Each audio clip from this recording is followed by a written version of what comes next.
used to it. Did you forget the camera was there? Yeah, I forgot. And Thomas, the cameraman, was with you a lot. Yeah. You liked Thomas, though, didn't you? Yeah.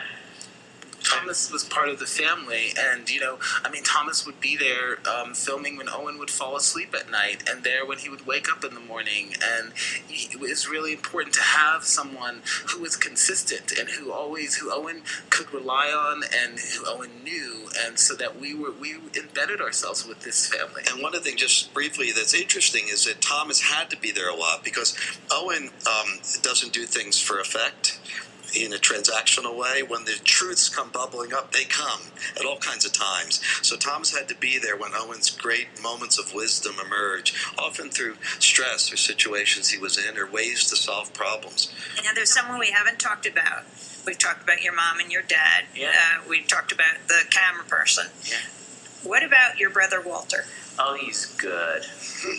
He's your older brother. Older brother and only sibling I have. What have you taught him? About how to help me through my life. He's very concerned about that. Yeah.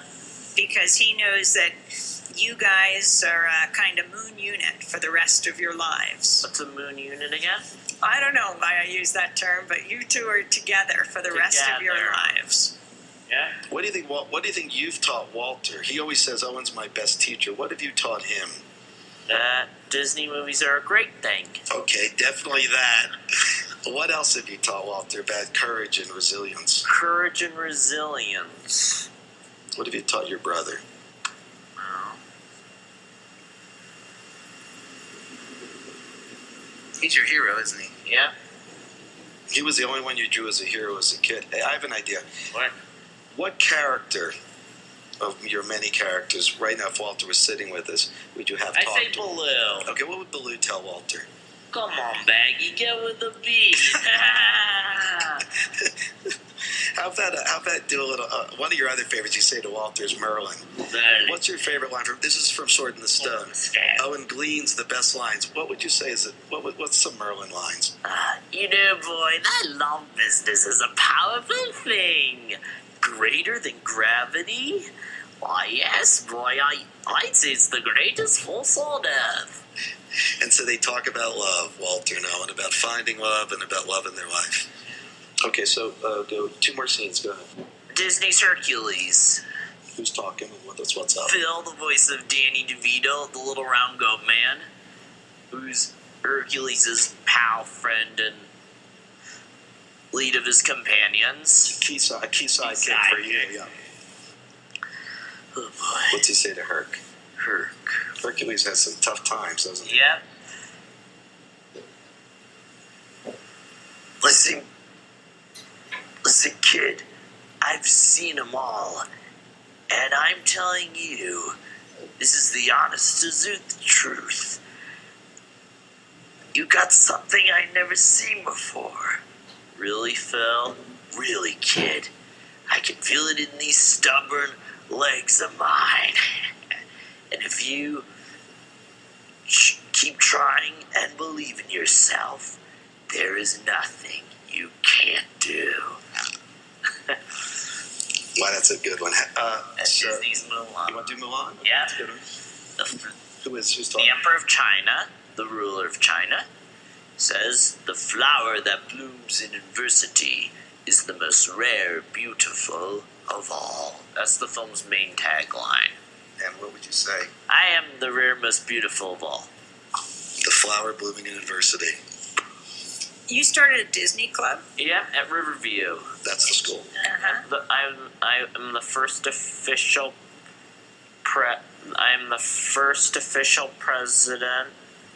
and the official founder of Disney Club.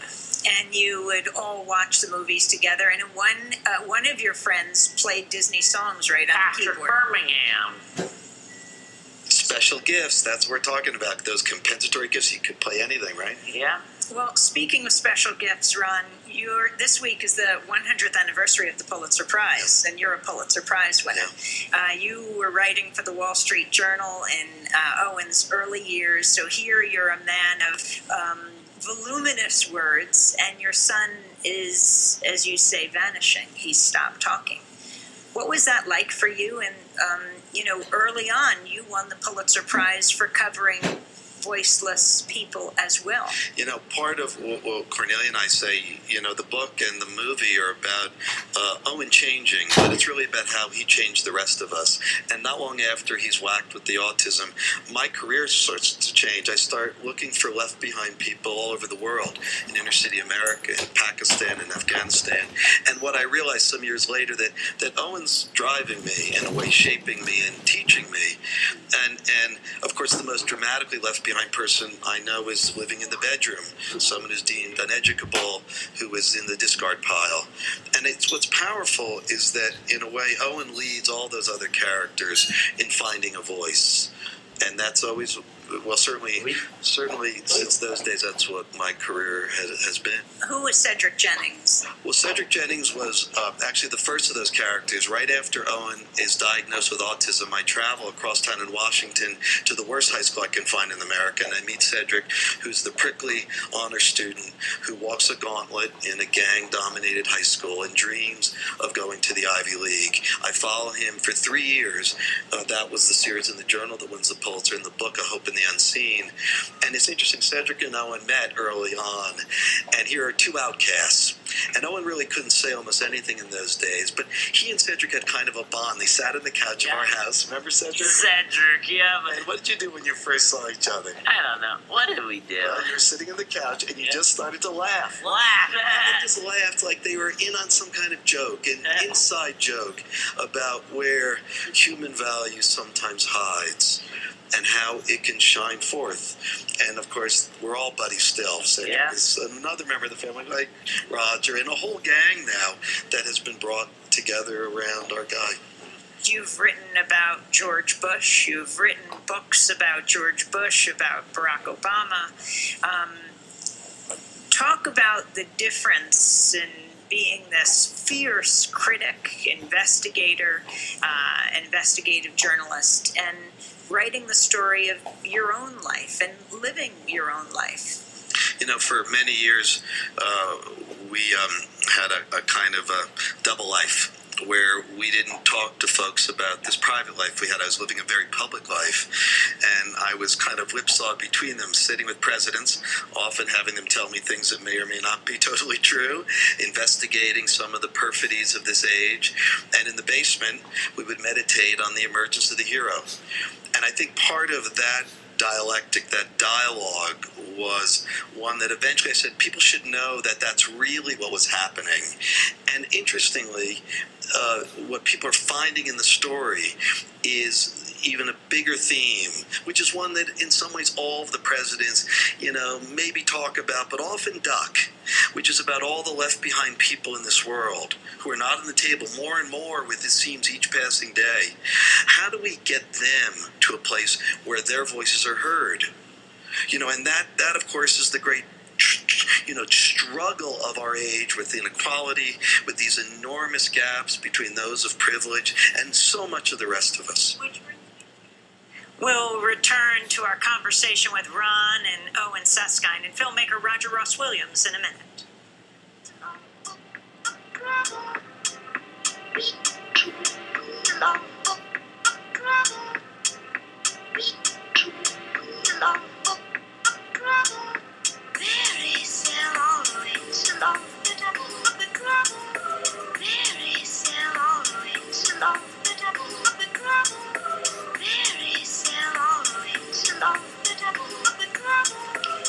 This is Democracy Now!, democracynow.org, The War and Peace Report. I'm Amy Goodman. We're broadcasting from the Sundance Film Festival in Park City, Utah, from Park City Television.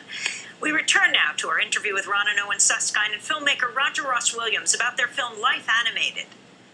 It is so clear that enormous resources, in addition to your devotion and love, have gone into working with Owen and making sure that, Owen, your life is fully protected and that you're you're the amazing person that you are today. Yeah.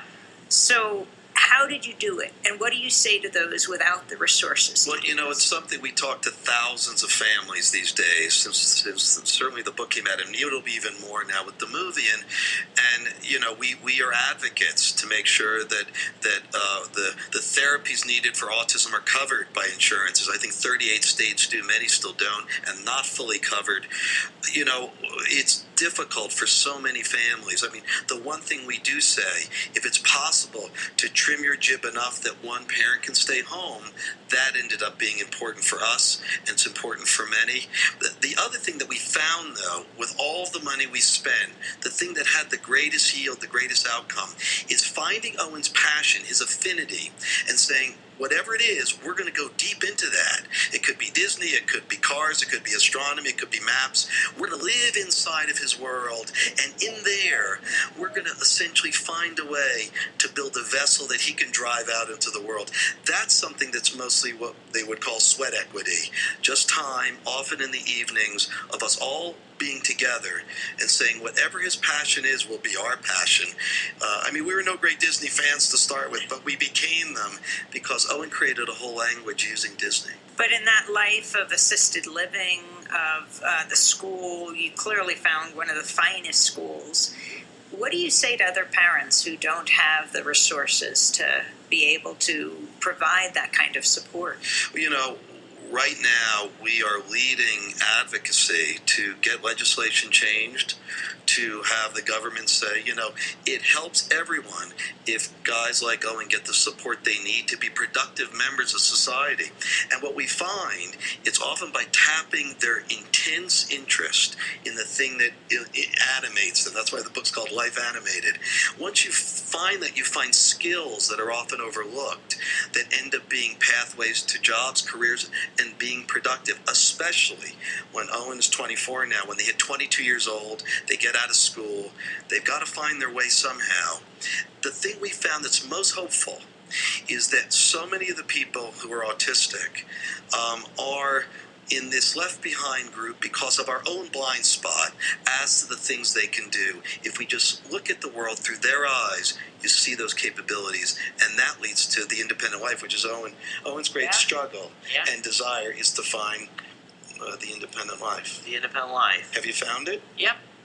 For a long time, these interests were called restrictive interests, obsessions, and therapists say just cut it off, either tame it or cut it off. Meaning, like, if he's into these Disney cartoons, let him watch it for 15 minutes. That's right, and then stop. It's not productive. It's an obsession, and that's the way autism viewed them for a very, very long time.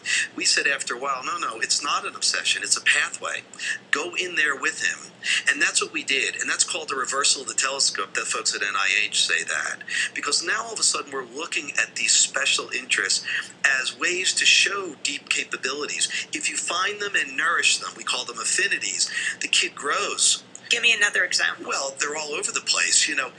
Somebody contacted us recently because parents are calling from all over. Here's a kid, no speech, about 5 years old. They live in New York City. The kid is drawing logos because they drive around. There are logos all over New York. Logos just like Owen draws characters. The house is full of logos, precisely drawn. At one point, the child hands the mother the Sleepy's mattress logo, and she looks down and goes, "Snap." He's like, it's speech. Next thing you know, the family's singing jingles. And that's how the kid gets speech back at 7 or 8 years old. And of course, what's interesting is that now that's a special kid with profound talents. I mean, he'll reinvent advertising someday instead of being a kid in the discard pile. Now, look, autism is a heavy lift, and it's important to remember that lots of kids have deep deficits that we're working so hard to help them with. But what we're finding is that when you match the strengths with the deficits, often they help themselves. They form the bond that leads them forward. Look, any kid like this, it's a question of a square peg in a round hole. And for years we're saying, let's shave off those edges. Well, the fact is those edges are the best part. And so that's the big change. Help them be larger versions of themselves, because they actually are quite self-directed. They know their strengths. And when they do that, you get a kid like Owen whose self-esteem is fabulous. Because he's like, this idea, he said it at his bar mitzvah, he's like, I'm special. But special is a real word. It's not a word meaning less. I'm not less. I'm just different. And I'm a proud autistic man who's different. Embrace that I'm different, and celebrate it. And that's what he said at that speech in France. And that's a great story for all of us, families with kids, or people who deal with autism, who are autistic, that helps the world look at them, I think, with what Proust would call new eyes. And that's part of what's happening here because of all that's occurring. So, Roger, you're here at the Sundance Film Festival with this masterpiece, with Life Animated. Thank you. And you won an Oscar for Music for Prudence. Music by Prudence. You won an Academy Award. You were the first African American to win an Academy Award for a documentary short. This year, there is the whole controversy at the Oscars, which isn't just this year, but no actor of color was even nominated for an Oscar. People are calling for boycotts. I'm wondering what you feel about this. Yeah, I was the first director to win for directing a film, period. African Americans had won in the acting category, but never in the directing category, which was shocking to me. I'm in the Academy, and I think the problem starts with Hollywood. Hollywood has to diversify. The Academy just reflects Hollywood, and until we break those barriers, until we have African American or minority studio executives, till we have people who are greenlighting movies with African American actors, the Academy's not going to change until Hollywood changes. So we have to start with Hollywood. Do you endorse a boycott of the Oscars this year? I think we have to work with Hollywood. We have to work in the system and change it. I don't think boycotting is the answer. I think the answer, and I'm in the Academy, and I'm leading a push in the Academy to diversify the membership. The Academy and the Oscars are iconic, and that's not going to change. So let's try to make a difference, and let's try to have a voice as African Americans, as minorities, and change it. Talk about what the Oscar meant for you. Because the significance of getting this award, what has been deprived, what so many have been deprived of, what did it mean when you won the Oscar for Music for Prudence? You feel the weight of history. You feel responsible, and I'm a mentor. For me, it's about mentoring young Black filmmakers and talking to them. And I go out across the country and we're working with the Sundance Institute, mentoring people. So it's about that you can do this too. I came from nothing. My mother was a maid. My father pumped gas. I came from a very poor family, and I was able to rise up and actually win an Academy Award. And if I can do it, then any kid can do it. Owen, did you see Music for Prudence? No. Do you want to see his short? See Roger's other movie? Music by Prudence. Yeah, maybe sometime I might. I'll show it to you. Owen's unlike any other interview you've had recently. Owen can only tell the truth. Yeah. Absolutely. There's not a choice. It's like Jim Carrey in Liar Liar. Yeah, and Owen, it's like a fairy tale, so I think you'll really like it. Wow, amazing. I think you'll like it. But Roger, just very quickly, so how did you end up getting into films and making your way onto the Oscar stage? And what did you say in your acceptance speech? Oh, God. Okay. I was a journalist. And I was working for CNN, I believe, at the time, and I realized that what the real honest stories, real journalism was happening in documentary film, and I wasn't satisfied working for the mainstream media. So I quit. I had $5,000, I flew to Zimbabwe and took a chance and made my first film. And it just, luckily it went all the way. For me, it was about telling the truth, and truth was coming from documentary. I want to ask you a last question. Life Animated, is it going to be showing at the movie theater you work at? Yep. The Regal Cinema in Hyannis. Yeah, when? Well, who knows? Sometime soon, I hope. That's what we're here to work on. This is a market, so we're here to sell the film, and hopefully it's going to be in Regal Cinema. A celebration of cinema. And Owen and his whole community. Oh, and you're going to go from punching people's tickets to get into the showing of the film, and then you're going to go up on the stage afterwards? Will that be fun? It will be. Well, I really appreciate you taking this time, and I wanted to ask, is there anything I forgot to ask you or that you'd like to say? Hey, Owen, why don't you finish with your favorite line from Merlin? Go ahead, sit up straight. I Tell- know. You want to do the one you did at your graduation? Yeah. Knowledge and wisdom is the real power, boy. Knowledge and wisdom. Is the real power. You bet. Thanks so much. You're welcome. Owen and Ron and Roger, thank you for being here, and thank you for a magnificent exploration of a life. And thank you, Owen, for sharing your life with all of You're us. welcome. That's Owen Suskind and his dad, the Pulitzer Prize-winning journalist Ron Suskind, and the Oscar-winning filmmaker Roger Ross Williams talking about their new documentary, Life Animated. It premiered here at the Sundance Film Festival. That does it for the show. If you'd like a copy, go to democracynow.org. Democracy Now! Produced by Mike Burke, Carla Wills, Laura Guttis, Dina Gesder, Amy Littlefield, Noreen Shea. Thank you to John Hamilton and Robbie Karen. I'm Amy Goodman. Thanks for joining us. Radio Boise is supported in part by Stillwater Float Center. Stillwater features relaxation tub experiences that put clients in a weightless, saltwater environment, eliminating sensory input from the outside world, and can also include a therapeutic massage with advanced booking. Stillwater Float Center is located downtown at 213 North 10th Street. You can learn more at stillwaterboise.com.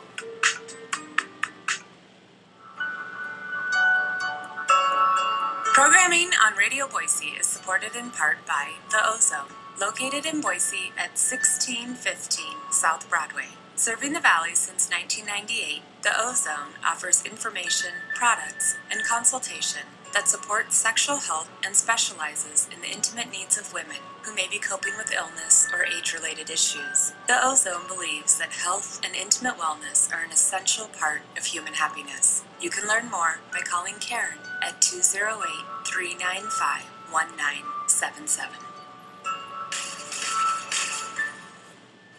Good morning. Welcome to Jazz Beyond Sky. I'm John McCarthy, and you are listening to Radio Boise, KRBX 89.9 FM, Caldwell, Boise, and Beeland, 93.5 downtown, radioboise.org on the World Wide Web. Well, it's Jerome Kern's birthday. Born in 1885, died in 1945 at age 60. Academy Awards, Grammys, hit songs, musicals, everything. Tony Bennett did an album, all of Jerome Kern's songs last year, which we've heard a number of cuts. We're going to hear another one. The album is The Silver Lining, the songs of Jerome Kern. The tune is Dearly Beloved. I don't know if Tony knew him back in the day. Tony was around, but I don't know if he knew him. You're Dearly Beloved, Jazz Beyond Sky.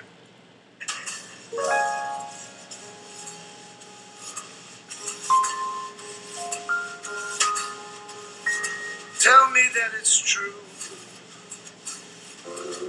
Tell me you agree. I was meant for you. You were meant for me.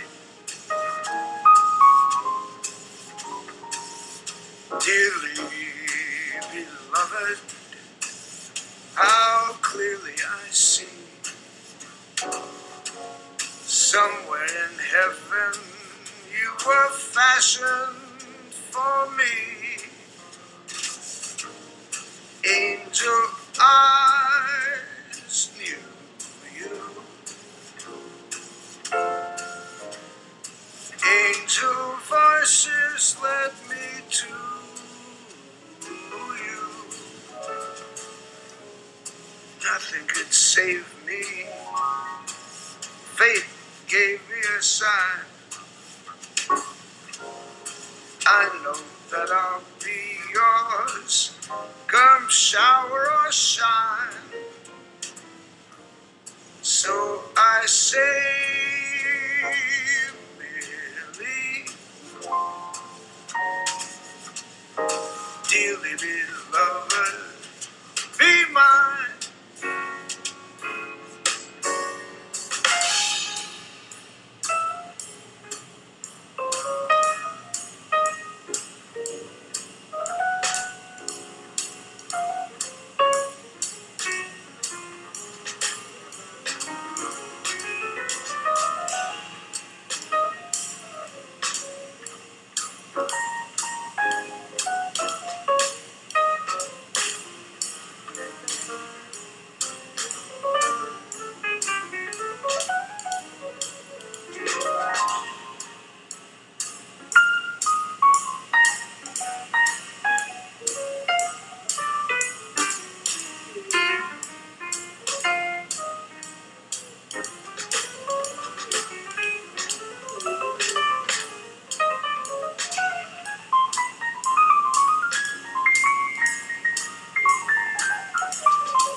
I know that I'll be yours come shower or shine. So I say merely, dearly beloved, be mine, be mine, be mine, be mine.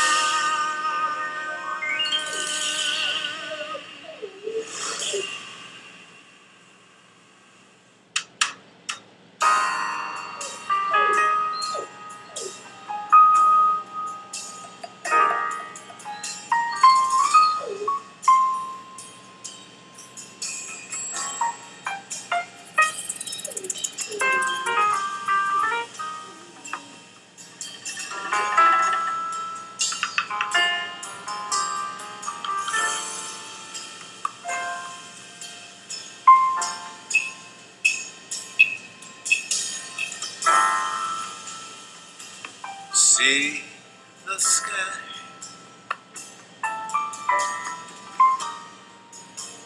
let's explore its blue.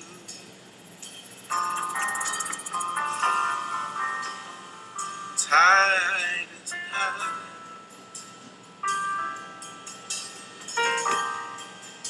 time for your debut. Like a sheep,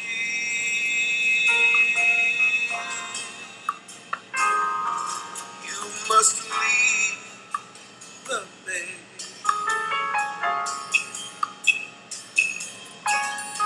On the street,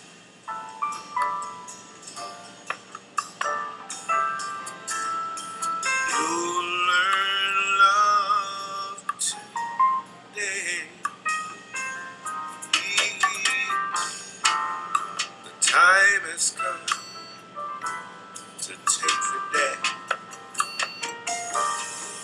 Maiden voyage, a first affair.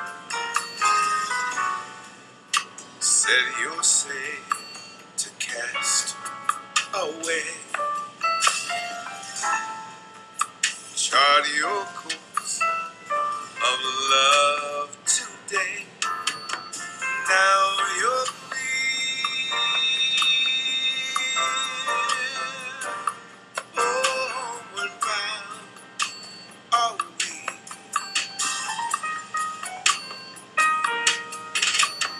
Listen, dear,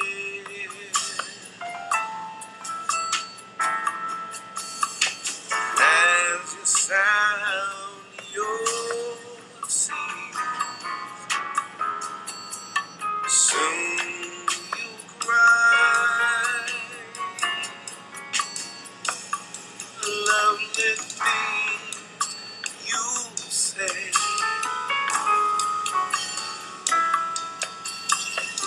Sails on high,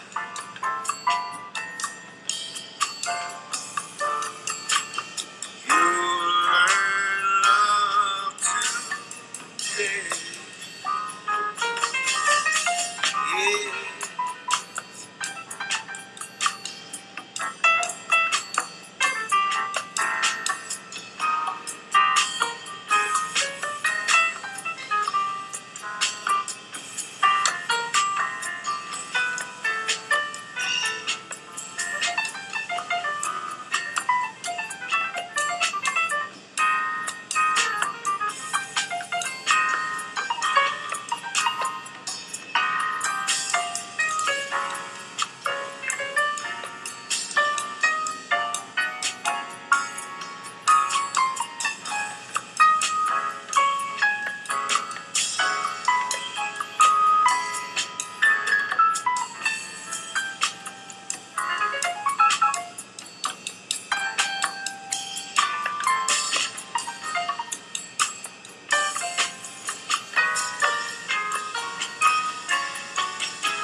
The time has come to take the day.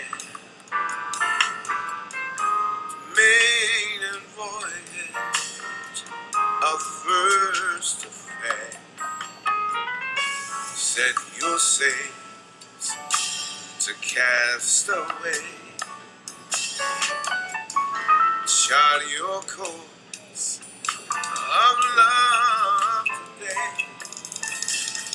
Now you're clear. Homeward bound are we.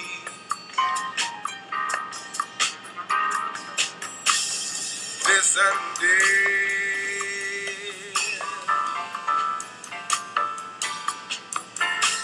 as you sound your sea, soon you'll rise.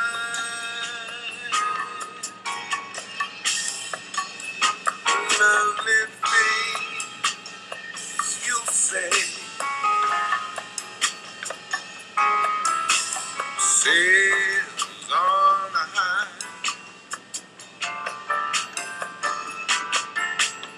You'll learn love today. Yeah.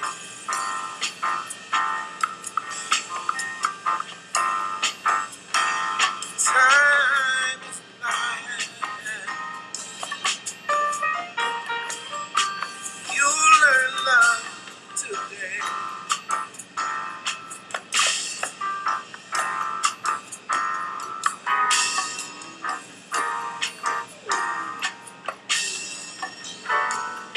Set your sails up,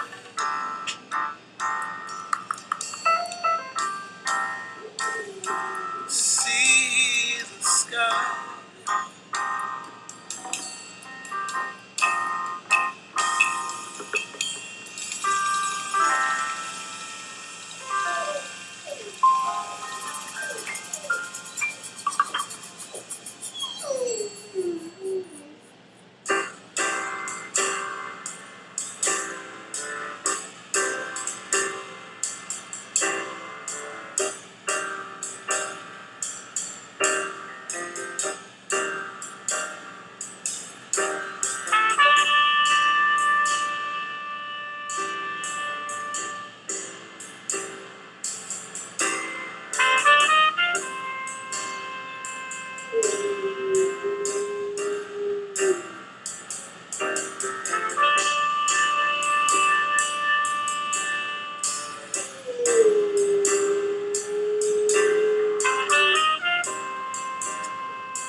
versions of Maiden Voyage.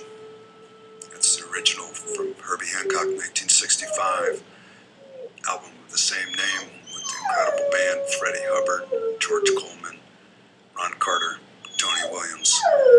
Then we heard a new version from Nicholas Barrett on his new release Invitation, with the lyrics there for Maiden Voyage from Herbie Hancock's sister Jean, who also titled the cut, named the cut, and was a lyricist for Herbie for a number of songs, but died very young at age 41 in a plane crash, 1985. And we heard from Tony Bennett and Bill Charlap from their great album, The Silver Lining, the songs of Jerome Kern. The tune we heard was Dearly Beloved, with lyrics from Johnny Mercer. And I'm not going to play a Jerry Garcia tune. That's maybe a once-in-a-lifetime deal on Jazz Beyond Sky. Jerry was named after Jerome Kern, as we know. Let's see, coming up is some more vocals, because astute listeners might catch that there was only 2 vocals there to start off the top of the hour of the show. So I got a couple more coming up momentarily. Programming on Radio Boise is sponsored in part by Idaho Mountain Touring, a locally owned bicycle, camping, outdoor clothing, and footwear store located at Main and 13th in downtown Boise, and Cherry Lane in Linder and Meridian. Idaho Mountain Touring promotes stewardship of the trail system and supports local causes and nonprofits like Radio Boise.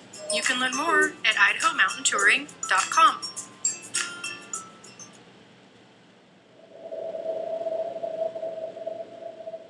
You hear this? Brian Russian hears this. Become attuned to your inner ear. Strange Feeling. Mondays from noon to 3 on Radio Boise.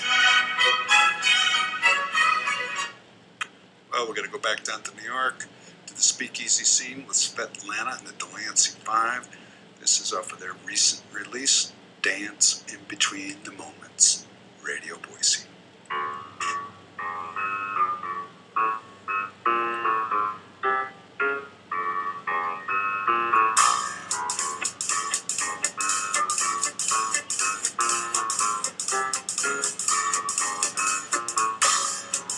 It's a zoo every morning on the A train, going to a place where it's always the same game.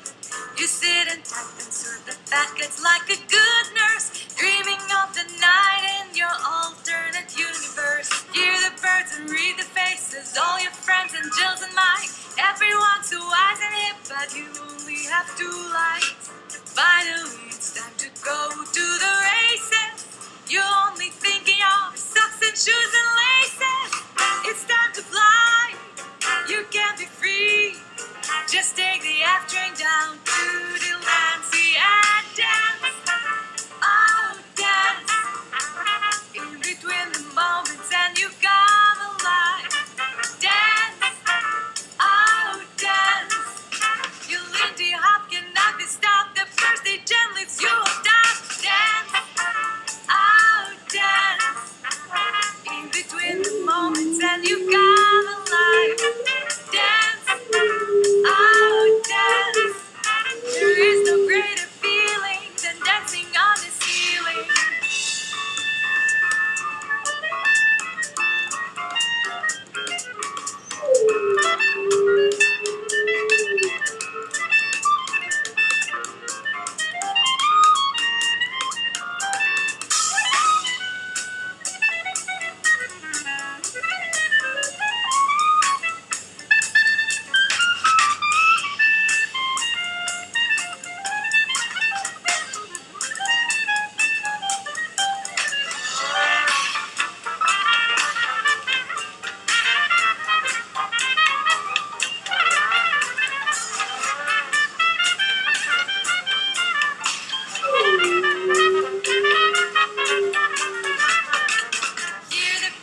sold you. Cause you feel a lot like tinfoil, you bend any way they fold you. And most of the time you're color green, trapped inside that TV screen, going with the flow until your lover doesn't know you.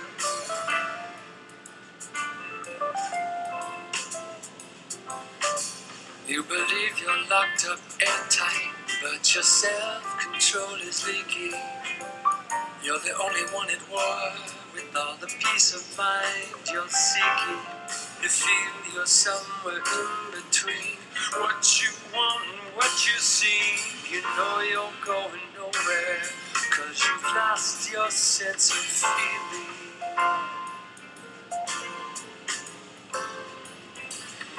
Oh, dreaming there was so easy when you had bohemian soul. Oh, dreaming there was so easy when you had bohemian soul. Believing was being flesh tone when your maverick spin was attached to your skin. You laughed bohemian soul.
Life's a gypsy, catching dreamers as they tire of the dancing.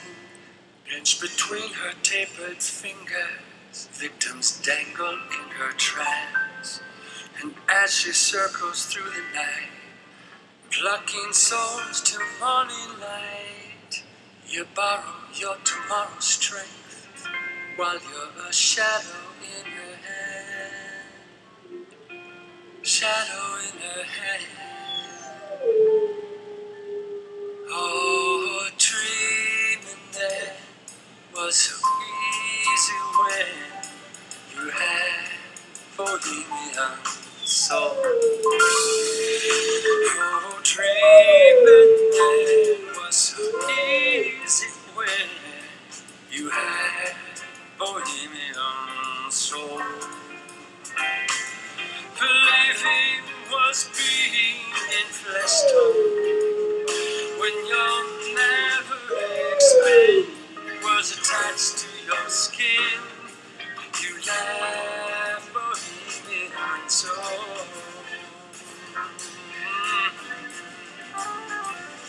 You laughed bohemian soul. Oh, oh, oh, oh, oh.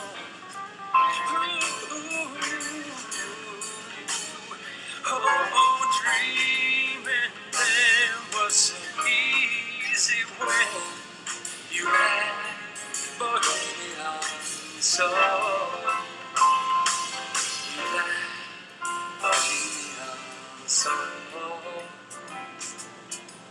that Bohemian soul.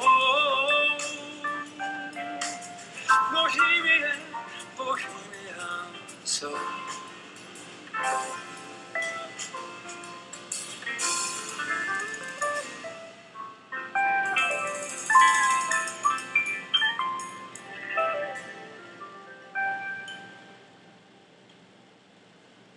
Jack Foster III from his album of last year that I didn't catch, but we heard it now.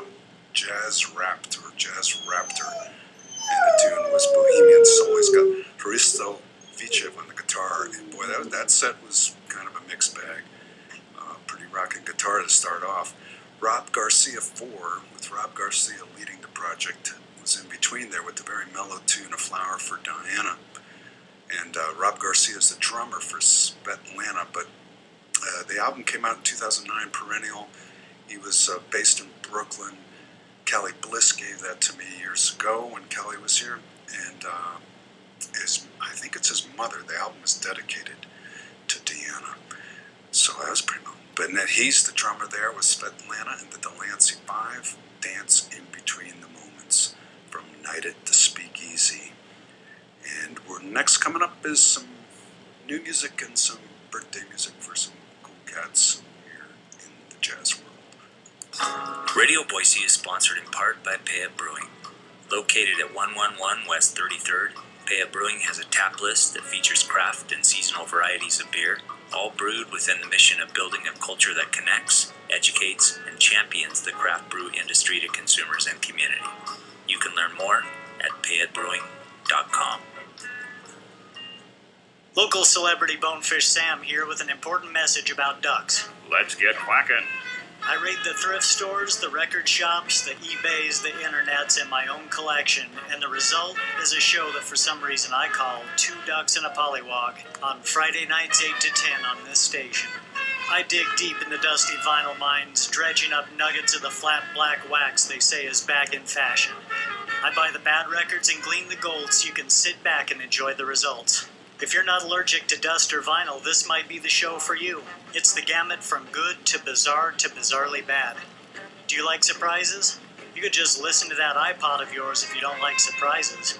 Or if you're more adventurous, you could listen to Two Ducks and a Pollywog, Friday nights 8 to 10, and get your ears cleaned out. Well, I'm going to start this set off with Christian Timber, Takana Mikomoto, and Kita Ogawa from their new release, People Talk, and the tune is Alone Together, Jazz Beyond the Sky.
New World Jazz Project out of Lake Tahoe. From their album, came out this month, Bolero Jai-Ho is the name of the composition. Kind of a vibes-heavy set there, except for the Yellow Jackets doing Thank You from Horizon the Road from 213. It's Bob Mintzer's, the saxophonist's, birthday today. He turned 63. Happy birthday, Bob. Got another composition, another tune from him later on in the show with the big band that he's leading. That was about the vintage. I can't remember if it was 213, 214 when Yellow Jackets came to the Hampton Jazz Festival with Mintzer ripping it up on the saxophone. Another birthday is Bobby Hutcherson, and we heard him with Bobby Hutcherson, Dave Sanborn, and Joey DiFrancesco. That B3 heavy tune, Teddy, composition from Bobby Hutcherson off of their album 214, Enjoy the View. And we started off with Christian Tambor, Takana Miyamoto, and Kita Oganwa. Alone Together was the composition, and People Talk is the name of the album. Right here, Jazz Beyond the Sky, Radio Boise, KRVX 89.9 FM, Caldwell, Boise and beyond. I'm John McCarthy, and we're going to go down under to hear what Phil James has sent us from Eastside FM after this message.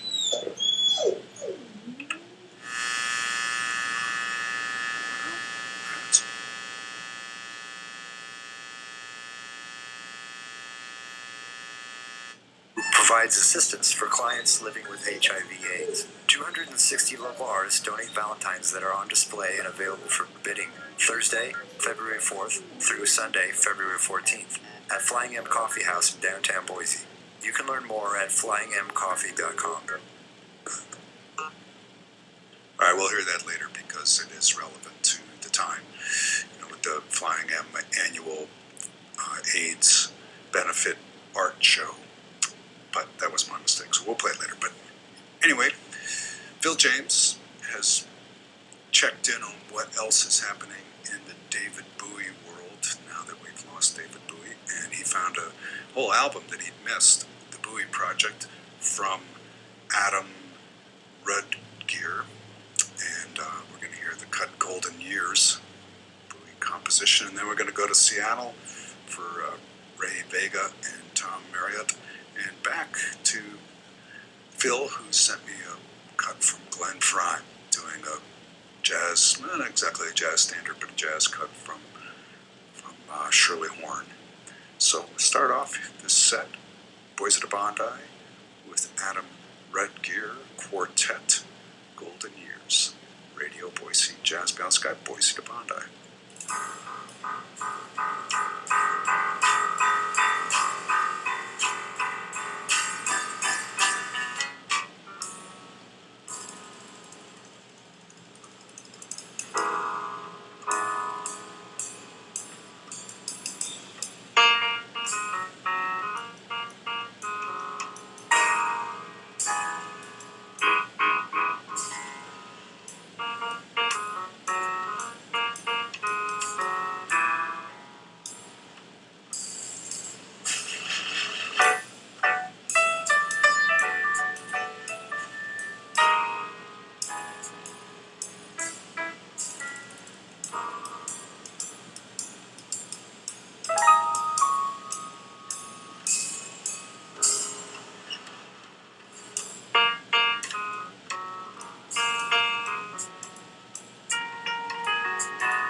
placing bets. But I have learned that all you give is all you get. So give it all you got.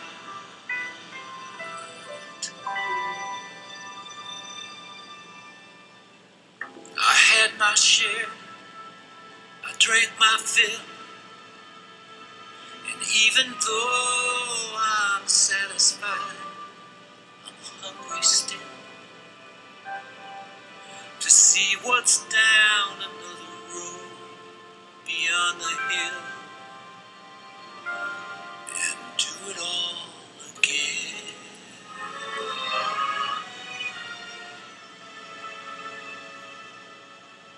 So here's to life and every joy it brings.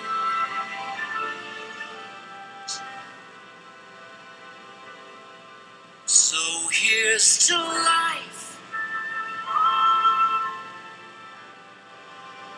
to dreamers and their dreams.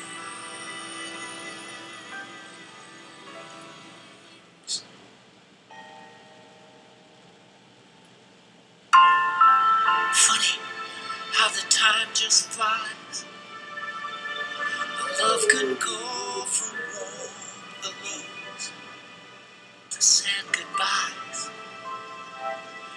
and leave you with the memories you've memorized to keep your winters warm.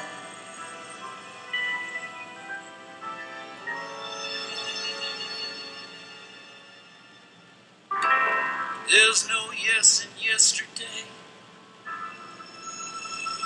and who knows what tomorrow brings or takes away. As long as I'm still in the game, I wanna play for laughs, for life, for love.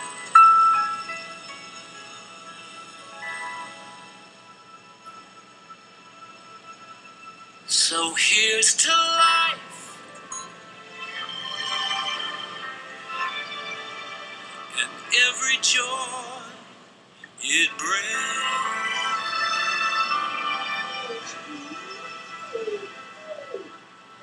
Here's to life, to dreamers and their dreams.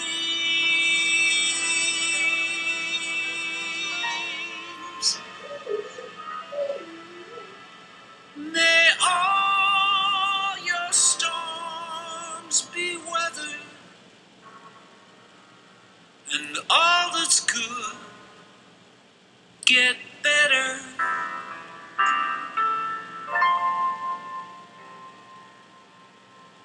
Here's to life, here's to love, here's to you.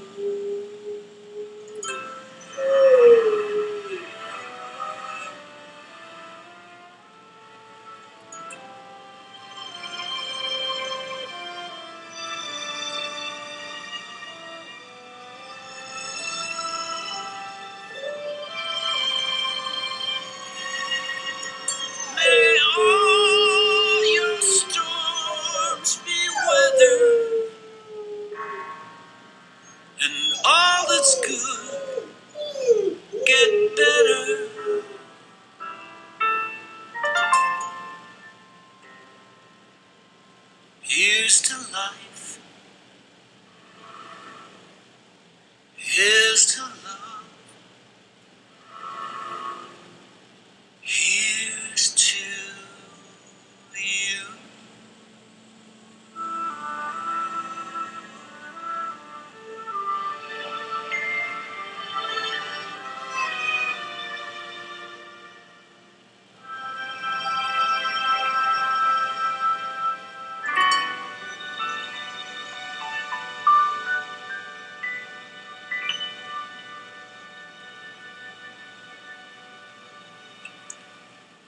Fry, Here's to Life.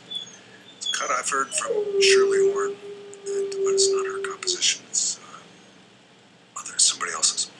Off of his album from 2012, After Hours, where I think much of the album is there with the big band, orchestra, strings, the whole deal.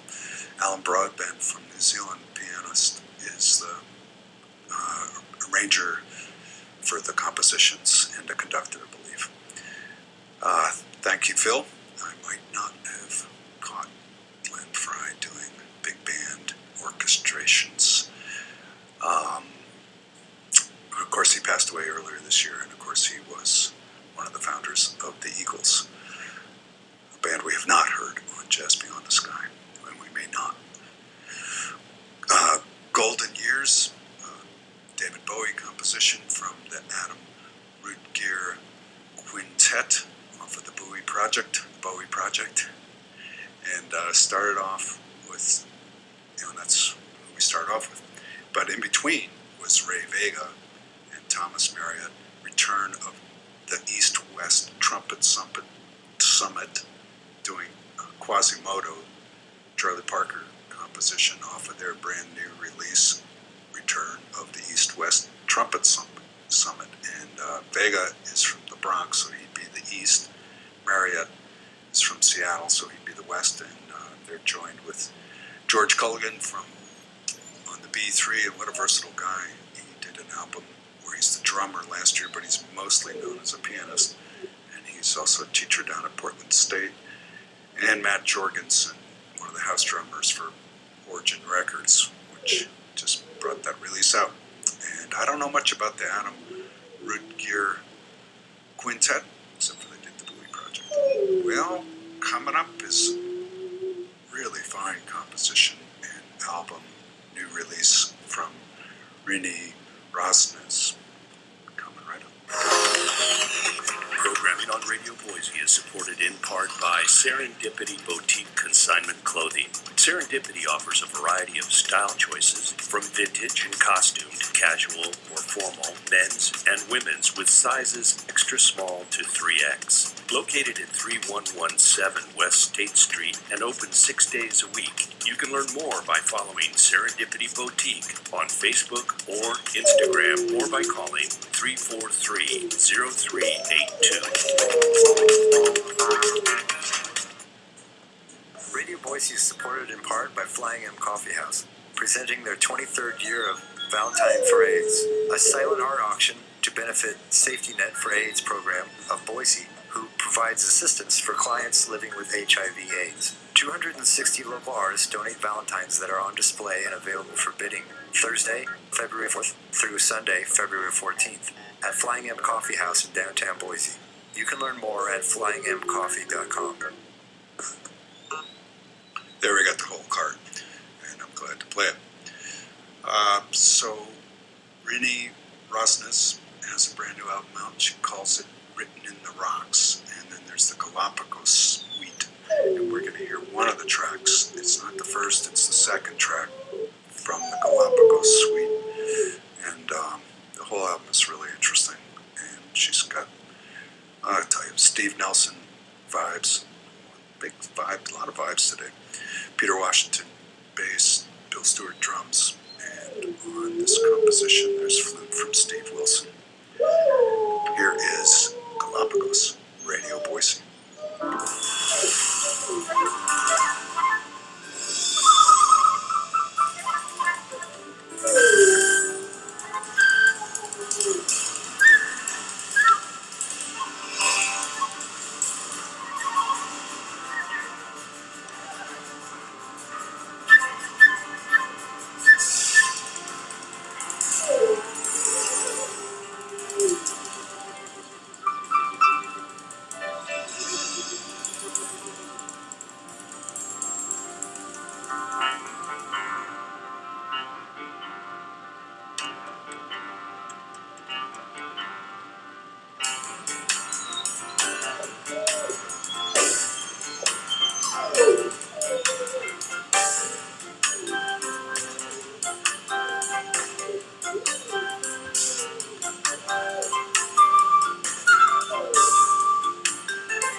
Tamika Reed Quartet, Étoile is the name of the composition.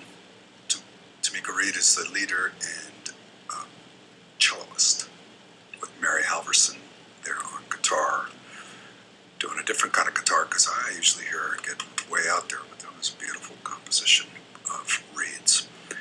And we also heard from Carlos Vega of his new release, Bird's Ticket, Dragon Rose. He might be a relative of Ray Vega, but he's not a brother. He was born in Miami and is still in the Florida area.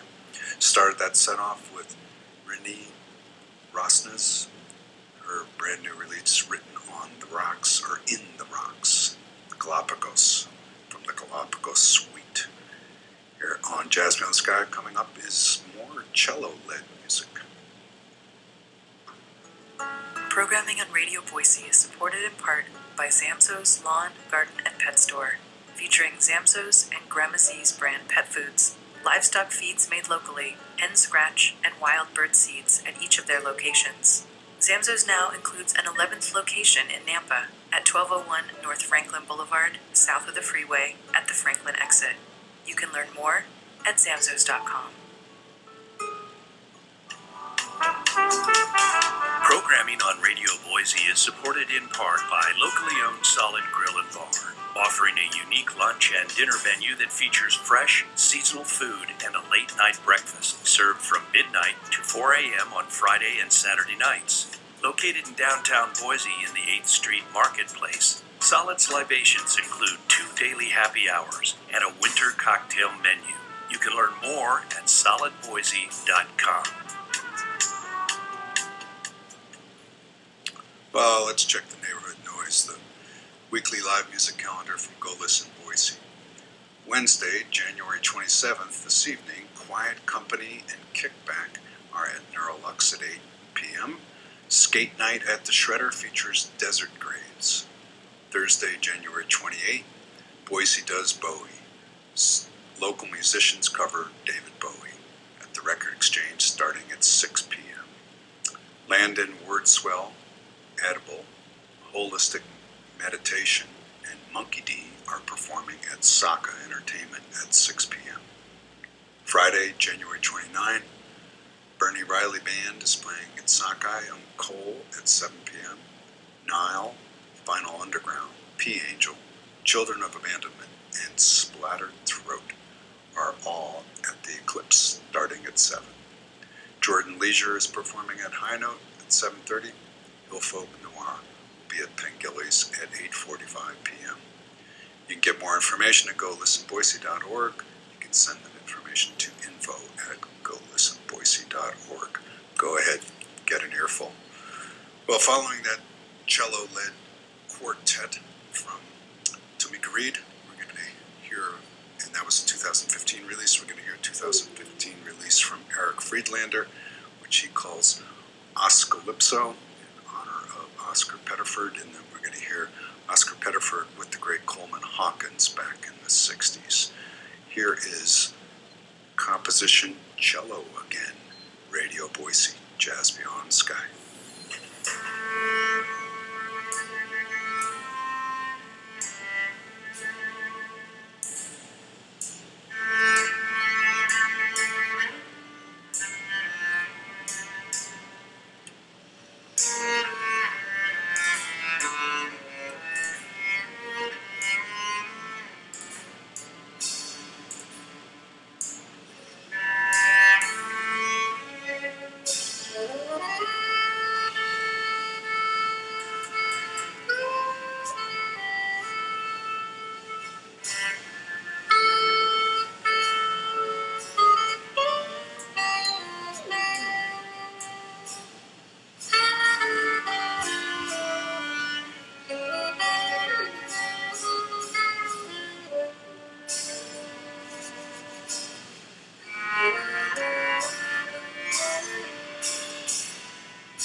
Friedlander off his album Bone Bridge from 2011, Transputtine, celloist and composer Eric Friedlander.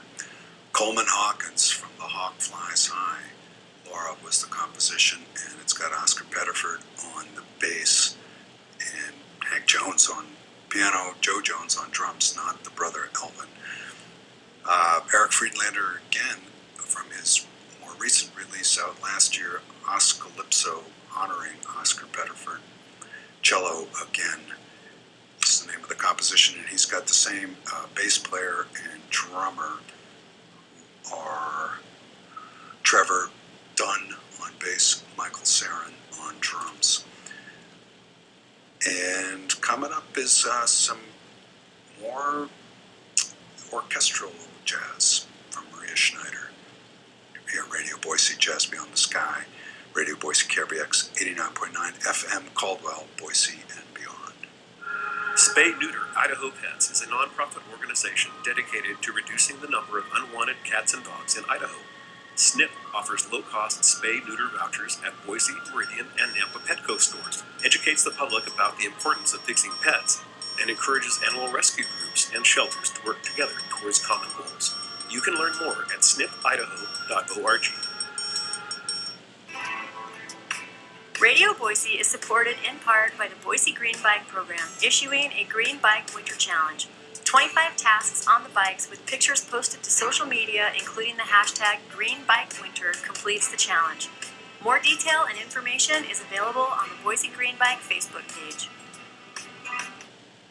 Well, the connectivity of music always continues to astound me, but Maria Schneider Orchestra features players like Rich Perry and Donnie McCaslin. We're going to hear from McCaslin on his album after this cut from Schneider, and there's also on the next album, we're going to hear two cuts, two albums, 9-10 years apart, and then we're going to hear people from them, including John Fedichuk, and maybe there's others in there as well. But here's the title track from her 2007 release, Sky Blue, Radio Boise.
John Fedchuk and the New York Big Band. Never Let Me Go is his composition off his album last year, Like It Is. And he's got a number of players with Maria Schneider, and they mix through that whole set of really fine big band orchestral jazz. And including Rich Perry, who played with 3 out of the 4. He was the soloist for Maria Schneider's Some Circles off of Effervescence back in 1994. Donnie McCaslin did a very mellow tune for a guy who's not always known for mellow. Love Song for Echo off of Casting for Gravity. And McCaslin's getting a lot of well-deserved attention for his versatility, leading the band that was the core group for David Bowie's last album, final album, Black Star. And they all join him here on Casting for Gravity. Jason Linder, Tim LaFavor, and Mark Juliana. And we started off with him, and McCaslin also plays with Maria Schneider. And Bowie, last week I think it was, the week before, I did the one Bowie singing with the Maria Schneider Orchestra, which we heard the title track to start us off with that set, Sky Blue. Well, coming up is a change up with some jazz, blues, soul music. Programming at Radio Boise is supported in part by North End Organic Nursery, now open at a new location, 3777 West Chinden Boulevard in Garden City, featuring over 1,000 kinds of organic and heirloom seeds, bulk and bagged organic garden soils, and gardening classes with a friendly and knowledgeable staff ready to help. You can learn more at northendnursery.com. Radio Boise is supported in part by Bogus Basin Recreation Area, now open 7 days a week, featuring holiday scheduled operation hours, night skiing, and 75 inches of snow so far this season. You can learn more about other winter activities, current conditions, lessons, and tickets by visiting them online at bogusbasin.org. Well, like I say, I got a soul jazz set here with some blues thrown in, starting off with the great Dr. Lonnie Smith, who's got a new album out, just released this week, Evolution it's called, and at 73, he's still evolving. This particular cut we're going to hear is one of the real pared back ones, with Jonathan Blake on drums and Jonathan Kreisberg on guitar, and Dr. Lonnie Smith on B3 doing straight no chaser.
out of the kitchen, make noise with the pots and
Every day I have the blues. Let's hope not, but let's hope so. It's all good. The Leon Thomas Blues Band from 1998. Houston Pearson on the tenor sax and Melvin Sparks on the guitar.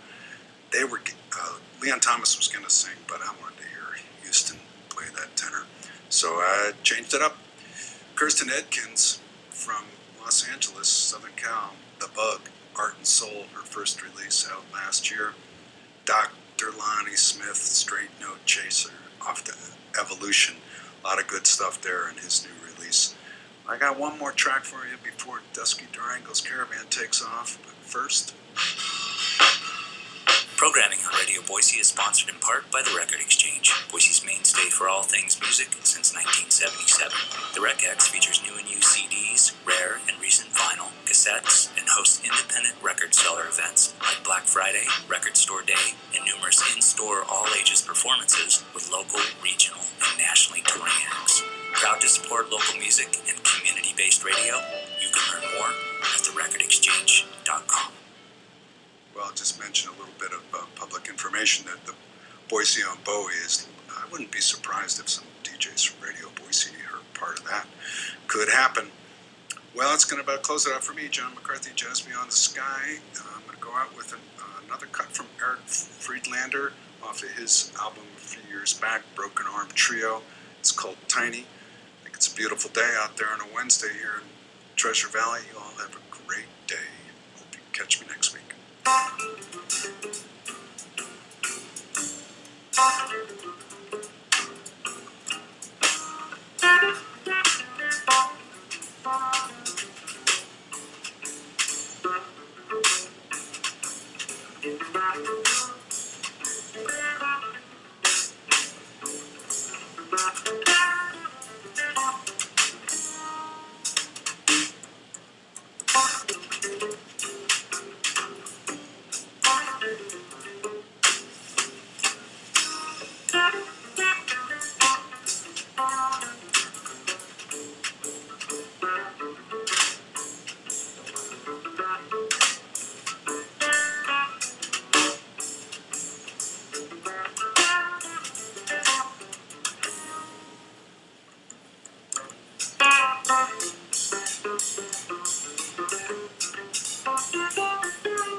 This is Radio Boise, KRBX 89.9 FM, Caldwell, Boise.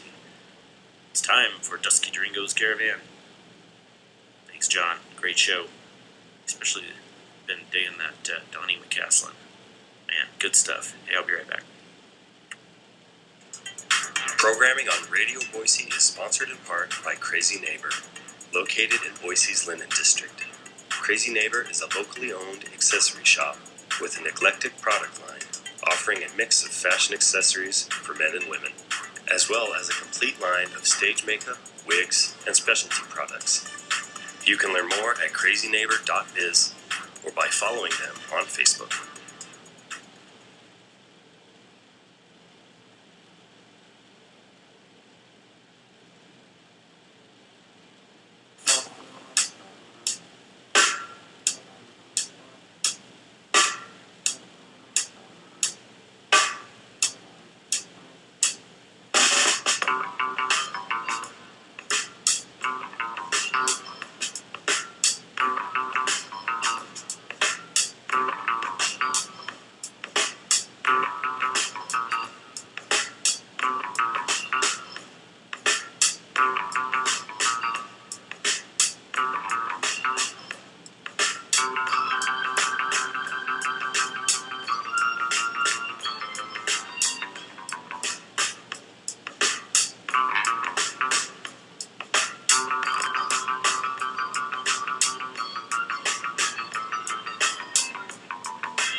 river, run up in the bayou, run up in the bayou.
In my window,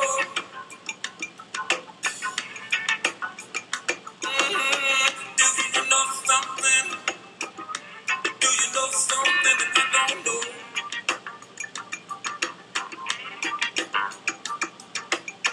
Did you see my baby walking down them railroad tracks? Ooh, you couldn't tell me. Oh, if the girl that's coming back. Is she hit out with another? Oh, is she trying to get back home? Is she wrapped up in some other arms? Oh, is the girl coming home alone? Can you see it? She is missing me. Oh, she's having a real good time. And she's all about me. Oh, is the girl still mine? Oh, mine. With your eyes so big and shiny, you can see the whole damn land.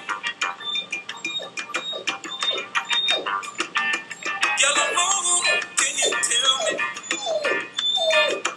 Girl, there's another man. Oh, yellow moon, yellow moon, yellow moon. Have you seen that Creole woman?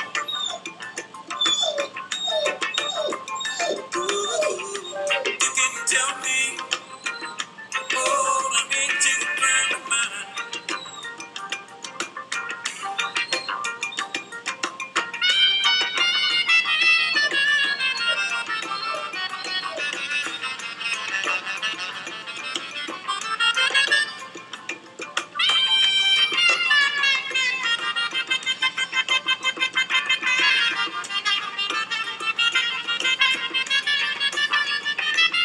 Your eyes so big and shiny, you can see the whole damn land.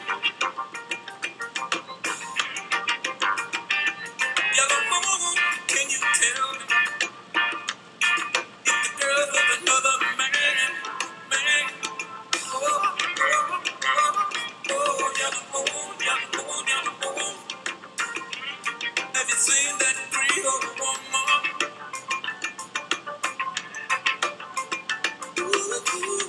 You can tell me. Oh, I need you to friend of mine.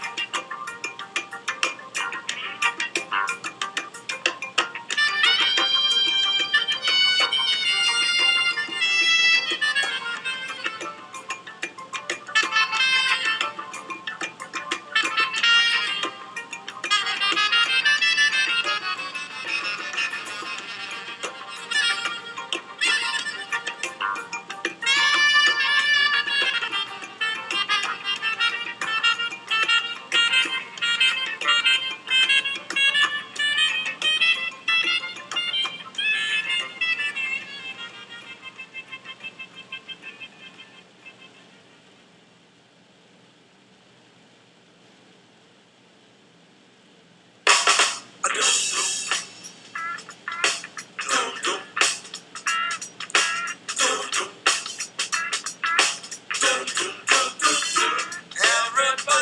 come along, sing a simple song and goes dum dum. Dum dum dum dum dum. No matter what it's about, no need to scream and shout, just go dum dum. Dum dum dum dum dum. Throw your hands in the air like you just don't give a care and go dum dum.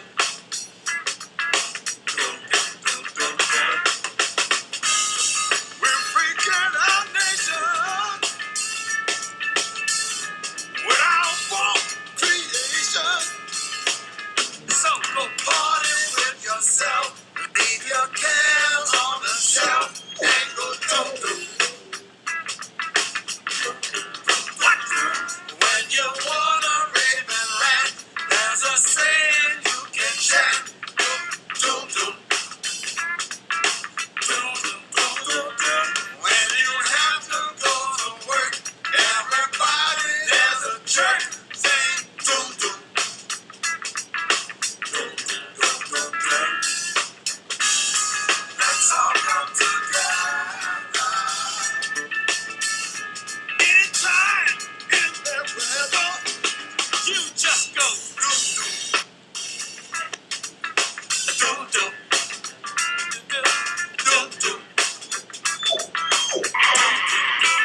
You're tuned into Dusky Durango's Caravan.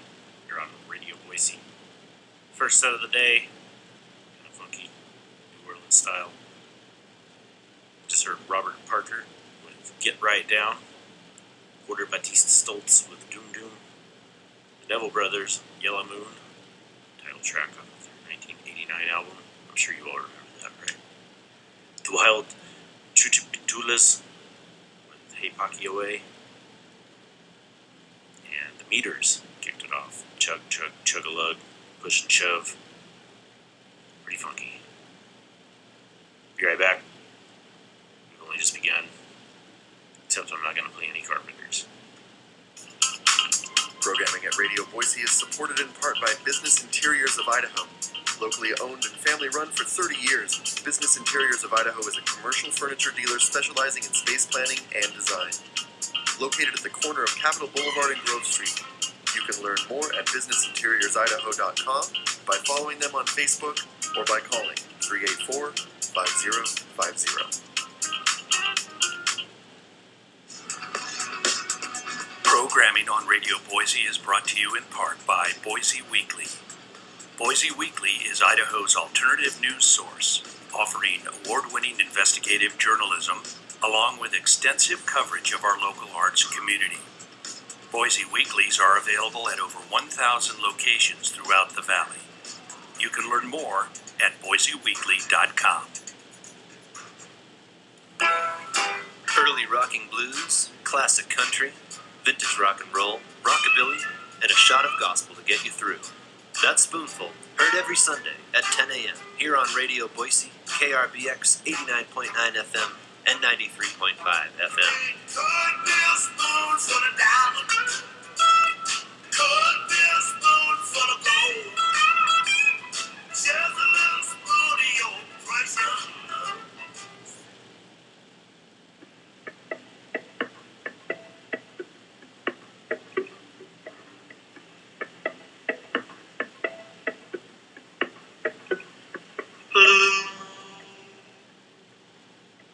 You saw me standing alone,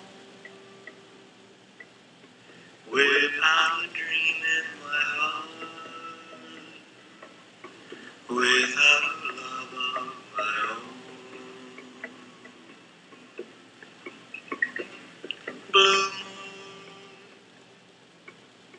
you knew just what I was there for. You heard me saying a prayer for someone I really could care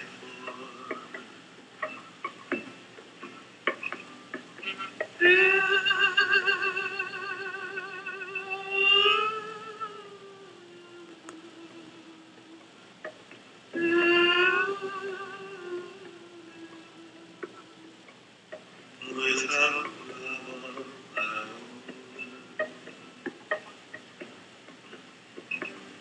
Blue moon,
softly goes like that. To be rich and have lots of friends, have lots of girls to think that I'm a man and be number one, liked by everyone.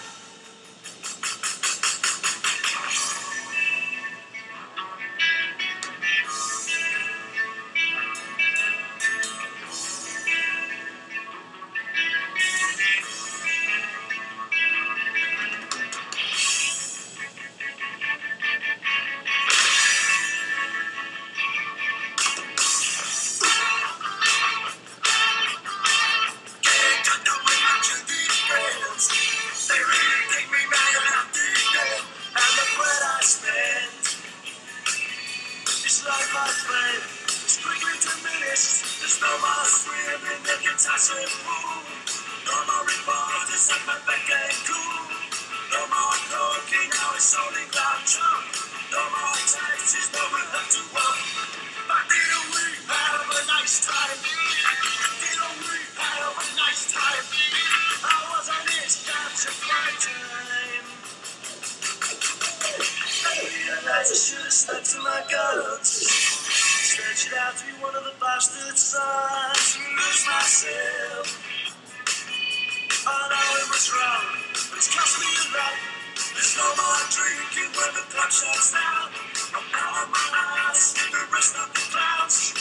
It's really frightened about your bodyguard. So stay confined to my lonely room. But didn't we have a nice time? Didn't we have a nice time? I was on this capture time. To be someone must be a wonderful thing.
say, have it all.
Now that you're here, I would like to say that I am so in love with you. Don't be afraid, I will never make you sad or fall for someone new. If you want the meaning of your locality, you won't find the answer inside me. Look at me in this photograph. It was taken a very long time ago, when my home was nothing but a gutter, eating meals with the same old greasy spoon, alias the Mississippi lover. Hang around, let's look at the moon. Now, before you go, just take a little look at this. It's the coat I used to wear. Don't turn away, make me feel wanted. The others, they just don't give a care. If you want the meaning of your locality, you won't find the answer inside me. Look at me in this photograph. It was taken a very long time ago. Selling apples, standing on the roadside, in this coat on a winter's afternoon. On the side, Alabama tour guide. Stick around, let's look at the moon.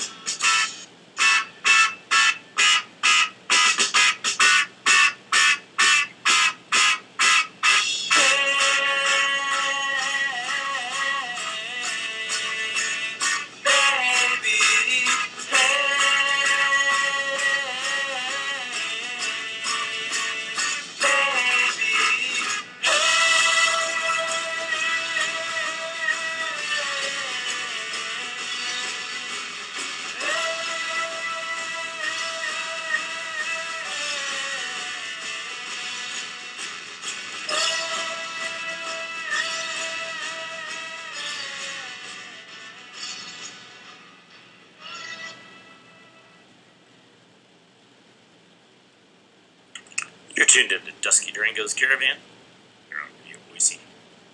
Surd Powder, Let's Look at the Moon. Supergrass, With Time. Ocean Color Scene, How About You. We did a jam. To Be Someone, Didn't We Have a Nice Time? Kicked it off with Elvis Presley, Blue Moon.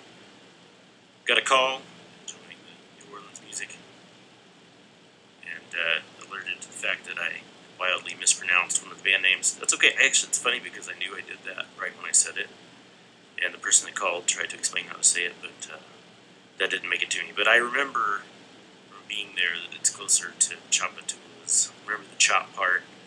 That's the closest I can get. Sorry about that, but glad you enjoyed it. Alrighty. Be right back with more fun.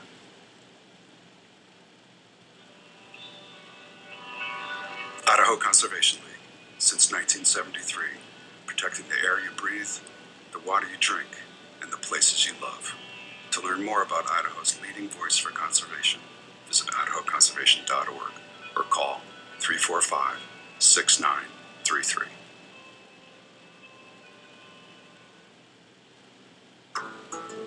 Programming on Radio Boise is supported in part by Zamzo's Lawn, Garden, and Pet Store, featuring Zamzo's and Grandma's brand pet foods, livestock feeds made locally, hen scratch, and wild bird seeds at each of their locations.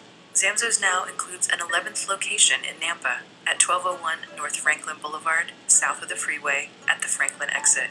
You can learn more at zamzos.com. Heed the call of Industrial War Machine. I am your host, DJ Bones. Every Wednesday night from midnight to 2 a.m., spinning the darkest industrial beats around the globe. This is your call to the underground. Join us for Industrial War Machine on Radio Boise.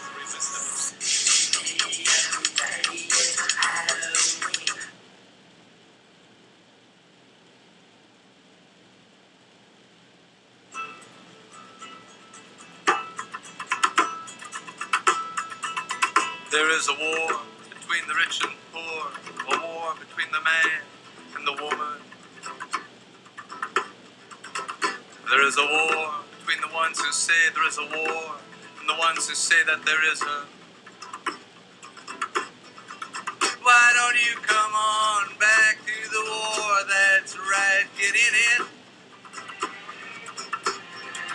Why don't you come on back to the war? It's just beginning. Well, I live here with a woman and a child. The situation makes me kind of nervous. As I rise up from her arms, she says, I guess you call this love, I call it service.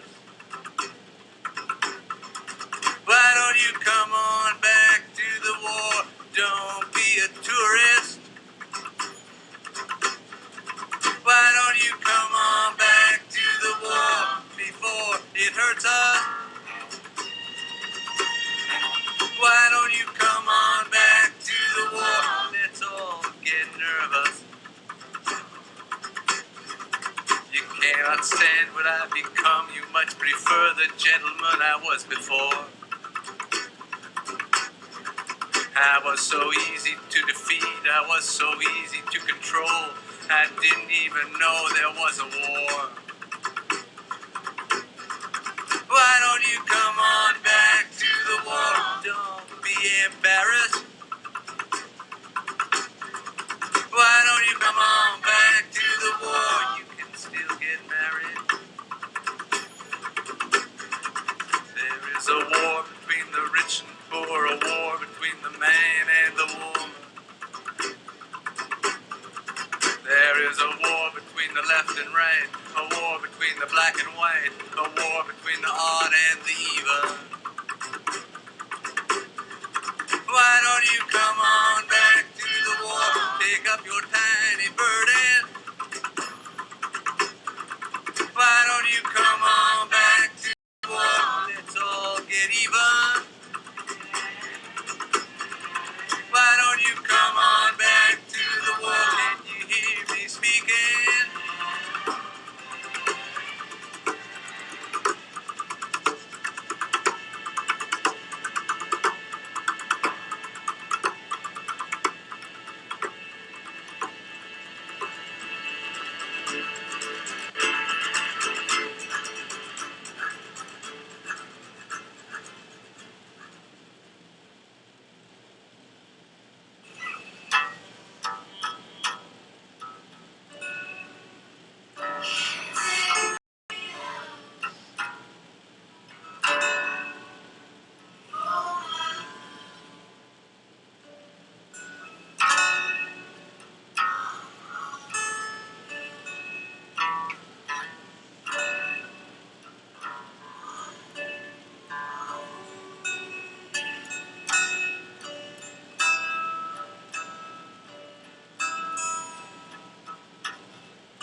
away, don't try. So sitting and crying, just like a motherless child. You gonna change your mind sooner or later.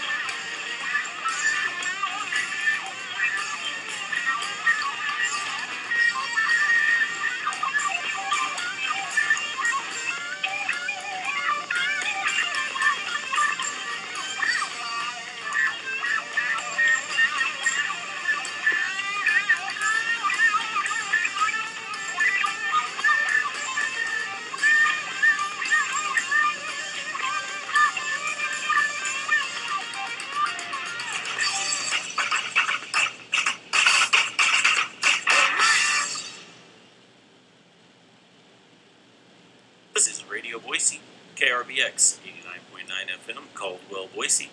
Also heard downtown on Translator Channel K228EK, 93.5 FM, Garden City.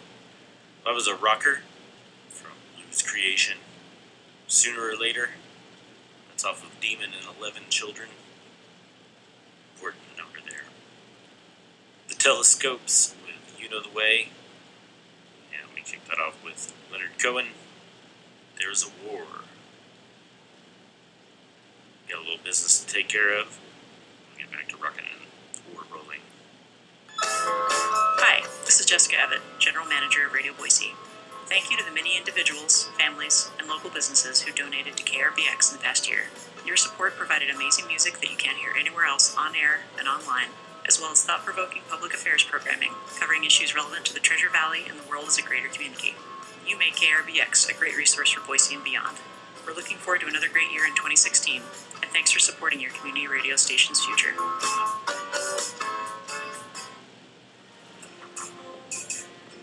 Programming on Radio Boise is brought to you in part by Woodland Empire Ale Craft.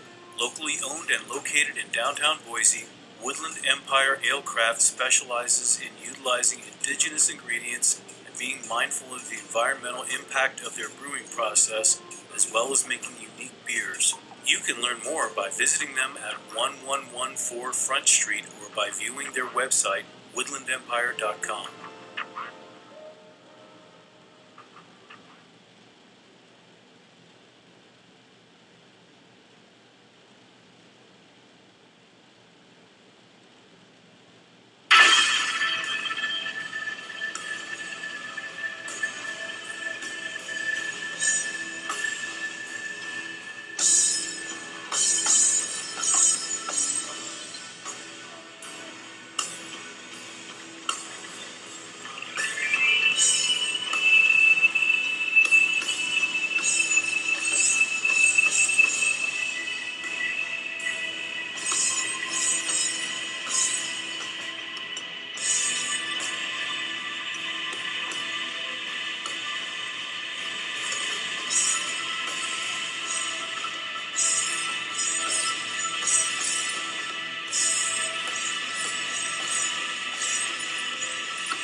You're tuned into Dusky Gringo's Caravan on Radio Boise.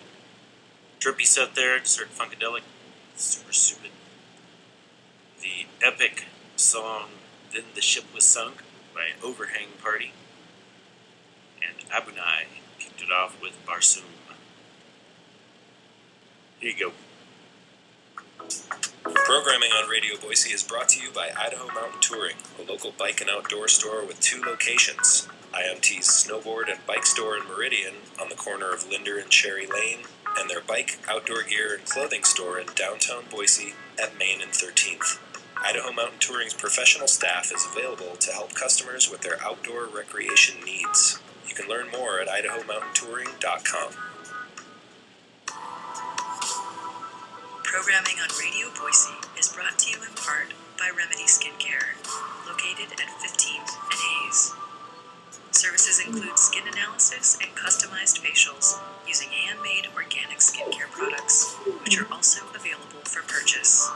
You can learn more at RemedySkincareBoise.com or by calling 344-5883.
without a doubt. If you don't need the way they like, they'll make you feel jealousy. Only one way to raise a family.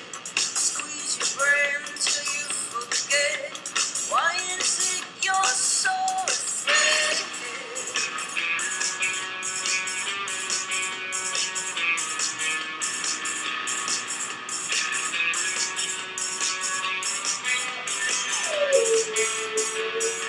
Stick Catholic, stick pragmatic. Don't try to change the way your parents did it. Leave all the lights out. Don't try to change. Don't try to change. The way you made. Don't try to change. Don't try to change. Only will hurt you. It will break you down.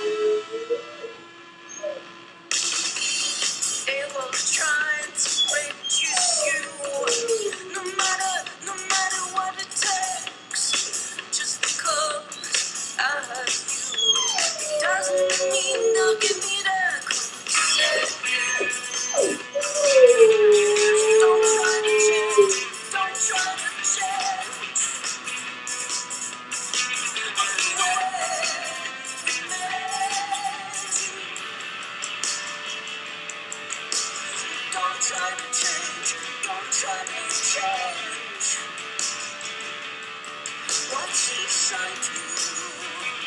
No, don't try to change. Don't try to change. All they will hurt you. They will hurt you. And they will break you down.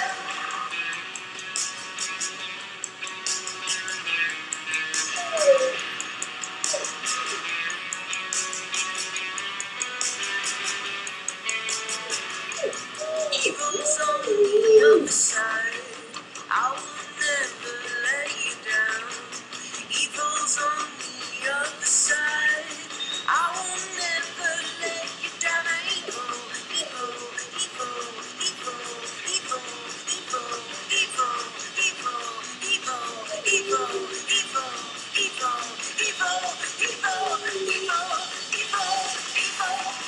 evil,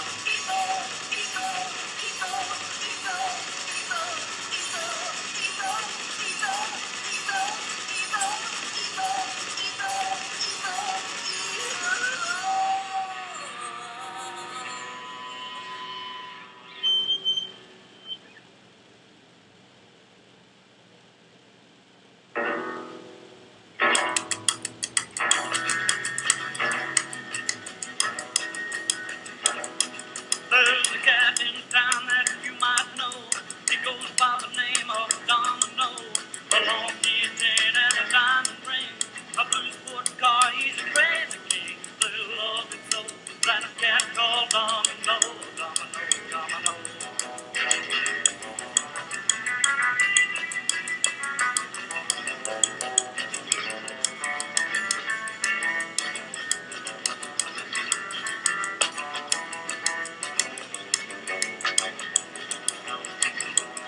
Well, the girls all think he's a real fun guy.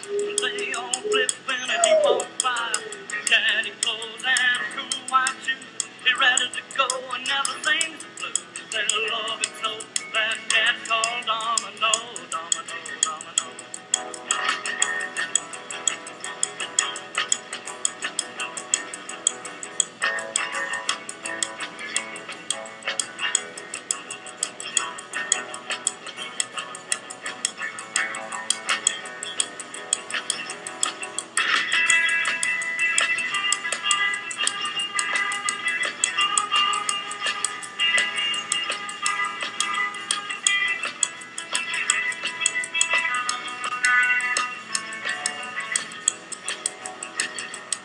He's got coal black hair and a solid style, long sideburns and a crazy smile.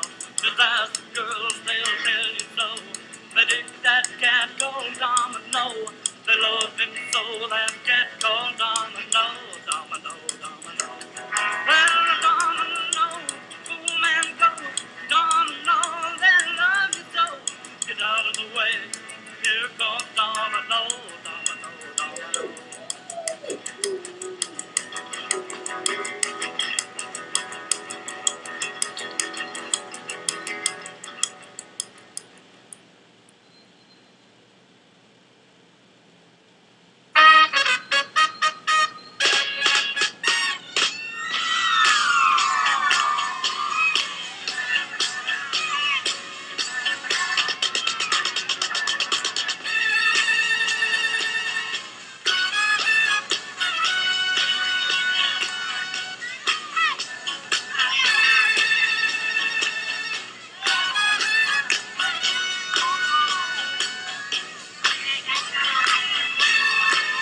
coach is long. Well, that long black train carried my baby from home. Train, coming on round the bend. Train, coming on round the bend. Well, it took my baby, it's gonna do it again.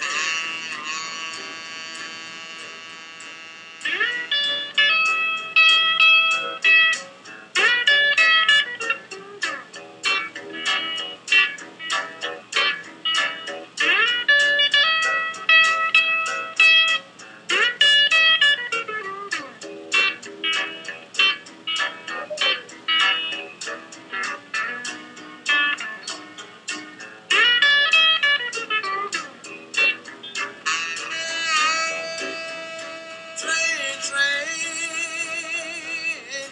coming on down the line. Train, coming on down the line.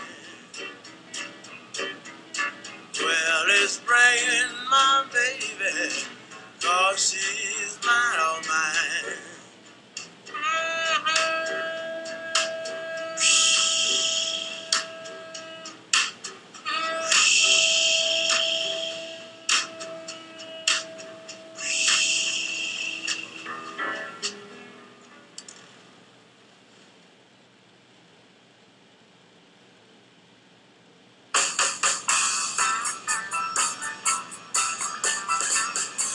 I walk in a crowd, hiding tears I can't cry out loud. I can't let them see me cry, 'cause they don't care if I live or die. And it's a mean old world, let me tell you, it's a mean old world when you need someone.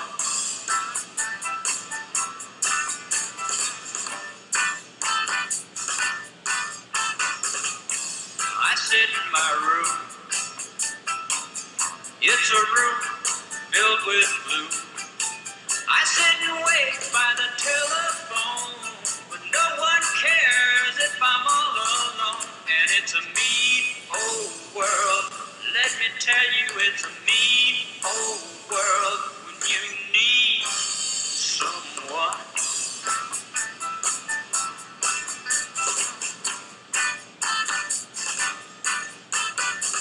Sometimes my friends don't understand me. Sometimes they can be so cruel. All I hope is someday I find someone to love my whole life through. I walk down the street, hide my face from the people I meet. They don't see the tears in my eyes. They don't care or even realize that it's a mean old world. Let me tell you, it's a mean old world when you need someone. It's a mean old world when you need someone. Oh, it's a mean old world. Baby, I need someone. Oh, it's a mean old world. Oh, I need someone.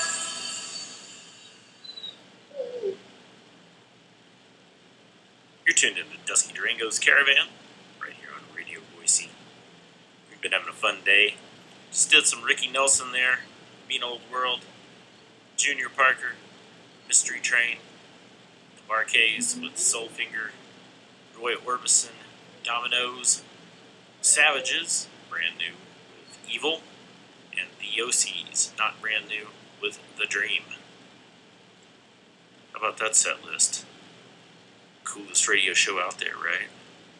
Ha! Be right back.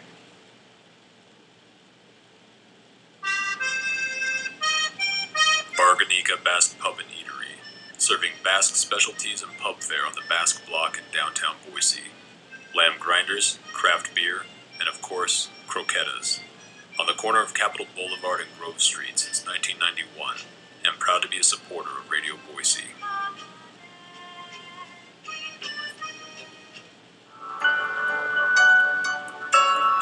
Programming on Radio Boise is supported in part by The Ozone, located in Boise at 1615 South Broadway. Serving the Valley since 1998, The Ozone offers information, products, and consultation that supports sexual health and specializes in the intimate needs of women who may be coping with illness or age-related issues. The Ozone believes that health and intimate wellness are an essential part of human happiness. You can learn more by calling Karen at 208-395-1977.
I'm so alone. Will you wait and let me, baby, let me here all alone.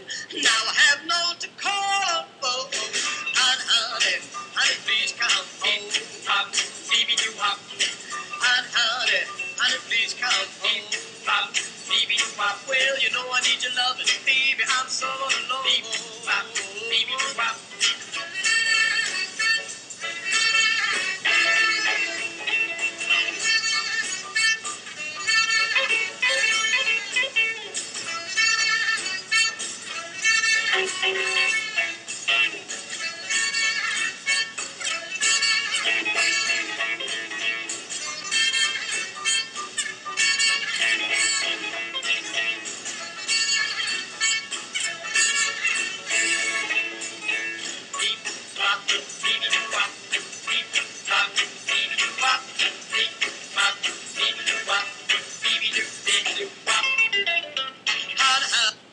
Honey, please come home.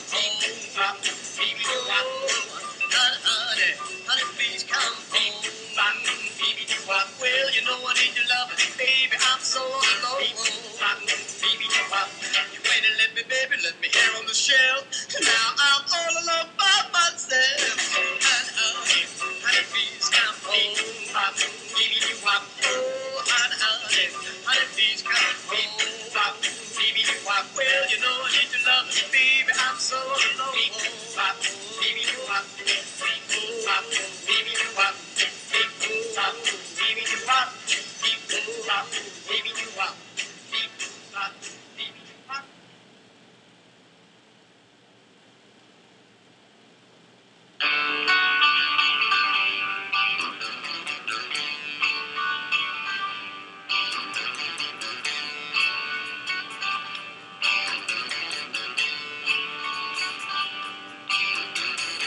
Town, same town blues.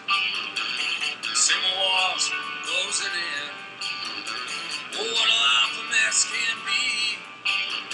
Well, I'm sitting here thinking of you. Won't you give a thought to me?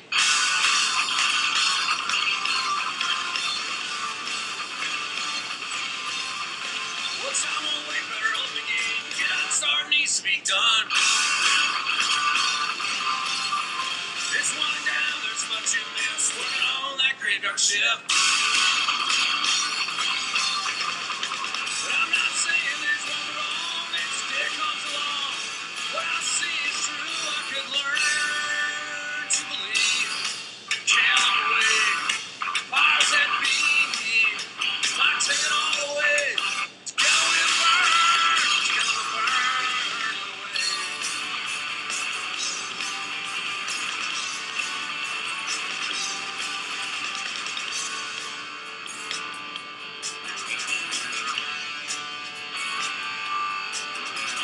Sunset land of paradise, sunset land of pain. Well, which side are you looking from? Some people have it all, some want the gain.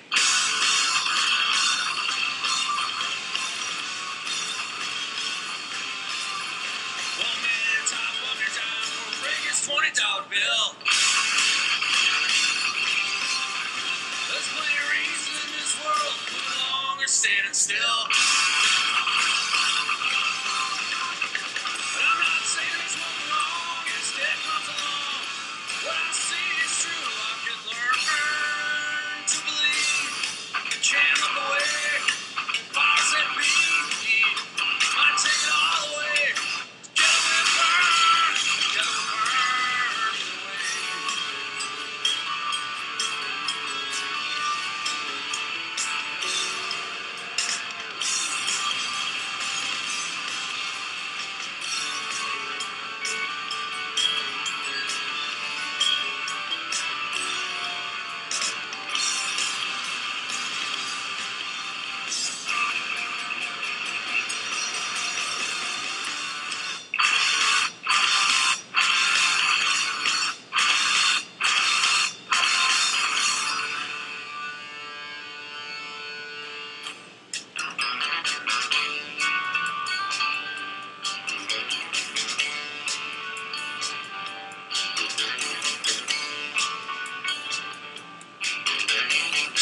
Sometimes been looking for a reason. Since the simple ones lead to most truth. Oh, what a life a mess can be. I'm sitting here thinking of you once again. Be thoughts of me.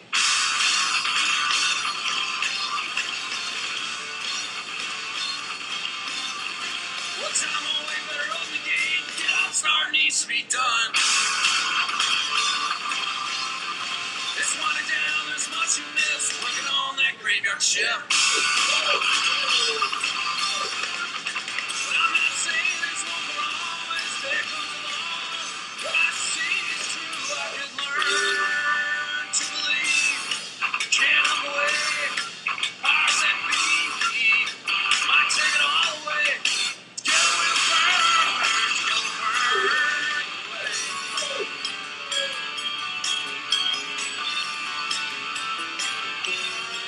Together we'll burn.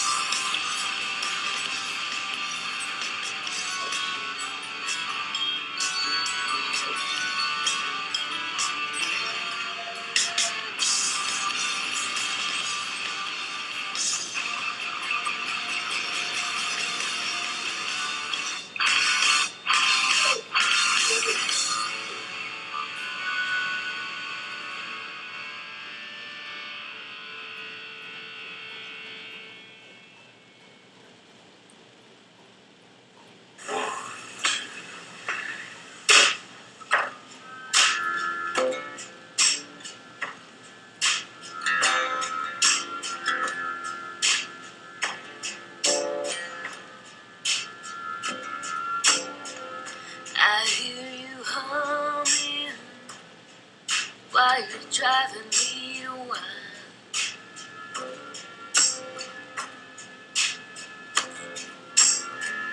I hear your fingertips, steering wheel keeping time.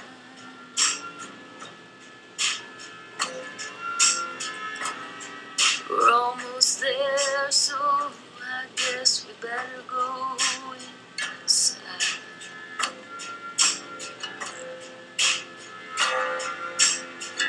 Maybe that dude will be there, that dude that healed last time.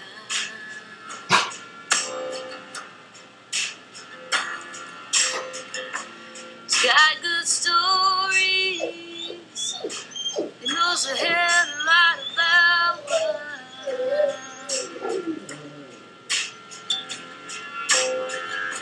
He's told us things we've never heard about, purple and dying.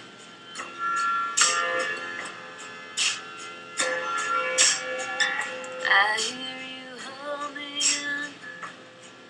you humming all the time.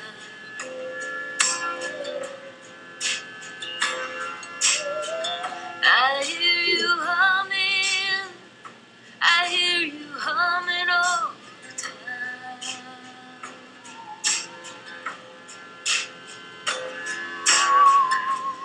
Got a lot of words, yet you are humming every time.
and winnings and inviting.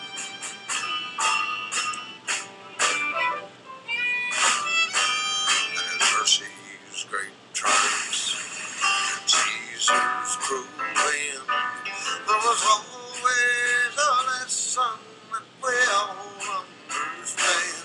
And with great strength and cunning and the help of fate's hand, will all glory and victory and winning and in vain. But we ain't gonna die, and we're gonna stop fighting no more. And we ain't gonna fight.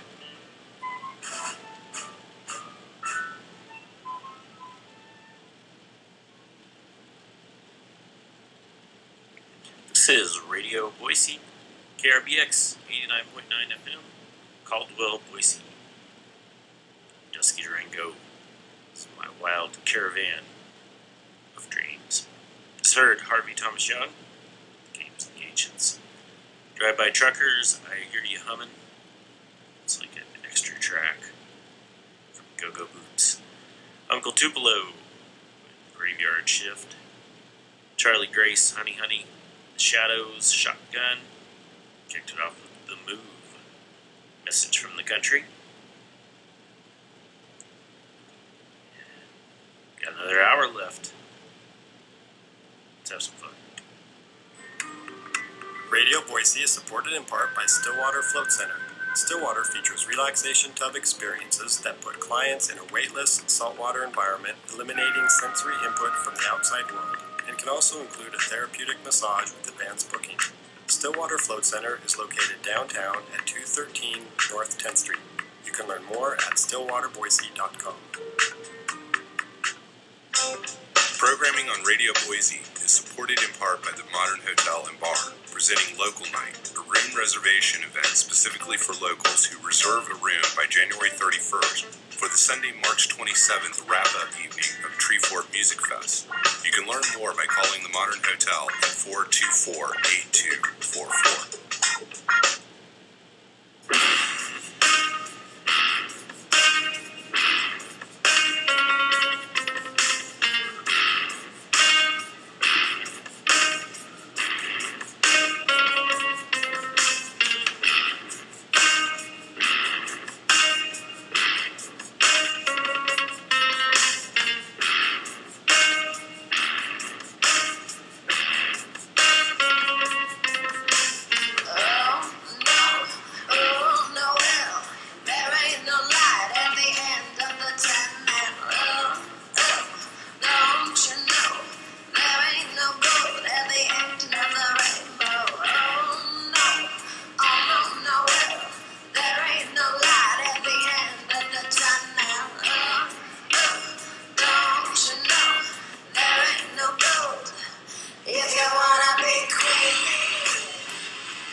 singing a song that you don't know. You always walk so slow. You always walk so slow.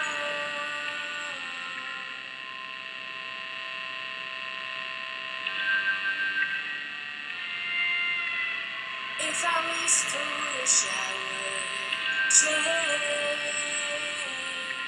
a feeling not long ago let fade.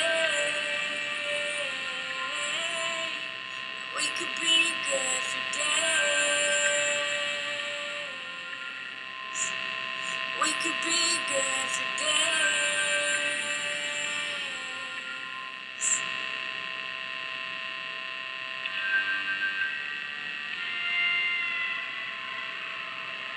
Take what you want, you wear out. I'm not trying to be yours. You see me how I wish I was. I'm not trying to be seen. To be seen.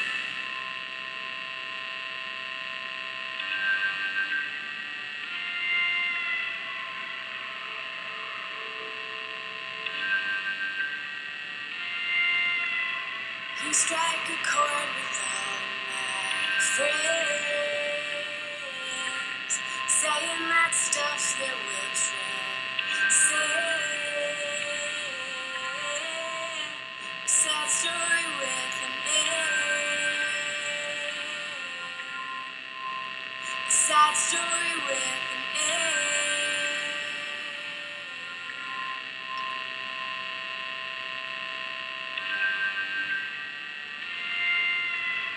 If I just clone myself in line, stare at your picture late at night, and I could just close my eyes. I could just close my eyes.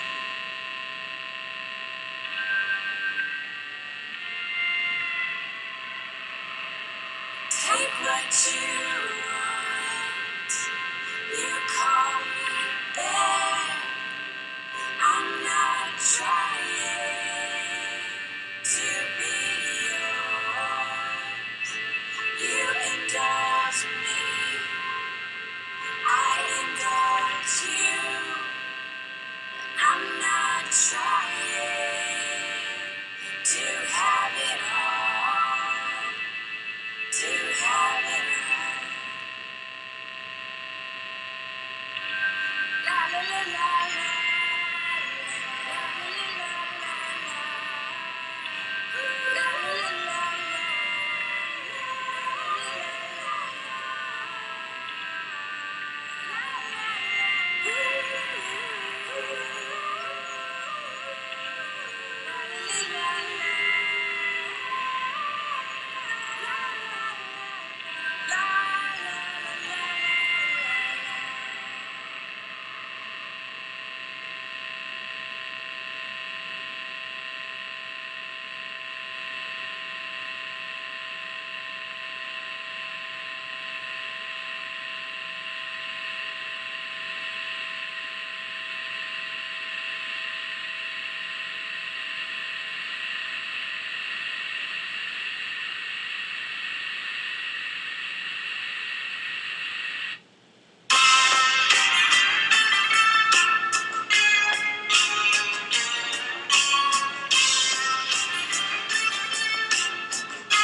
just let it in.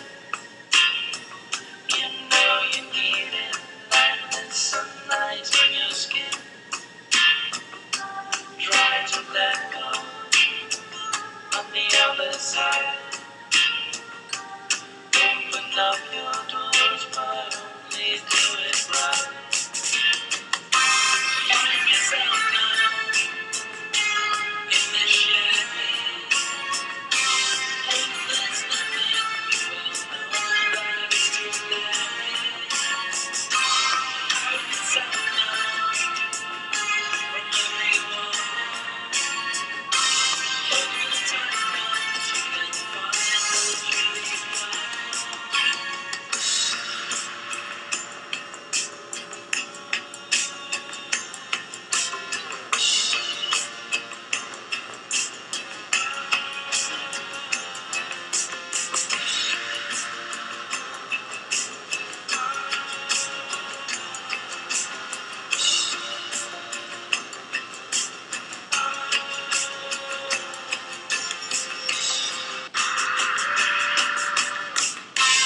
Find yourself now in this Chevy. Hope there's nothing you will know that it's too late. Find yourself now from everyone. When the time comes, you can find what you need now.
Midst of sassafras, many things will come to pass, and the smoke shall rise again to the place upon where it began.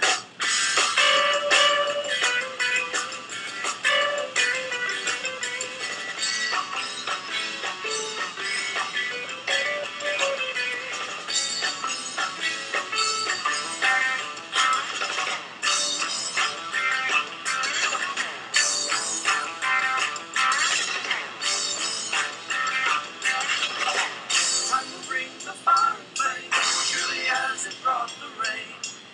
But in the gardens of the moon, time is held within the silver spoon.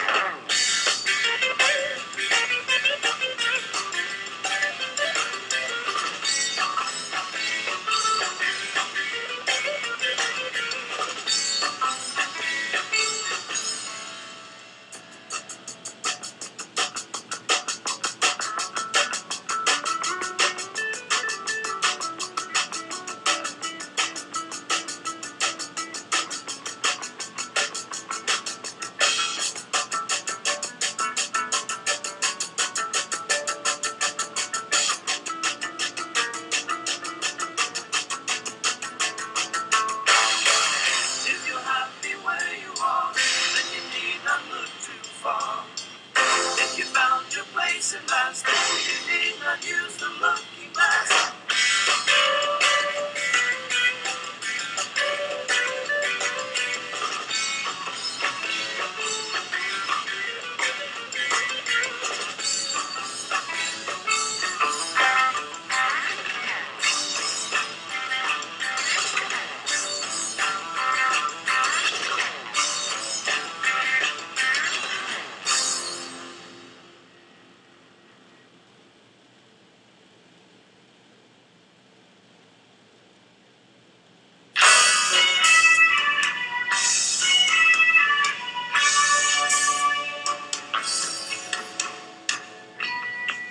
I was torn out by the roots and laid out to dry.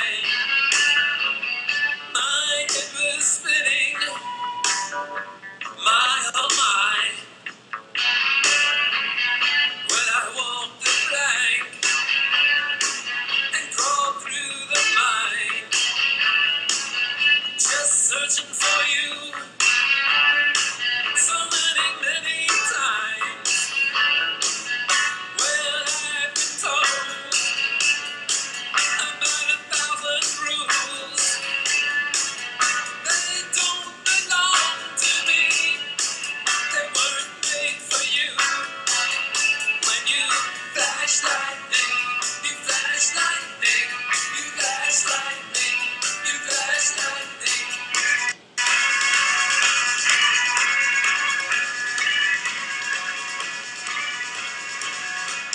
You're the keeper of the flame, someone no one could tame. Your Royal Highness, I'm at your call. Shall I rise or shall I fall?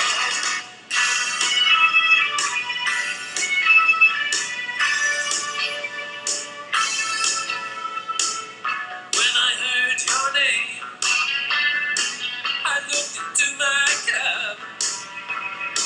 Lo and behold, the 7 seas came up. When I hear your voice, the arrow flies. The street turns summer, and the fools get wise. When you flash lightning, you flash lightning, you flash lightning, you flash lightning.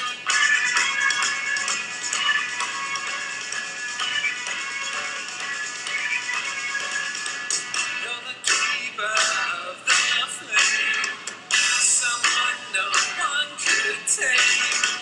Your Royal Highness, I'm at your call. Shall I rise or shall I fall?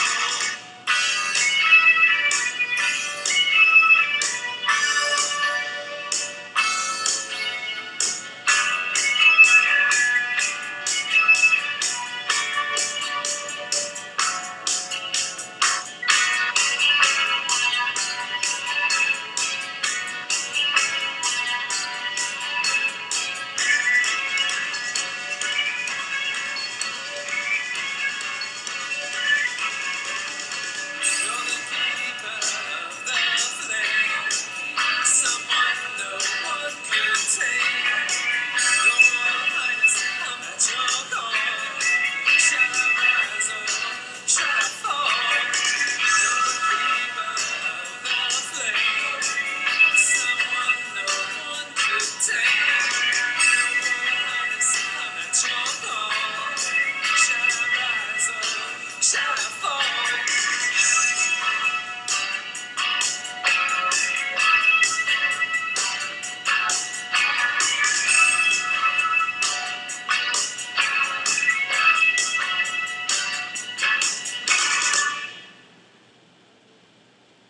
This is Radio Boise, Dusky Durango, and my caravan. We just heard Tom Verlaine there, Flash Lightning. Remember that one? Of course you know. The Bobo Puppy, before that with Hot Smoke and Sassafras. Jackal Gardner with Find Yourself. Waxahachie Breathless. And Julian Casablancas plus the Voids with Where No Eagles Fly.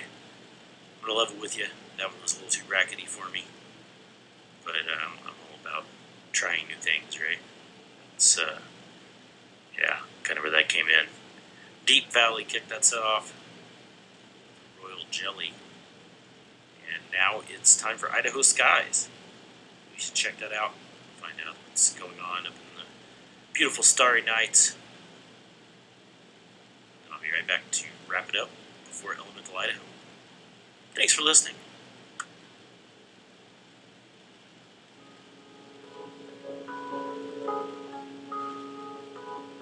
Welcome to Idaho Skies for the 4th week of January. We're your hosts, Paul And Rachel. Late on the 25th, you'll find the star Regulus above the moon. Regulus is the alpha star of Leo the Lion. and it has a faintly yellowish-orange tint to it. However, it's actually 2 pairs of stars orbiting each other. 2 pairs? That's right, 4 stars in total. Hey, Regulus is also 79 light-years away. So if you know someone who is 79 years old, then Regulus is his or her birthday star this year. The primary star of the Regulus star system is 3.5 times more massive than the Sun. What's really weird about it is that it spins once on its axis in just 16 hours. When you compare that to the Sun, which rotates on its axis once per month, you'll realize just how much faster this massive star spins on its axis.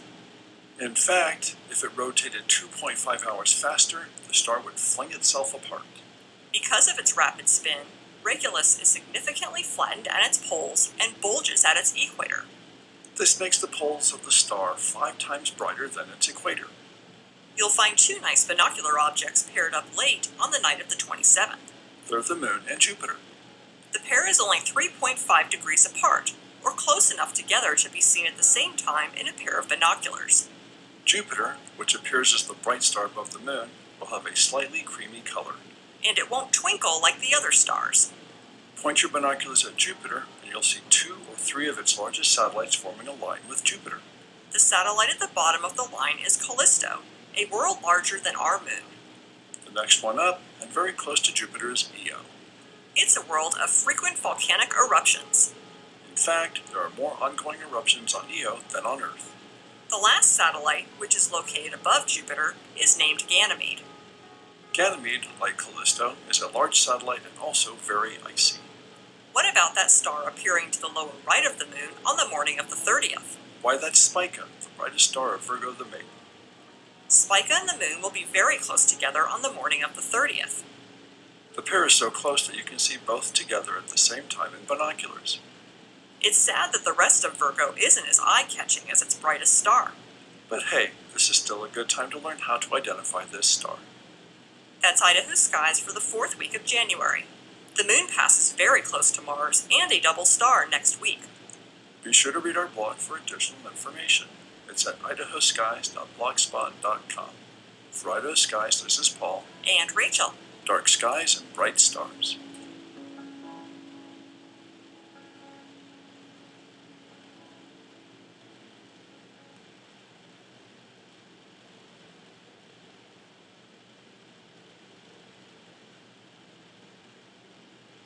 Radio Boise is supported in part by Guru Donuts, a local artisan donut shop specializing in handcrafted donuts made fresh each day with a full espresso bar, chai lattes, teas, and kombucha on tap. Located at 204 North Capitol Boulevard in downtown Boise, Guru uses locally sourced ingredients to make all their unique glazes, fillings, and donuts from scratch, prepared by human hands. For more information, visit gurudonuts.com or at 571-7792.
I got some John Coltrane on the stereo, baby, make it feel alright. I got some fine wine in the freezer, mama, I know what you like. Oh, go and take it, turn it, set it loose. We gonna learn about love on a sleep-like road. Gonna be alright. It's gonna be alright. I feel it. Gonna be alright.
Don't tell me anymore about the civilized world, baby. It's just you and me. Oh, what do I gotta do to show you the way that's gonna be? Gonna take it, move it, set it down. Gonna send it like a burning flame. It'll be alright. It's gonna be alright.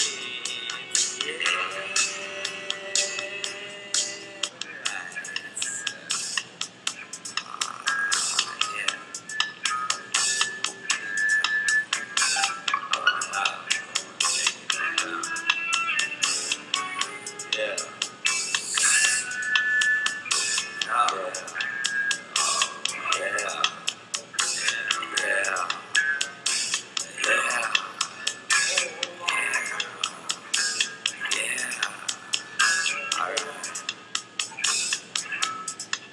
I've got some John Coltrane on the stereo, baby, make it feel alright. Got some fine wine in the freezer, mama, I know what you like. I've got some John Coltrane on the stereo, baby, I know you feel alright. I've got some fine wine in the freezer, mama, I know what you like. I got some John Coltrane on the stereo, baby, make it feel alright. I said that a man works hard all day and he can do what he wants to at night. Come on.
is Radio Boise.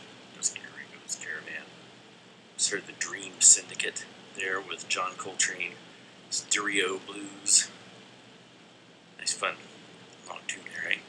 Tom and hey, wow, that was an entire set. Haha, groovy. Hey, I got the Go Listen Boise calendar in front of me. Go Listen Boise brings you the Neighborhood Noise, a weekly live music calendar. Full calendar listings can be viewed at golistenboise.org. Here's a peek at some of what's going on this week around the Treasure Valley. Wednesday, January 27th, Quiet Company and the Kickback are at Neurolux Day. Skate Night at the Shredder features Desert Graves. Thursday, January 28th, Boise Does Bowie. Several local musicians cover David Bowie at the Record Exchange at 6 p.m. Landon Wordswell, Edible, Holistic Meditation, and Monkey D are performing at SACA Entertainment at 6 p.m. Friday, January 29th, Bernie Riley Band is playing at Sockeye on Cole at 7 p.m. Nile, Final Underground, Pete Angel, Children of Abandonment, and Splattered Throat are all at the Eclipse at 7 p.m. Jordan Leisure is performing at High Note at 7:30. Hillfolk Noir will be at Pengillies at 8:45 p.m. Saturday, January 30th, Boise Philharmonic presents Chamber 360 Degrees at St. Michael's at 11 a.m. Spencer Batt is playing at Pioneer Lodge at Bogus from 3 to 6 p.m. Hector Pector is at Willie B's from 7 to 10. Oso Negro EP release with Camp, Dedicated Servers, and Buff Mervin is at Neurolux starting at 8. Sunday, January 31st, Dan Costello is playing at Simplot Lodge at Bogus Basin from 3 to 6.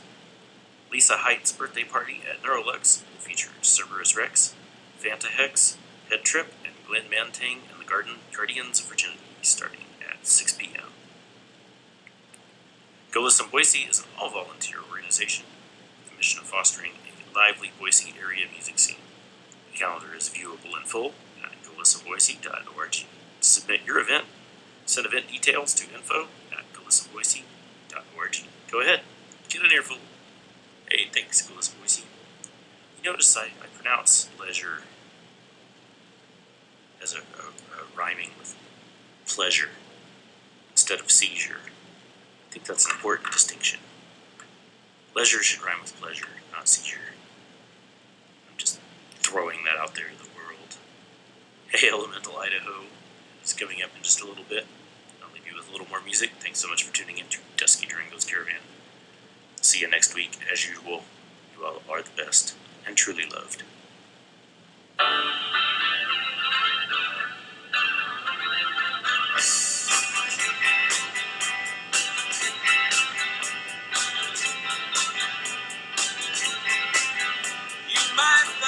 Yourself alone, on your own without a home, then you can find yourself a friend, and you can keep him till the end. That's what you're here for, to hold to your heart. Gotta start living, don't tear yourself apart.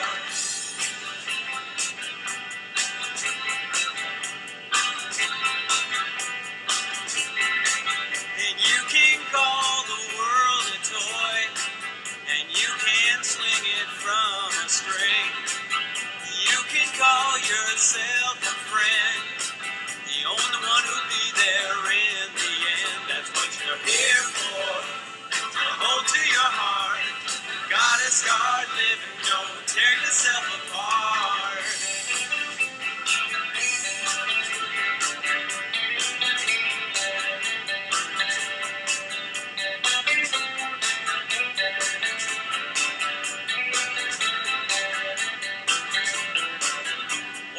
Down an empty road, kicking dirt and asking the sky, is life a world I'm living in, or just the answer to the reason why? That's what you're here for, to hold to your heart. Gotta start living, don't tear yourself apart.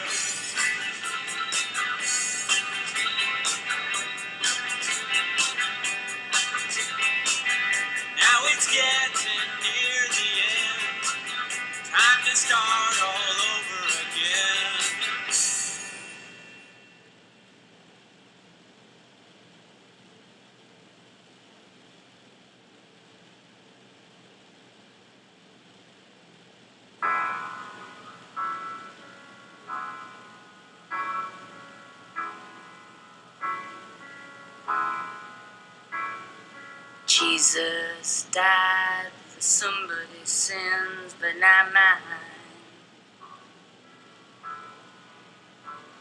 Midnight pot thieves, wild cord in my sleeve,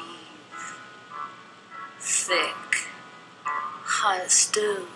My sins, my own, they belong to me. People say beware, but I don't care. The words are just rules and regulations to me. I'm walking around, you know I look so proud. I'm moving this year as my fear, where anything's allowed. I'll go to this here party. I just get bored. Until I look out the window, see it's way I'm going. Hopping on the parking meter, leaning on the parking meter. Oh, she looks so good. Oh, she looks so fine. And I got this crazy feeling. And then I'm gonna make her mine. Oh, put my spell on her. Here she comes, walking down the street. Here she comes, coming through my door. Here she comes, rolling up my stair. Here she comes, wasn't to the hole in a female dress. Oh, she looks so good. Oh, she looks so fine. And I got this crazy feeling. I'm make my mind and I hear this knocking at my door. Hear this knocking at my door. And I look up to the big tower clock and say, oh my God, it's midnight. And my baby is walking through the door. Laying on my couch, she whispers to me, and I take a big plunge. And oh, she was so good. Ooh, oh, she was so fine. And I'm gonna tell the world. And I just made up mind and said, darling, tell me you're mine. She told me you're mine. She whispered to me. She told me you're mine. And the nightmares, and the nightmares, and the nightmares, and the nightmares. J L O I G L O I A. Gloria, G L O I A. Gloria, G L O I A. Gloria, G L O I A. Gloria.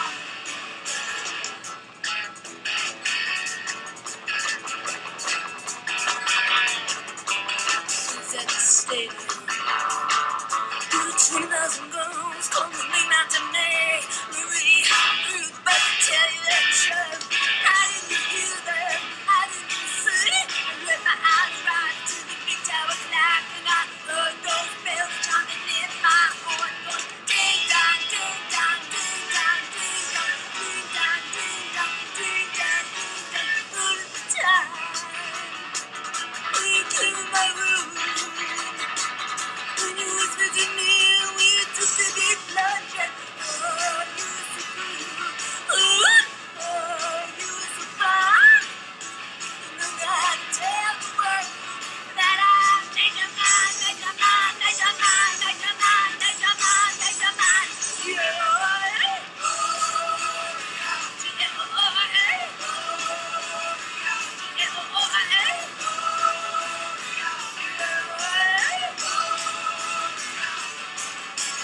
Tower of Sky.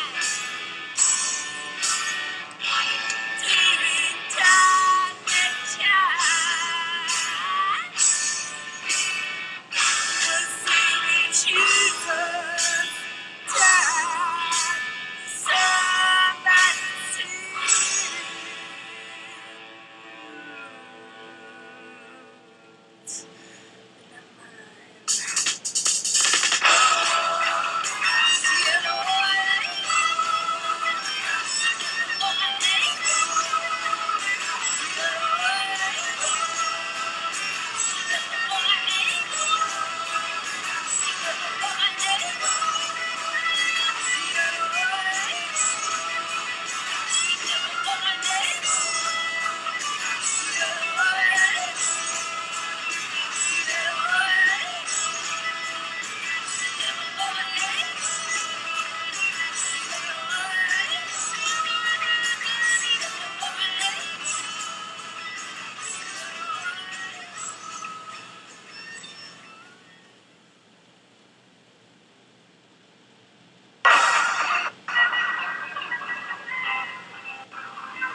Your home for independent, people-powered radio.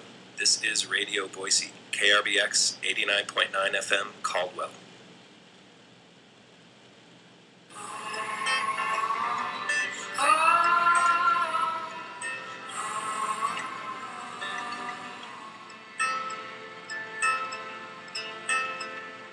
The sun shone high those few summer days, left us in a soft, wide-eyed haze.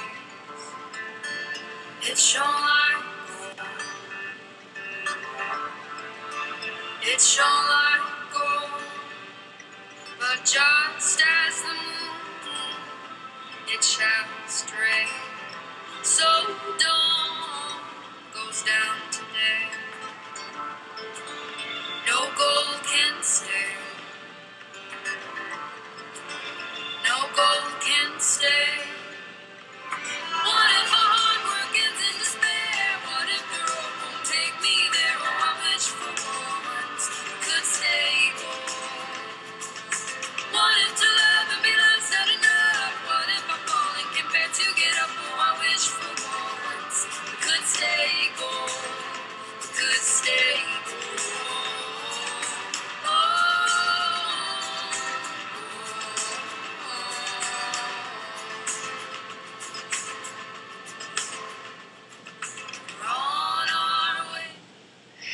Good afternoon and welcome. This is Elemental Idaho, our weekly interview and news program featuring discussions on environmental issues and examining the facts relating to forming sound environmental public policy. I'm your host, Beth Markley. Every week we examine a different environmental issue specific to Idaho and the way we live, work, recreate in, and interact with our natural environment. Elemental Idaho is produced every week at Radio Boise's downtown studio through a collaborative partnership between Radio Boise and the Idaho Council on Industry and the Environment, whose mission it is to create support for factual discussion of environmental issues and to facilitate the use of science and facts in shaping public policy on them. For our show today, we're doing a follow-up to last week's conversation about fish consumption and water quality. In May of 2014, the Idaho Department of Environmental Quality began a year-long statewide survey to estimate fish consumption rates among Idaho residents. Results would be used to tailor water quality criteria to protect human health in Idaho. Last week, the Idaho DEQ proposed a rule change to the Senate Resources and Environment Committee updating water quality standards based on the results of that survey.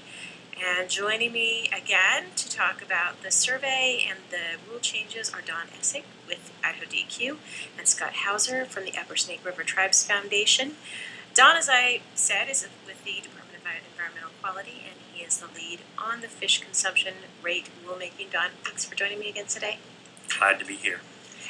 Scott is the Environmental Program Director for the Upper Snake River Tribes Foundation, which is comprised of 4 regional tribes located in Idaho, Nevada, and Oregon. He works on a variety of fish and wildlife, natural resource, environmental, water quality and quantity, and tribal coordination issues. Scott, thanks for joining me again today. Thank you for the invitation. As I said, you both were on the program a while ago. I replayed that program last week, just because this is up in the news again, talking about the statewide fish consumption survey, the results of which would inform the revisions to the revised EQ water quality rule. For anyone who missed it, I wonder, Donna, if you could take me through why the rule change was necessary and the reasons for the fish consumption survey. Sure, it'll be a bit of a story. We like stories. Well, it actually started back in 2005.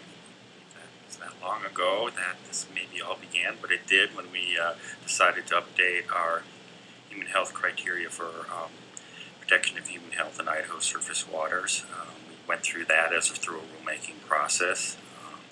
Part of that was including new information on toxicity of various chemicals, but also part of it was a change in fish consumption rate from the EPA's previous recommendation of 6.5 grams a day to a new recommendation at the time of 17.5 grams per day. We did that, completed that rulemaking, turned it over to EPA in July of 2006, and we didn't hear anything.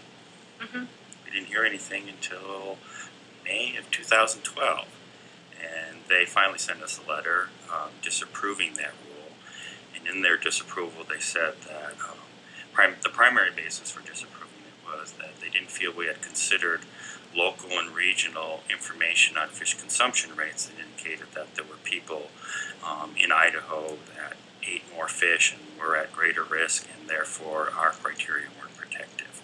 Now, let's go back and talk about why fish, and for those who weren't. I think that's important. I think some question, I get that question a lot. Like, why do you care about fish? This is water quality criteria, right? Mm-hmm. And it's because, we as humans get exposed to toxins in waters in 2 primary ways. Drinking the water directly, or from the critters that live in the water, they take up those contaminants into their bodies, and then when we consume them, we get exposed to those contaminants. Mm-hmm. So the national standard before this all happened was 16 grams, did you say? Well, I don't know, I hesitate to call that a standard, but it's part of what goes into creating the standards. Okay. So it was 6.5 grams way back in the day. 6.5. Then it went to 17.5 grams in 2000, which we adopted in 2005. Okay. More recently, just last year, it went up to 22 grams per day. This is EPA's national recommendation. Okay. And for those of us who don't do conversions very well, ounces, that's less than... That's less than an ounce. It's less than an ounce a day, is what they're presuming. Okay. Scott probably converted that to meals per week or something like that. I don't know. Well, I'm just thinking a serving might be 3 to 4 ounces of fish. I think they figure a typical meal is 6 ounces. That's what they typically serve in a restaurant. All right. Well, unless you're my 13-year-old, then it's a lot less. That's a lot less. Yes. Or if it's really expensive fish. Yeah. Okay. So the EPA's criteria was for raise the amount, and they said we needed to have more information on how much fish Idahoans consume. Right. So we thought about that for a while. Decided we needed to engage in rulemaking again. One of the first things we did as part of that rulemaking, this started in late summer, early fall of 2012, is we needed to look at the data in the region more carefully. And so we worked with EPA. We gathered together, I think, 19 regional fish consumption surveys, most of them not in Idaho, most of them in Washington and Oregon. We looked at them, and at the end of our review determined that although there was a lot of data regionally, very little of it was relevant to Idaho, and none of it was current. The most recent study was a study in the mid-90s done collectively for 4 tribes, part of the Columbia River Intertribal Fish Commission. And so we decided we needed to embark on our own fish consumption survey and get Idaho-specific data. And this went on for a year. The survey, well, it took a long time to kind of design the survey, then get funding for the survey. But yeah, once we engaged in the survey, it went on for a whole year. And tell me a little bit about the methodology, and then Scott, I want to hear from you about specifically working with the tribes themselves. So basically, it's a questionnaire. People in the business would call it a dietary survey questionnaire. A whole series of questions about your fish consumption habit. It could be administered in any number of ways. I could sit here and talk to you and ask the questions. I could mail the questionnaire to you. You may get questionnaires like that. Most of those end up in the trash. You can do a telephone survey. You can do it a variety of ways. We ended up doing a telephone survey. We thought that was the most cost-efficient way to reach a large number of people. Okay. And Scott, with the groups that you work with, you had a little bit different or more thorough methodology you want to talk a little bit about? So I represent 2 Idaho tribes. There are 5 total Idaho tribes. Only 2 of those tribes decided to do a survey, the Nez Perce tribe and the Shoshone-Bannock. I represent the Shoshone-Bannock tribe. While DEQ undertook a survey looking at, it's also called the National Cancer Institute, the NCI method. The tribes did 2 methods. They did the NCI method and then a food frequency questionnaire, where it basically asks tribal members to recall the amount of fish they've eaten over the past year. Whereas the NCI method asks people to ask them if they ate fish yesterday. Okay. And the difference between the 2, I mean, are you just trying to get a sense of the frequency or the quantity or both? Well, they both lead to the same outcome of grams per much fish in grams per day are eaten. Traditionally, food frequency questionnaires have been used. The NCI method is a newer method. Some consider it state of the art. So the tribes determined, with input from the Environmental Protection Agency and some contractors that they hired, that we would undertake both methods in the tribal survey. And so what did you find with the 2 different surveys? Are we anywhere close? Were we anywhere close in terms of what the standard had been before? Or is that still in question? Well, you're jumping ahead to the outcome, I guess. Okay, well, let's go. And when we ended up in, at the end of the day, in a quite different place than we were previously in terms of the fish consumption rate. But as I said a little bit earlier, there's more that actually goes into these standards, the criteria that we're talking about, than just the fish consumption rate. Okay. That is a big part. That's really what brought us to the table, brought us together, but there's more to it than just the fish consumption rate. There's, how toxic is a particular chemical? We have new information on that. There's how much water do you drink at the same time for some of the criteria anyways. There's a set of criteria that deal with both modes of exposure, and there's new information on that. There's information on how much people weigh, because the more you weigh, the more you can be exposed to, and that's factored into the criteria. There's many of these compounds are bioaccumulative. So how much you see in the fish, if something is very bioaccumulative, is much greater than what you see in the water. And that's also factored into the criteria, because it increases your exposure relative to just drinking the water. Okay. So all of these things play into these criteria. We had new information on all of these things that we took into account. And so there's actually, I understand that there's additional substances that were added to the profile. Is that correct? Yes. So Idaho's proposal that's now before the Idaho legislature includes, I believe, 11 new compounds that we didn't have listed in our rules previously. Mm-hmm. And this is because EPA has come out with information that they recommend information criteria to the states, and then it's up to the states or authorized tribes as well to adopt these criteria or adopt them with modification, which is really the realm we're in with using the different fish consumption rate. But yeah, they came out in 2014 with draft national recommendations that had values based on new toxicity information for or compounds that we previously didn't even have in our rules. Were they compounds that we knew were in the water and didn't have a sense of the human health factor, or have they been recently indicated as compounds in the waters that we're talking about? I would say neither. I'm trying to remember there's two of them that come to mind were 2,4-D, which is a herbicide, and 2,4,5-TP, which is another herbicide, very similar, phenoxy herbicides, as you might hear them called. We have criteria for those now. We never did before. I have to imagine they've been in use for a long time. What I imagine is driving this is that we finally got the toxicity information on which we can have some confidence in which to the whole criteria. It really has nothing to do with any knowledge of the prevalence of those particular compounds in Idaho waters or not. So we have the results included the results of the fish survey, and then other factors that you were studying as well. Let's talk about the results of the survey itself. Where did we end up with that? Did we have two different sets for the overall population, and then for the tribal population? Yeah, there were multiple surveys. There were multiple surveys. Okay.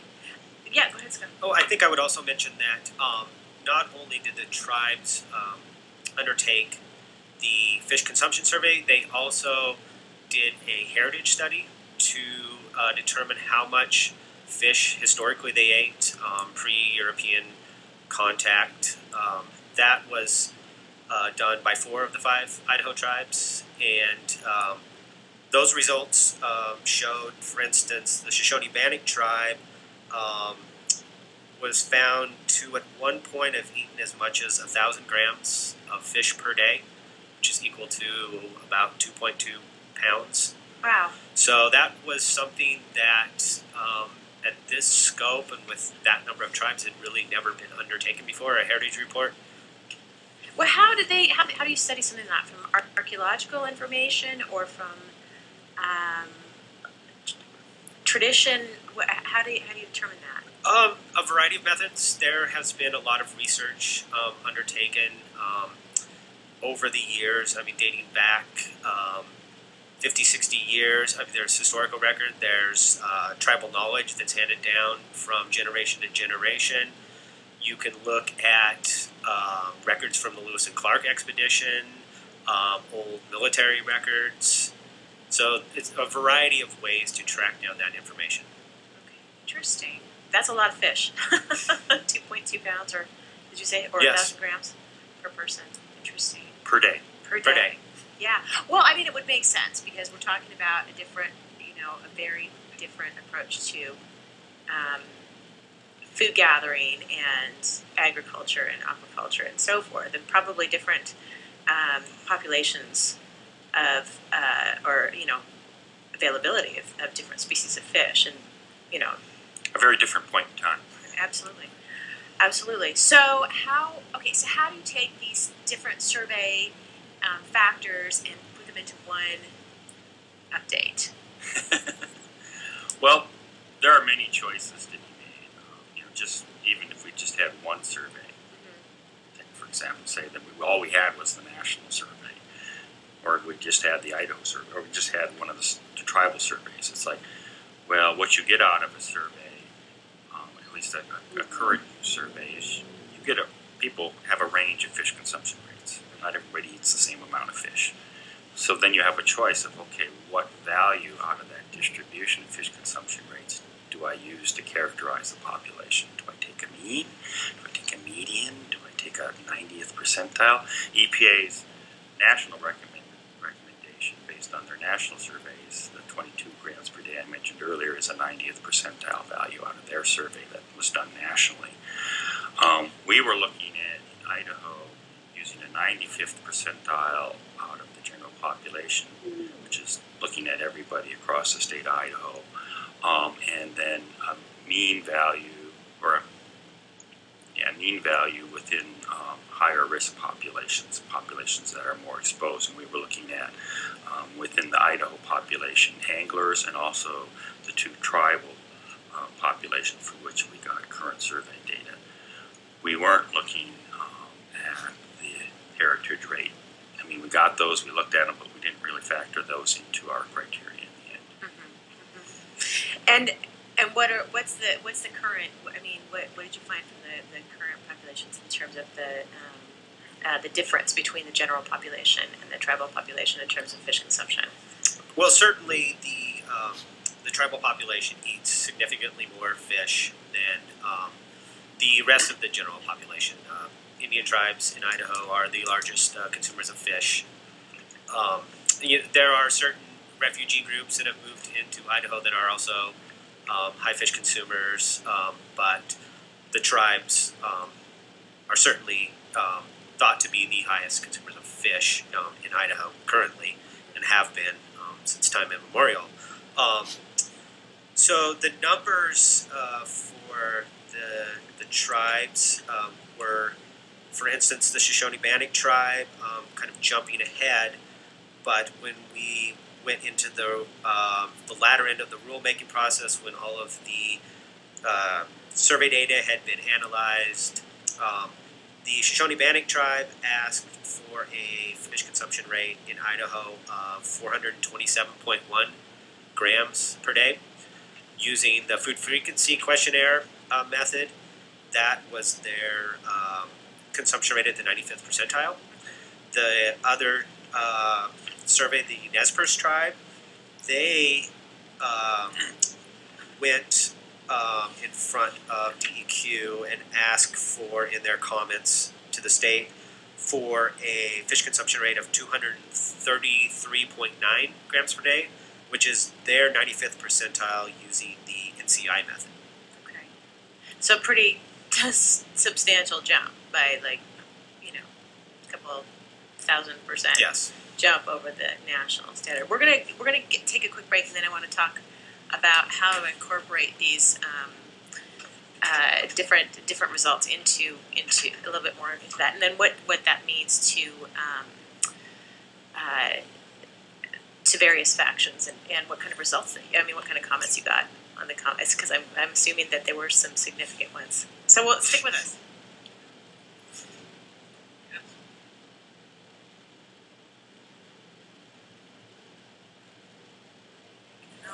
Hobo on the side, lonesome blue. I was fair as a summer day.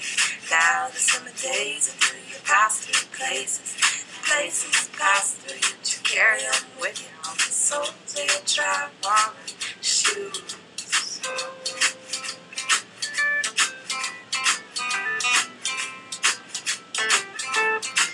Well, I love you so dearly, I love you so clearly. I'll wake you up in the morning so early just to tell you I got the wandering blues.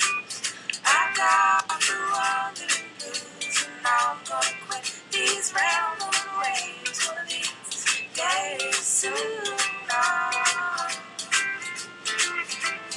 I sing the little last bird, sing the prettiest songs. The little last bird, sing the prettiest songs.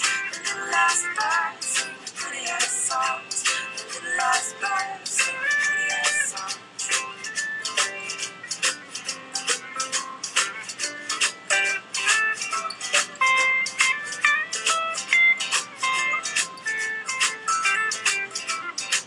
Those times I think I feel so small. Wild body rambling footsteps on the shine. And I'm lonesome with the wind, singing these blues to the water. But I'm not too blue to fly. No, I'm not too. Programming on Radio Boise is supported in part by Boise Electric Bikes, a locally owned and operated full-service electric bike shop located on the corner of Main and 25th in Boise's historic West End. Boise Electric Bikes features a knowledgeable team of e-bike enthusiasts helping people find the right electric bike to suit their particular biking needs. Commuting, hauling, or making hills easier, you can learn more about alternatives to automobile transportation at BoiseElectricBikes.com.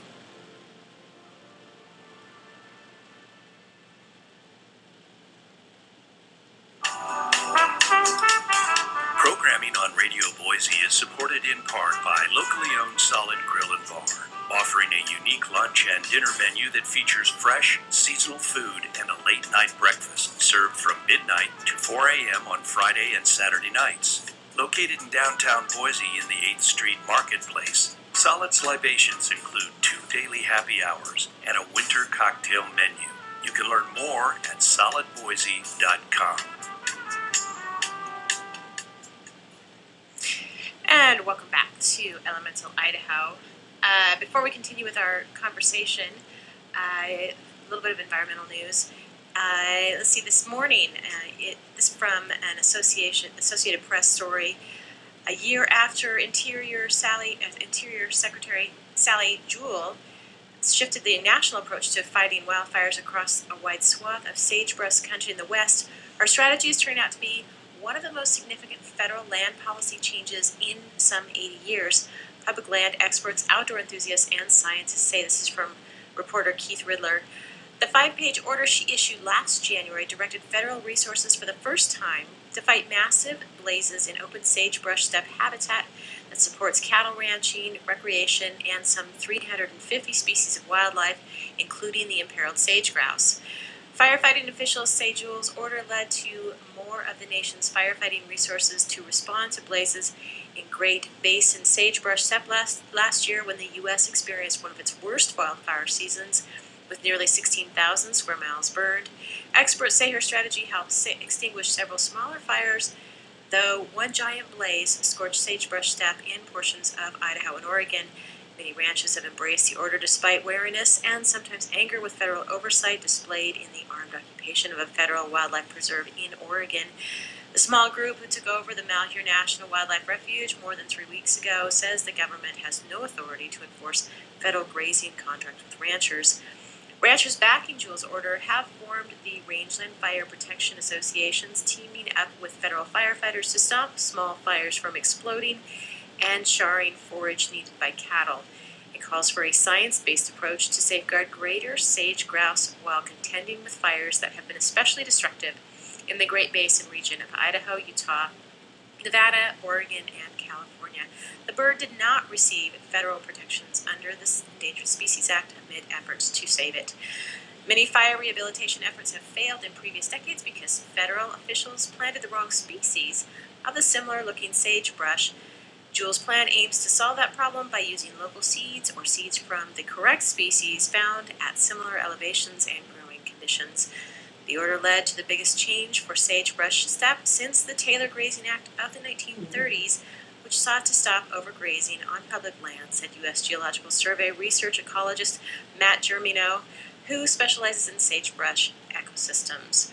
One large sagebrush fire formed in southwestern Idaho and eastern Oregon last summer, consuming some 436 square miles, fueled mainly by invasive cheatgrass.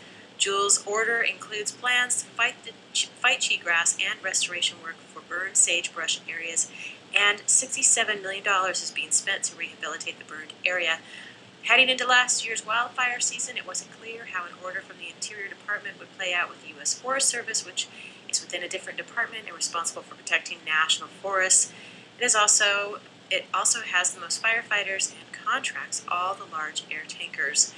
And of course, you're listening to Elemental Idaho. For our show today, we are talking about fish consumption and other elements that go into the revised Idaho DEQ water quality rule. My guests are DEQ's Don Essig and Scott Hauser with the Upper Snake River Tribes Foundation. And when we left off, we were talking about the results from the survey, which were significantly increased for the tribal populations over the general populations. And you talked a little bit about the methodology for incorporating this information plus other information, Don, into the revised rule. Tell me what kind of you said that within the general population you went to the 95th percentile. Mm-hmm. There's so much math in this show. But I'm wondering how well does that address the very significant increase in the amount of fish consumption as represented by the tribe. And then Scott, I want to hear from you about, like, does it go far enough? Okay, so there's no doubt that some people eat a lot more fish than other people. The tribe members are a perfect example of that. They eat considerably more fish than, say, the general population in Idaho does. There's no question about that, and that exposure leads to greater risk for them. But I'd like to point out that that situation exists, that difference in their consumption, therefore the difference in their exposure, with our old criteria, with our new criteria, in absence of any criteria. So it's not like we created that situation with this criteria, but it is something we have to deal with. And the approach to dealing with that is looking at the fact that we have a range of risk, and are we within some reasonable bounds?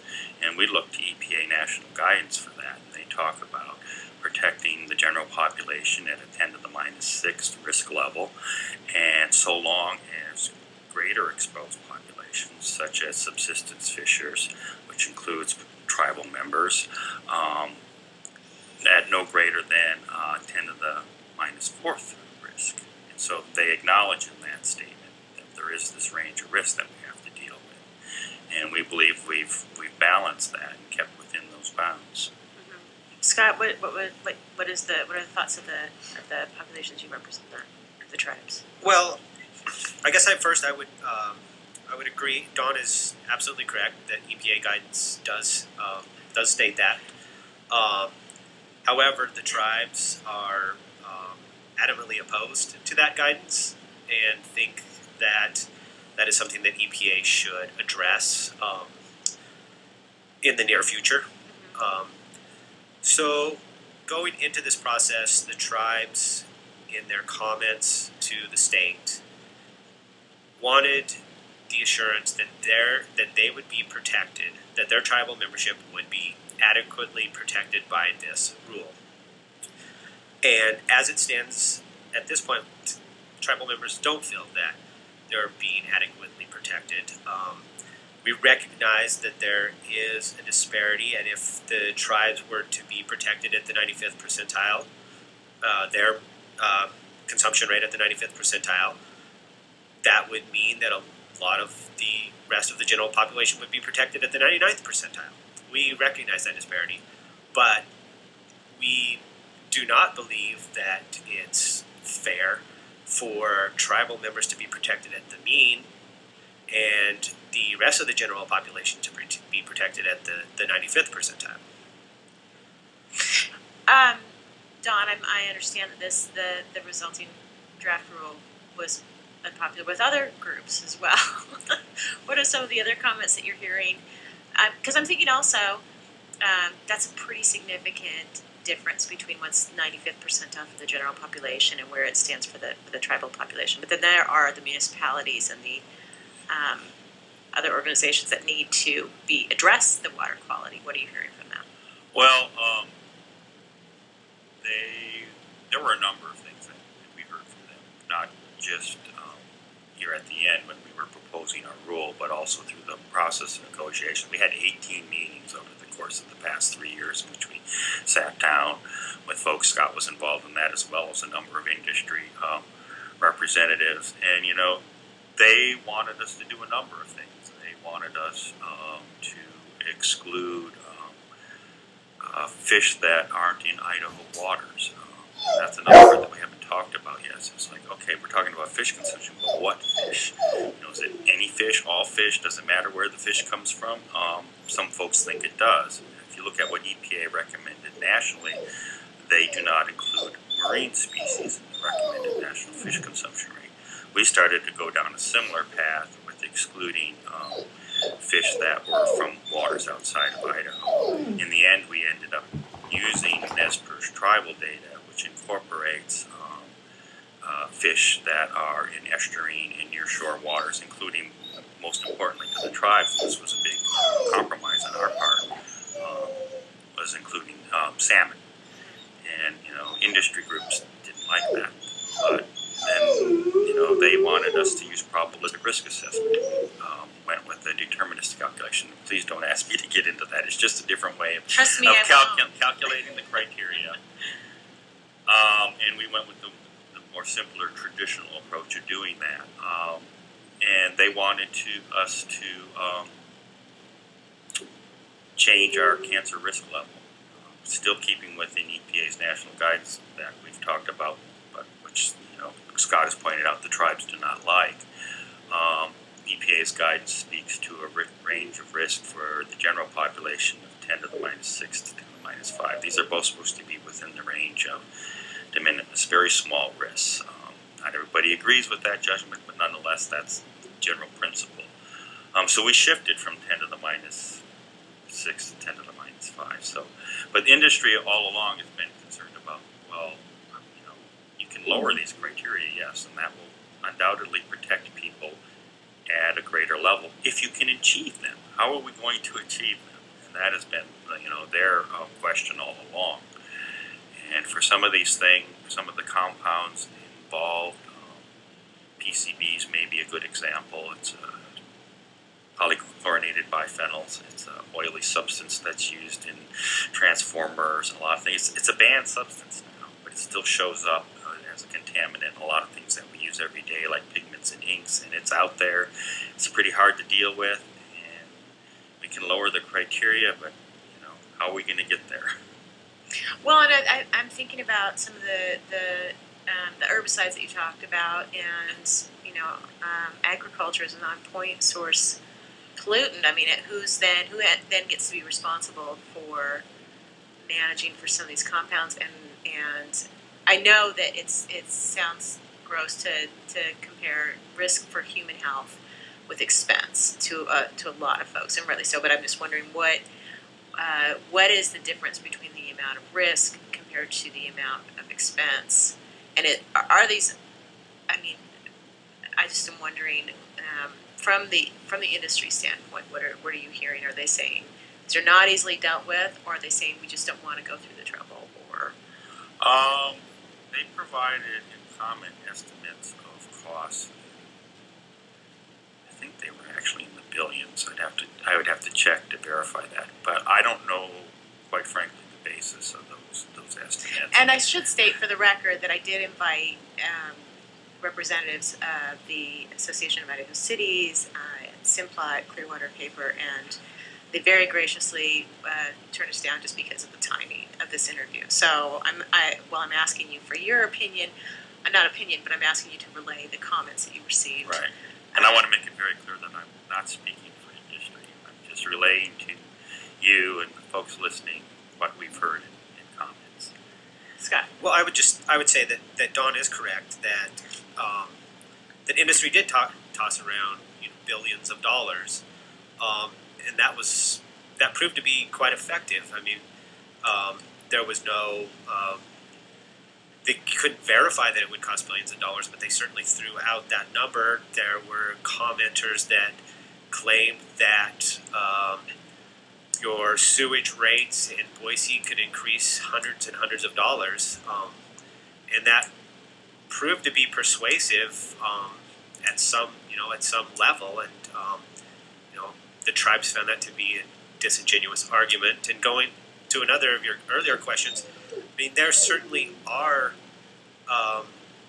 certain chemicals that they're very hard to deal with, and the technology just isn't there. But we think that we should strive to make the water as clean as possible, and expect that technologies will continue to improve as they have.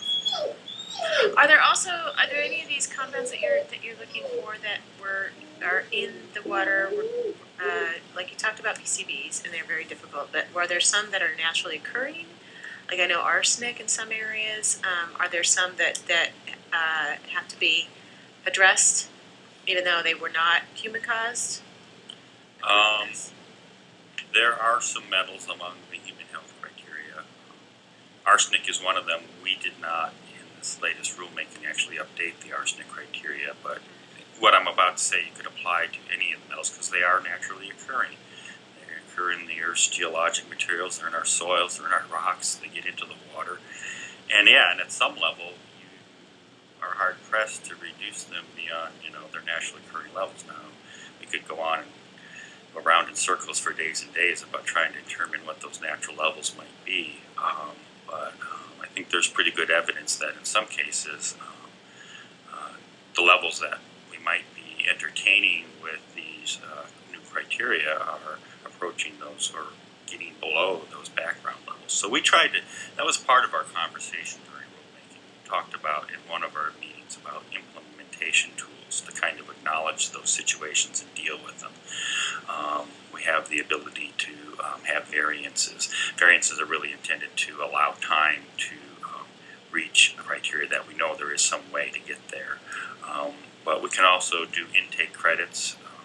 That was one of the things that we put into this new rule, so that we can not hold a particular discharger culpable for the poor quality of water that may be coming into their facility due to either other discharges or a natural background situation. And that could apply potentially to metals, where you have a certain level. So let's say it's arsenic that's in that receiving water, that water coming into the facility. As long as they can not add to that level, then they should be okay. Okay. That we could get so technical. Yes, we some could. Of this, and so as far as the tribes go, Scott, is the resulting draft rule a surprise or something that is it what can be done or what would be done to make the tribe satisfied? I mean, certainly raising it to 95th percentile of the tribal population would be an ultimate goal, but going from 22 grams to 417 grams seems like it would be a pretty big stretch. What would the tribe be happy with? Well, that would be a discussion between the tribes and the state. I would be remiss to speak for the tribes. That would be a tribal council decision. Currently, the Shoshone-Bannock have aspired for 427.1. The Nez Perce at 233.9. But just going back a bit, one of the things I would say that no, it's not a surprise where we're at today. That is not to say anything negative about DEQ staff. They've worked incredibly hard, but the reality is that we live in Idaho, and business and industry is incredibly powerful in this state, and profits are important to those in power in government in Idaho, and that often occurs at the expense and detriment of the health and welfare of humans, education, the environment. And so no, we're not surprised. We're incredibly disappointed and discouraged, and we do believe that this is going to have a significant negative impact on tribal members who are high fish consumers. We were hopeful that there would be a fish consumption rate that was significantly higher than it is. We were hoping that the state would retain the acceptable cancer risk rate of 10 to the minus 6. Excuse me, and they didn't. We had hoped that, as Oregon and Washington have in their process of updating water quality standards, that treaty rights would be recognized, and those treaty rights give fishing rights, and treaties we believe allow for tribal members to take clean fish at the numbers that were present when the treaties were signed. The courts have continually said that treaties should be interpreted as the way the tribes understood them at the time of signing. We recognize that conditions have changed. The fish availability is less, but again, we believe that the state and all of us should aspire to having clean, plentiful fish and trying to get back to as close of a natural state as we can get to. We don't feel that this rule does. Don, it sounds like you're in between a rock and a hard place. Maybe, I don't know. It's always hard to find the middle ground, I would say. And I just wanted to point out that, the rule that is going forward is based on a fish consumption rate of 66.5 grams per day. That's the Nez Perce tribal mean, as I mentioned earlier, including a lot of fish that we initially were thinking weren't possibly going to include, but we are in the end. So that's almost fourfold greater than where we were before. So we have acknowledged a considerably higher fish consumption rate. And going forward, because of all the various factors that go into our rule, over half, I think it's close to 70% of our criteria are becoming more stringent going forward. Some of them, because of what we've done with the changing the cancer risk rate, are going to get less stringent. But all in all, I think, we are putting people in a better position going forward. We are providing a better level of protection down the road than we have in the past. But obviously, it's not making everybody happy. Doesn't sound like good. We're going to take another quick break, and then we'll come back and we'll talk a little bit more about where we go from here. So stick with us.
Programming on Radio Boise is supported in part by Zamso's Lawn, Garden, and Pet Store, featuring Zamso's and Grandma Z's brand pet foods, livestock feeds made locally, hen scratch, and wild bird seeds at each of their locations. Zamso's now includes an 11th location in Nampa at 1201 North Franklin Boulevard, south of the freeway at the Franklin exit. You can learn more at zamsos.com.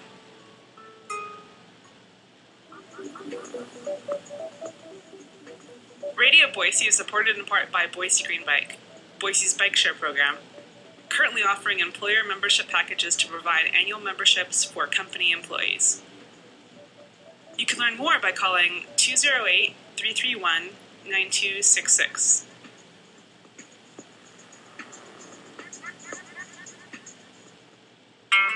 Programming at Radio Boise is supported in part by North End Organic Nursery, now open at a new location, 3777 West Chinden Boulevard in Garden City, featuring over 1,000 kinds of organic and heirloom seeds, bulk and bagged organic garden soils, and gardening classes with a friendly and knowledgeable staff ready to help. You can learn more at northendnursery.com. And welcome back to Elemental Idaho on KRBX Radio Boise. Before we continue, I have a few calendar items to share with you. The first couple have a lot to do with our topic of the day. First, Tuesday, February 2nd through Thursday the 4th, it's the 2016 Water Quality Workshop, Monitoring, Assessment, and Management. Topics include water modeling, waters of the U.S., mercury cycling and deposition, surface and groundwater quality, mine site remediation, species conservation, post-fire erosion, and more, with a keynote address on the long-term history of climate change in California and the West. The workshop will be held at Boise State University, Student Union Building, Jordan D. Ballroom from 1 p.m. on the 2nd to 12 p.m. on the 4th. There's no charge for the workshop, including the keynote luncheon, and information is available at deq.idaho.gov. And then on Wednesday, February 3rd, it's Idaho Council on Industry and the Environment's Gold Room Workshop presenting Fish Consumption, the Rule and the Risk, a presentation before a joint session of the House Resources and Conservation and Senate Resources and Environment Committees. In the 2016 session, the Idaho Legislature will consider administrative rules concerning water quality standards, as we've said, tied to fish consumption rates. After a year-long study of stakeholders, the Idaho DEQ revised its rule on various pollutants to take into account survey results regarding fish consumption. Conservation and tribal groups oppose the rule because they say it's not restrictive enough. Industry groups and municipalities are saying the potential costs of implementation outweigh the benefits. We will hear a risk assessment scientist at this, and we can get some more information on ICIE.org. And of course, if I run through any of the contact information too quickly, all of it is on our website at elementalidaho.org. There are other events coming up, but I wanted to continue with our conversation. Of course, if you have an item you'd like to share with me pertaining to legislative events or environmental education, I'd be happy to post it. You can share that with me on elementalidaho.org. Of course, we're talking today about the DEQ's recently revised water quality rule. My guests are Don Essick with DEQ and Scott Hauser with the Upper Snake River Tribes Foundation. So, Don, tell me about the process. The revised rule went before a Senate committee last week and was approved. Now what? It goes before a companion House committee, and it has to get through that committee, and then it goes to full legislative bodies, assuming they approve it. Once the legislative session ends, it becomes a rule under state law, but we still need to submit it to EPA for their approval under the Clean Water Act. They have that authority over rules implementing the Clean Water Act. And then if the legislature chooses not to approve it, which is a possibility considering it's an increase, and a lot of them are going to be thinking of this from the industry municipality standpoint. Yeah, I expect it will get through the legislature, but if that occurred, if the legislature did not approve it, which certainly that's a possibility and they can go that way, or if EPA disapproves the rule, that's another possible ultimate outcome, then EPA would likely step in and promulgate a rule for Idaho. They're currently under a settlement agreement with ICL to do that if we don't submit a rule to them that they can approve by December of this year. Mm-hmm. And Scott, you've said before the show started that Idaho Conservation League does support the same stance as yours. What are you testifying before these committees when this rule is discussed? We have tribal leaders have testified in October at the DEQ hearing on this issue. Tribal members from the Burns Paiute tribe, the tribal chairwoman, who's the chair of the Upper Snake River Tribes Foundation, and Devin Boyer, who's a council member for the Shoshone-Bannock, testified at the environmental board meeting in December. Marcus Kobe, who's a council member for the Shoshone-Bannock tribe, testified at the Senate hearing, and they are working on bringing another council member to testify February 4th for the House hearing. I know they have testimony prepared. It will certainly be submitted in writing if they don't come in person. And is the standpoint being that from the tribe's perspective that they would rather have the EPA come in and revise this or not accept it and come in with a more strident standard or higher standard? Well, that was not the tribe's original desire. We and the tribes wanted to work through this process and have DEQ develop a set of water quality criteria and a fish consumption rate that we could all live with. That has not occurred, and that has left the tribal options to either the legislature does not pass this rule. I think that is very unlikely, as Donna said. So now we've rested our hopes on the EPA at this point, because that's kind of our last option. And the Environmental Protection Agency has a trust responsibility to the tribes, and we believe that under that trust responsibility that they should step in and disapprove this rule and promulgate standards that are protective of the tribes. They were in that process. In Washington State is currently updating their water quality criteria. They had proposed 175 grams per day, but acceptable cancer risk of 10 to the minus 5. EPA was going to disapprove that, or had insinuated they would disapprove that. Idaho is sitting at 66.5 grams a day at an acceptable cancer risk rate of 10 to the minus 5. So, we think that the tribes have a very solid argument that their health and their treaty rights are not being protected by this standard. Interesting. Well, we're about out of time. I appreciate you both. Don, did you want to? I just wanted to say that we think the rule is protective of tribes, but it all boils down to what is protective enough.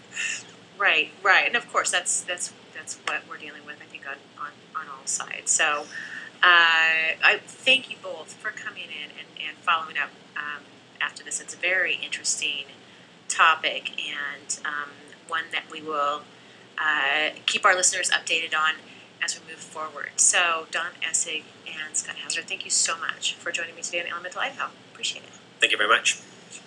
Thank you. And of course, if you're just joining me, or sorry, you have been listening, I got my pages mixed up here, to Elemental Idaho.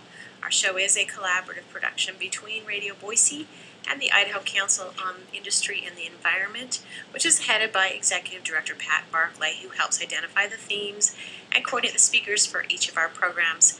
ICIE is a nonprofit, nonpartisan organization whose goal is to create support for factual discussion of environmental issues and to facilitate the use of science and facts in shaping public policy on them. Our music was selected for us today by Mike Markley, and you can find our playlist online at radioboise.org. The environmental issues we highlight on each of our programs will range considerably, but generally focus on those that are under examination or debate within the Idaho legislature or federal issues particular to Idaho. If you have an idea for a topic you'd like to see highlighted on this program, or any feedback in general, I do hope you will visit our website at elementalidaho.org to comment. The thoughts and opinions expressed by our speakers do not reflect those of the producers of the show necessarily, or KRBX, and are presented for educational purposes only. I hope you'll join me again next week at elementalidaho.org, and which is where you can take a look at our schedule, and you can listen in at 89.9 FM, or if you're in the downtown area, that's 93.5 FM. Of course, we're always streaming live on radioboise.org. Have a great rest of your week.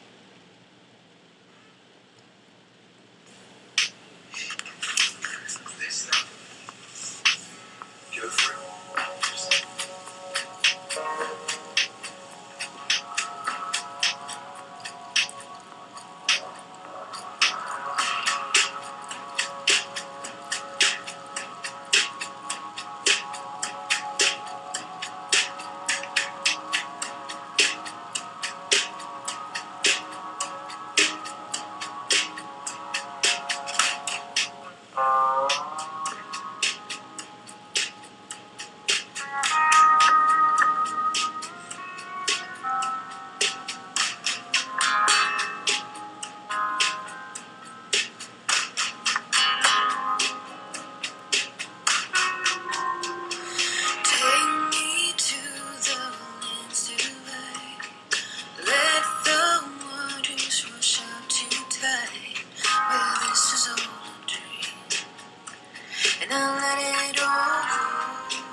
on smack, longer on content. This is Radio Boise, KRBX, 89.9 FM, Caldwell, Boise.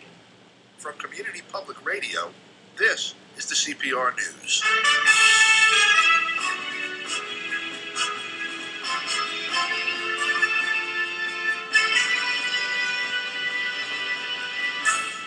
From New York, I'm Don DeBar. Another incident involving a U.S. Navy vessel and Iran. Iran's Navy warned a U.S. ship to leave the area where it was holding a military drill. Iran Naval Commander Rear Admiral Habibullah Sayari said the American vessel left the area immediately after being warned. The commander said the U.S. warship had entered the area to gather information on Iranian forces during the drills. A U.S. fighter jet had also received a similar warning from the Iranians and left the area. Iran is conducting naval maneuvers in the Sea of Oman and the northern part of the Indian Ocean. According to Iranian media reports, the drills will last until January 31st. Press TV's Amir Mahdi Kazemi has more. Today, the first day of the tactical phase of the Navy drill, codenamed Velayat 94, in which different units of the Iranian Navy took part in a large drill that covers an area nearly triple the size of Iran, stretching from the east of the Strait of Hormuz to the north of the Oman Sea, and also in international waters from the north of the Indian Ocean all the way down to the 10-degree latitude, which is in the middle of international waters in the Indian Ocean. And these different units started to practice. They were dispatched to certain areas that were destined and pre-planned. And by tomorrow, they're going to launch a series of war games in order to practice their preparedness in order to confront the real situations, both in offense and defense. Now, what happened earlier this morning, according to the commander of the Iranian Navy, Rear Admiral Habibullah Sayari, and a U.S. Navy vessel, along with an aircraft that was escorting it, got near the drill zone, and it received warnings by the Iranian Navy aircraft, and they were directed outside the war game zone. What happened was that the Iranian Navy says that perhaps the U.S. aircraft was there to collect some information regarding what was going on in the Iranian Navy drill, and it received direct and serious warnings by the Iranian aircraft, and at the same time, after a few seconds, it left the area. That was regarding the incident.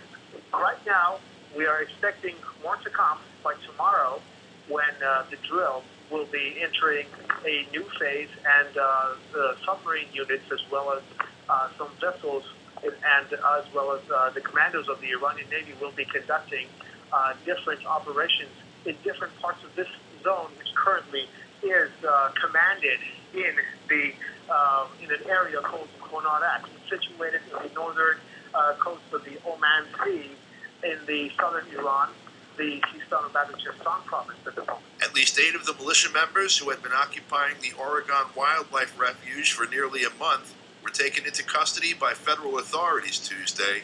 The arrests followed a brief highway shootout that left one of the protesters dead and its leader, Aman Bundy, and 7 others arrested.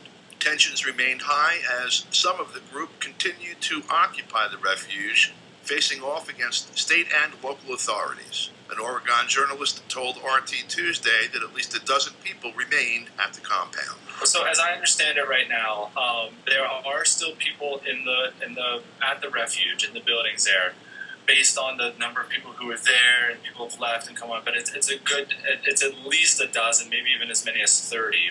And the people there are obviously aware of what's going on, and so they have said that they are ready to, defend, a peaceful resolution, whatever that means. According to the New York Times late Tuesday, police erected roadblocks around the Federal Wildlife Refuge. Authorities did not identify the man who was killed, but a member of the Nevada State Assembly, Michelle Fiore, a supporter of the Bundy family, said on Twitter that it was Lavoy Finicum. His daughter, according to the Times, confirmed that to news organizations. Finicum had become a de facto spokesperson for the group. Excellencies, ladies and gentlemen, sadly, 2016 has begun much like 2015 ended, with unacceptable levels of violence and a polarized public discourse across the spectrum in Israel and the occupied Palestinian territory. That was UN Secretary General Ban Ki-moon as he opened a session of the Security Council Tuesday to address the situation in Palestine. We'll have more on that later in this newscast. This past Monday, the U.S. Supreme Court ruled 6-3 that all juvenile lifers across the country must be resentenced. The majority opinion in the case of Montgomery v. Louisiana, authored by Justice Anthony Kennedy, held that the standard established under a previous court decision, Miller v. Alabama, in which the court held that mandatory sentences of life without the possibility of parole are unconstitutional for juvenile offenders, applies retroactively. The petitioner in Montgomery v. Louisiana, Henry Montgomery, has been in prison since 1963 for a murder he committed at the age of 17. The court said that states could undertake resentencing or offer parole to inmates sentenced to life as minors. Up to 2,300 cases nationwide could be affected by the ruling, with over 550 juvenile lifers affected in Pennsylvania alone. A few hours after Monday's ruling, Kerry Shakabuna Marshall, a prison radio correspondent and editor of the magazine The Movement, who was sentenced to life without parole at the age of 17 and has since spent over 25 years in prison, he spoke with Prison Radio's Noel Hanrahan. All the juvenile or child lifers within the state of Pennsylvania, over 500 of them, and thousands more across the country, is going to be elated to know that they may get a second chance of being released back into society again. What does it mean for you personally? I get a chance to return to society as well and show people that I'm not the animal that they was portraying me to be, not the criminal that they was portraying me to be, and that I am a productive person in society and a good person as well. What's it going to mean to your mom? One of the things that she always wanted was to see me once again before she passed away. It's a long way from here to there. Pennsylvania, they really don't want to carry out the spirit of the Miller decision. They want child lifers to die in prison.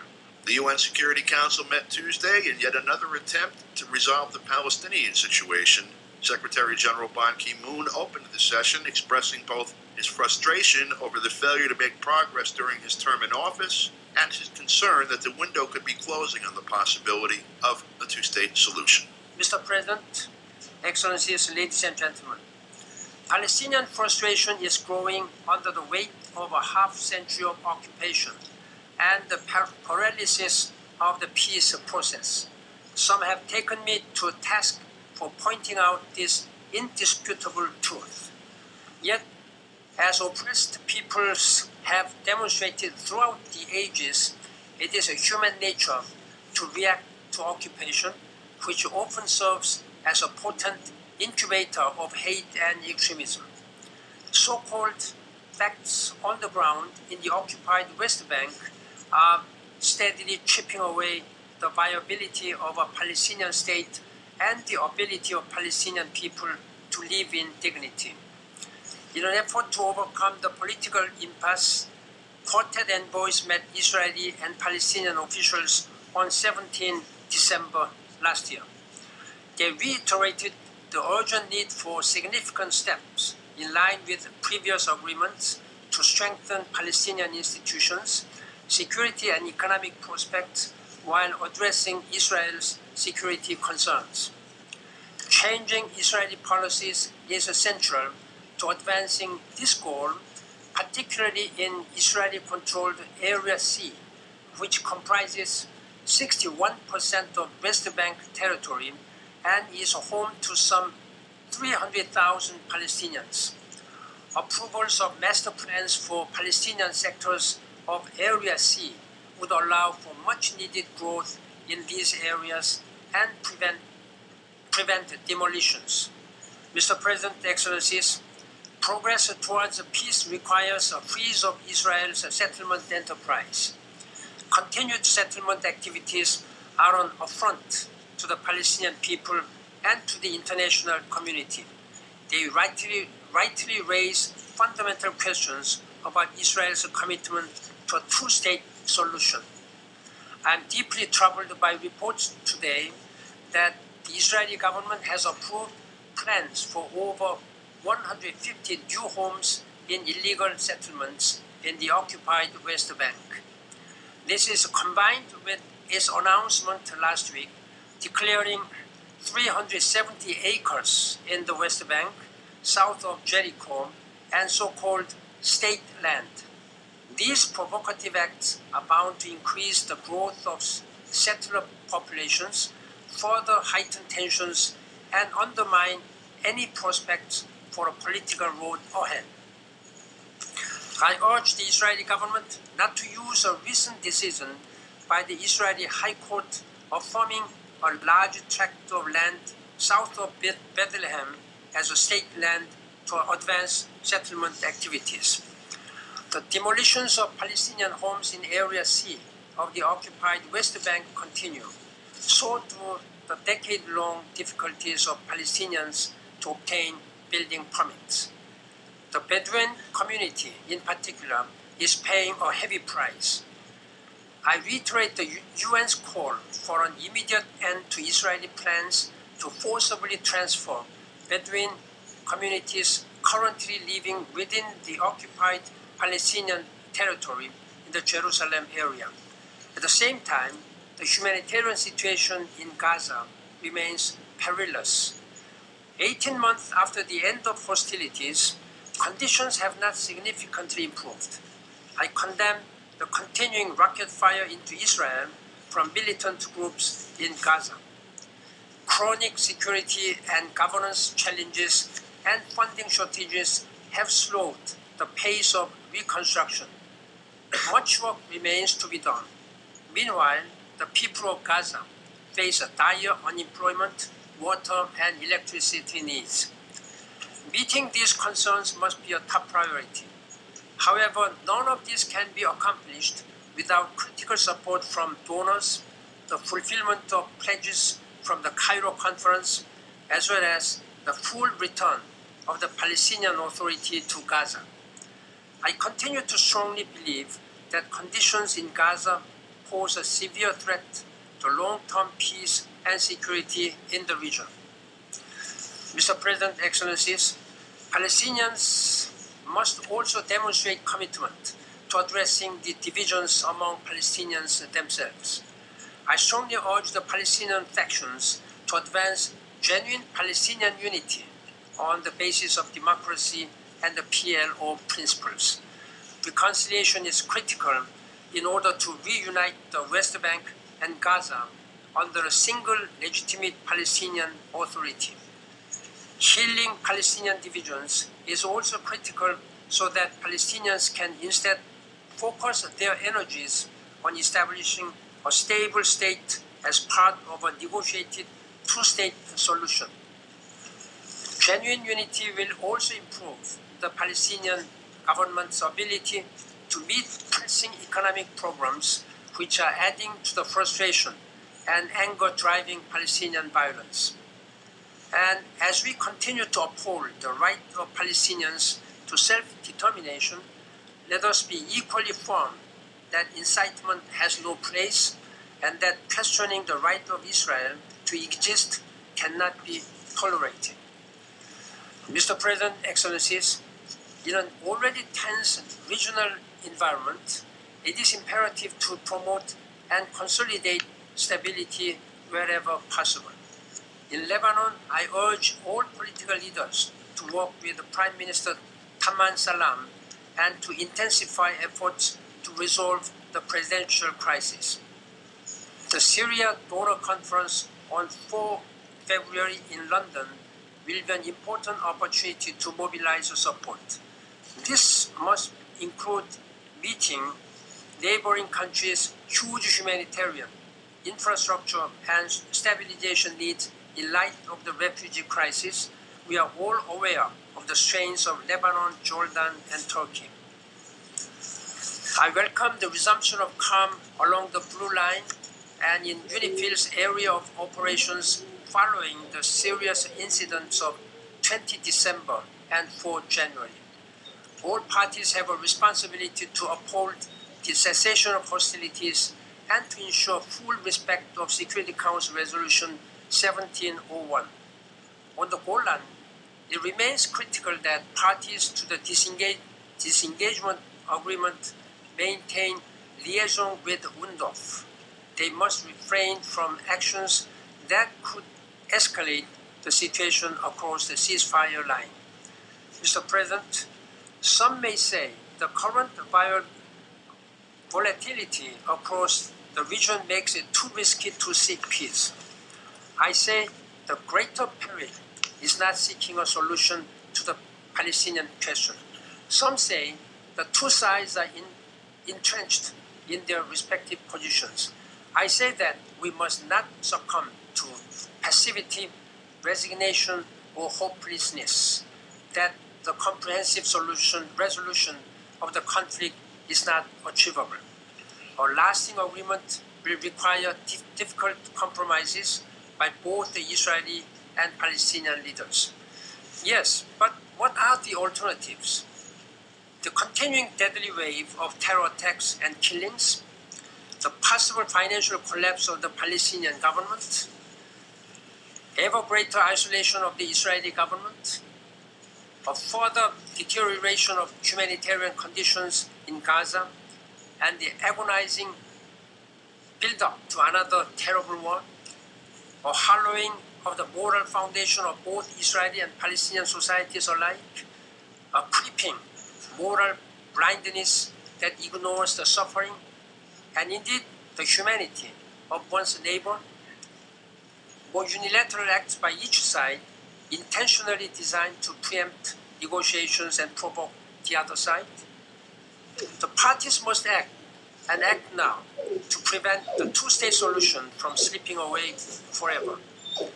Unfolding and implementing this vision, two states living side by side in peace and security, offers the only means by which Israel could retain both its Jewish majority and democratic status. As the wider Middle East continues to be gripped by a relentless wave of extremist terror, Israelis and Palestinians have an opportunity to restore hope to a region torn apart by intolerance and cruelty. I urge them to accept this historic challenge in the mutual interest of peace. The support of regional partners in this pursuit is essential.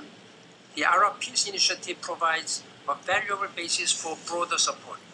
And finally, the whole international community must be ever more committed to actively help Palestinians and Israelis to rebuild trust and achieve an enduring peace before it is too late. Ambassador Riyad Mansour, permanent representative of the State of Palestine to the UN, spoke with journalists outside the council chambers Tuesday.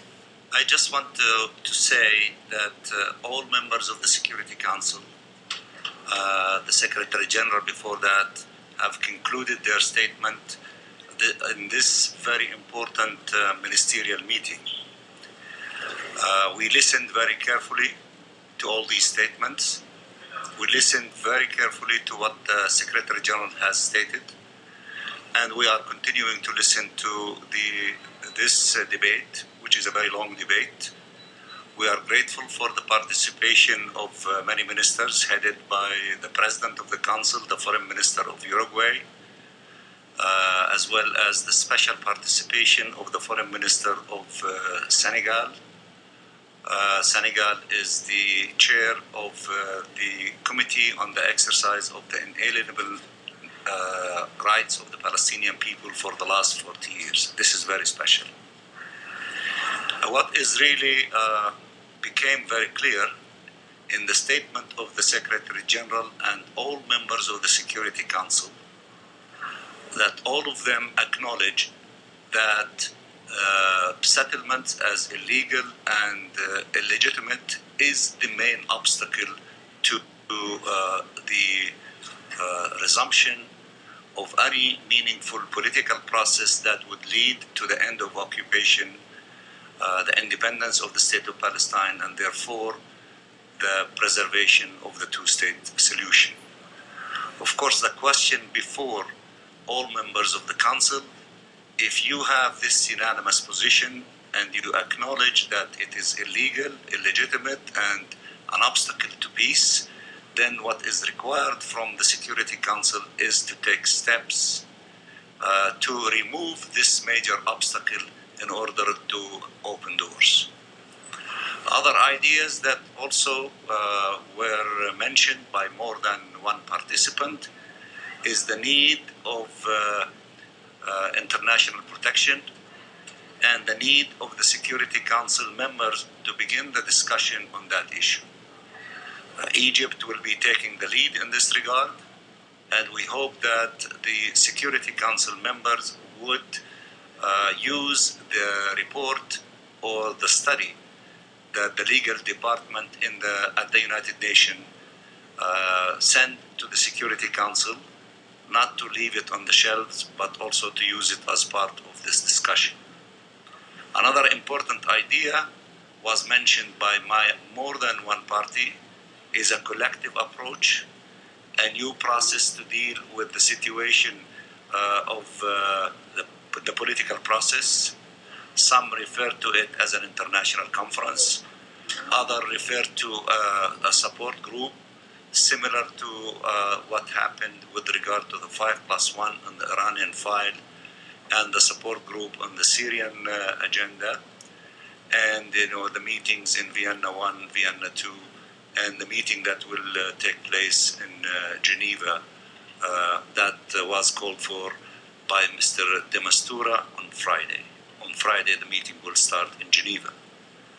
So these important elements and other elements are serious ideas for trying to break the stalemate in the situation in the occupied territory, because almost everyone said that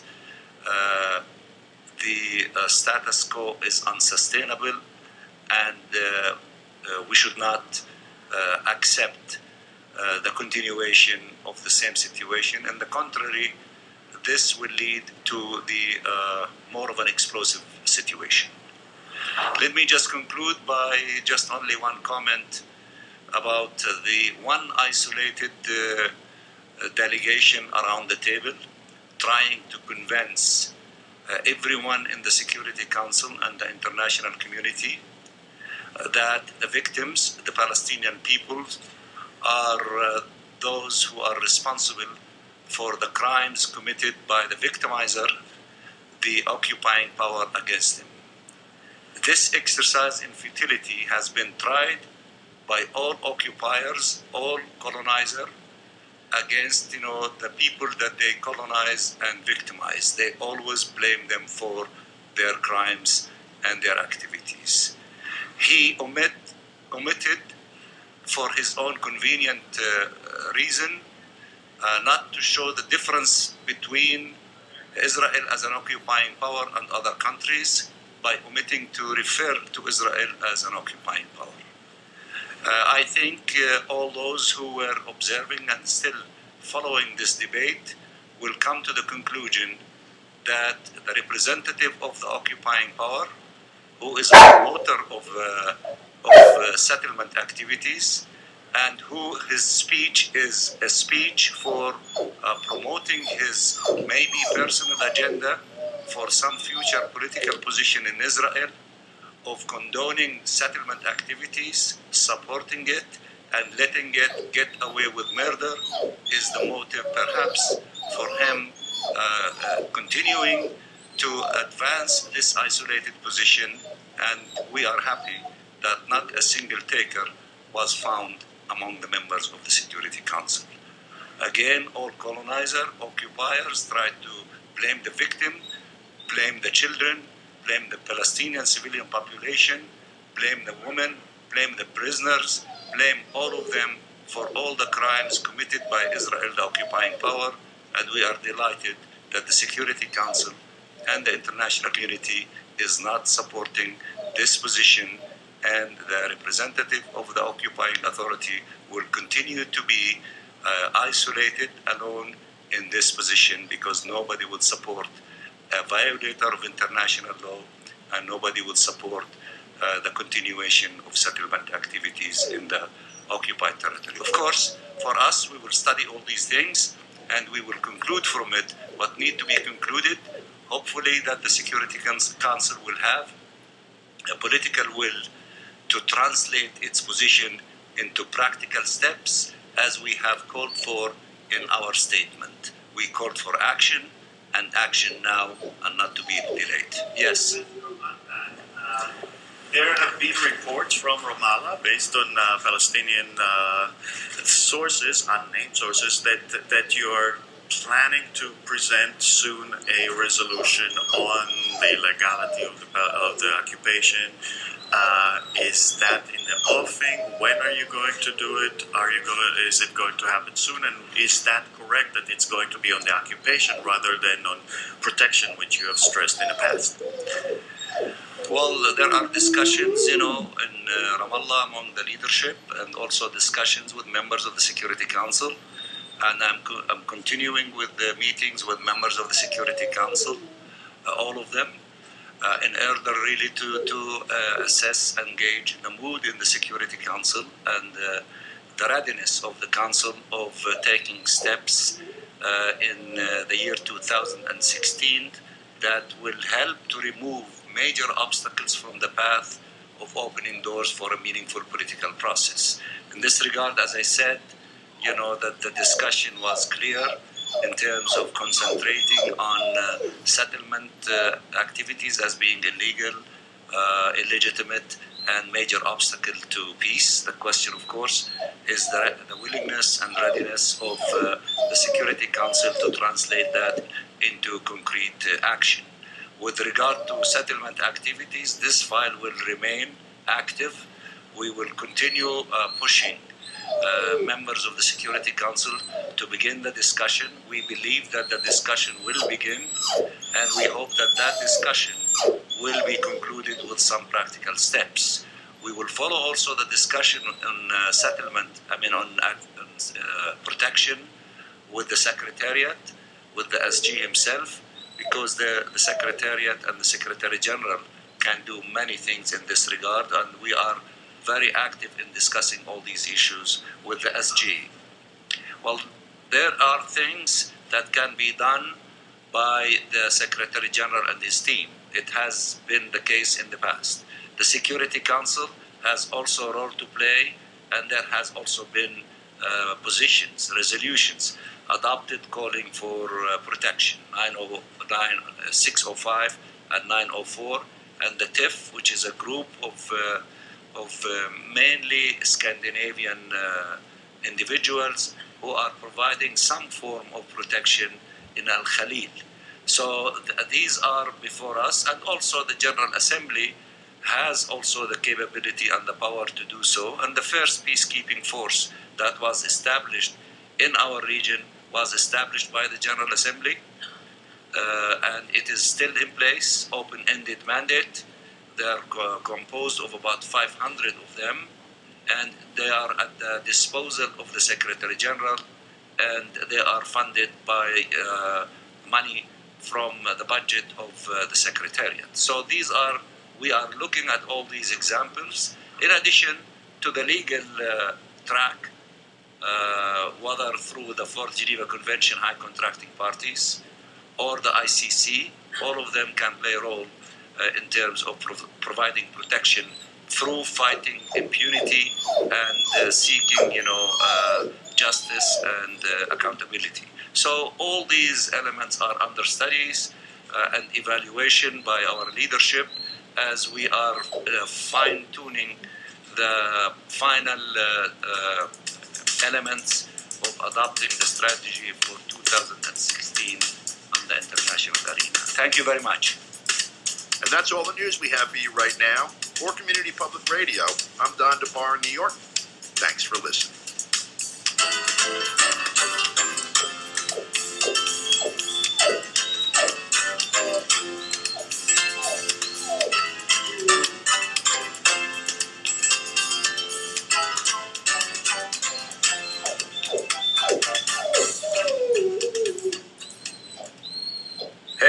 Scott from the Raven on the Writing Desk, and you're listening to KRBX 89.9 FM Caldwell, Boise.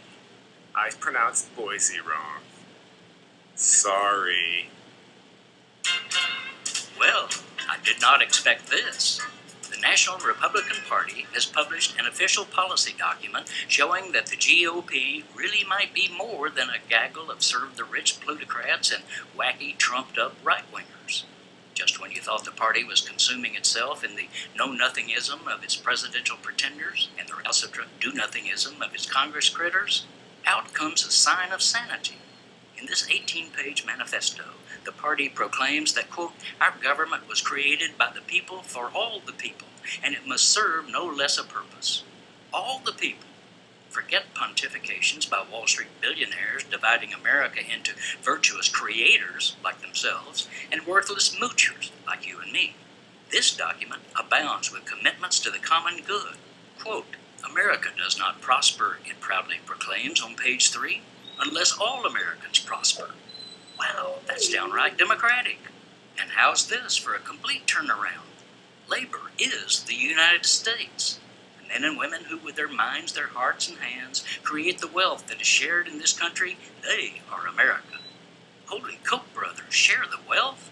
Yes, and how about this? The protection of the right of workers to organize into unions and to bargain collectively is the firm and permanent policy of the Republican Party. Eat your heart out, Scott Walker, and you other labor-bashing GOP governors. The document also supports our public postal service, the United Nations, equal rights for women, expanding our national parks, vigorous enforcement of antitrust laws, and raising the minimum wage. New enlightenment in the grand old party. Hallelujah. This is Jim Hightower saying, can all this be true? Believe it or not, yes it is, except it's not new. This document is the Republican Party platform of 1956. This is the Mothership. You are listening to KRBX 89.9 FM, Caldwell, Boise.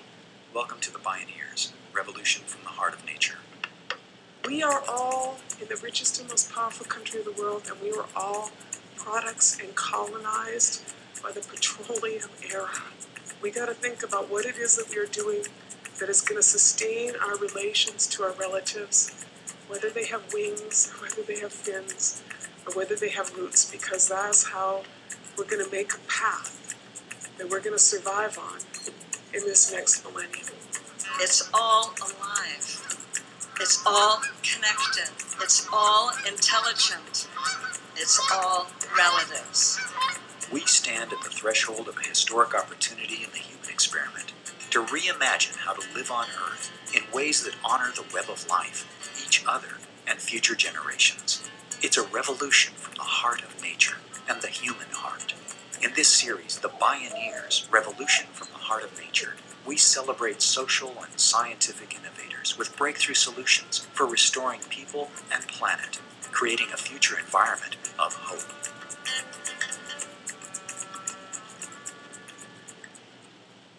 Support for The Pioneers, Revolution from the Heart of Nature is provided in part by Organic Valley Family of Farms and Mary's Gone Crackers.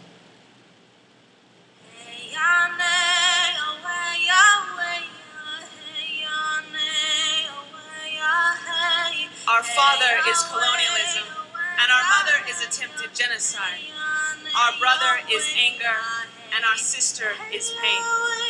But you and I, what will we become? What will be our name? You and I, these children of war with red and white skin, how will we pick up the pieces and begin again?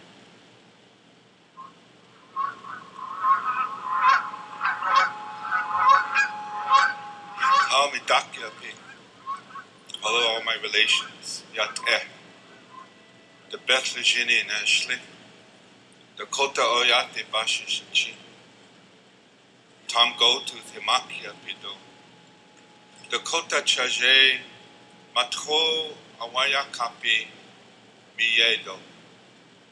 In our native way, my name is The Bears Look Over Me. I have relatives, I have friends who are the long claws, the grizzly bear. and they give me some of an authority to talk about nature. In this epic moment of climate disruption and ecological and social breakdown, the Iroquois leader Chief Oren Lyons asks the central question of our time. How do you teach 7 billion people to respect their relationship that they have with the earth? Soon, now. Restoring the shredded fabric of those relations has moved from urgency to emergency. Indigenous peoples know, as Dr. Martin Luther King Jr. said, we may have all come in different ships, but we're in the same boat now.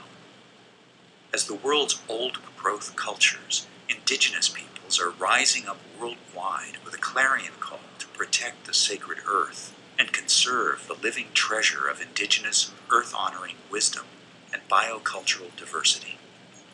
In this program, indigenous leaders Dakota Dene, Tom Goldtooth, Anishinaabe Winona LaDuke, Aleut Ilarion Merkuliev, and the White Buffalo Soldiers, Lila June Johnston Dene and Desiree Harp Mishiwal Wapo Dene, invoke a new paradigm that begins with a change of heart. This is Mending the Earth. One team, everybody wins. My name is Neil Harvey. I'll be your host. Welcome to the Bioneers, revolution from the heart of nature.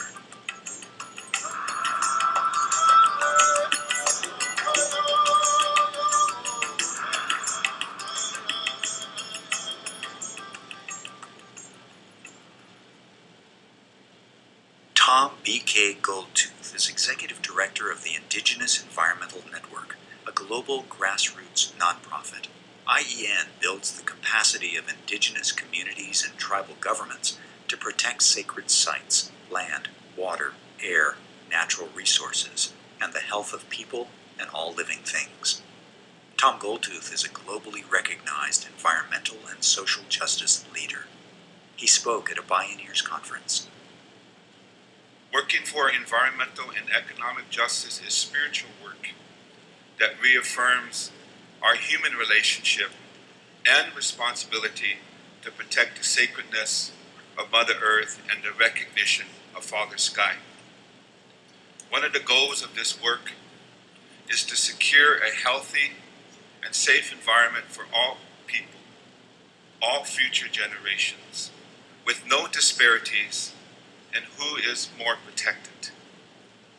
The modern world cannot achieve economic sustainability without environmental justice and without strong environmental ethics that recognizes our human relationship to the sacredness of Mother Earth. The future of mankind depends on a new economic and environmental paradigm. Brother, can you spare a paradigm? And what might that look like? Tom Goldtooth says many of the so-called solutions being put forth to address the climate crisis come from the same paradigm that created the problem. He says carbon trading schemes are one of those problem solutions. These systems tax polluters for their carbon emissions, and the revenue generated is redirected to reforestation and other carbon capture projects. It sounds good in theory, but what about in practice? And who really benefits? Tom Goldtooth. History has seen attempts to commodify land, food, labor, forests, water, genes, and ideas, such as privatization of our traditional knowledge. Carbon trading follows in the footsteps of this history and turns the sacredness of our Mother Earth's carbon cycling capacity into property to be bought or sold in a global market. Through this process of creating a new commodity, carbon, Mother Earth's ability and capacity to support a climate conducive to life and human societies is now passing into the same corporate hands that are destroying the climate.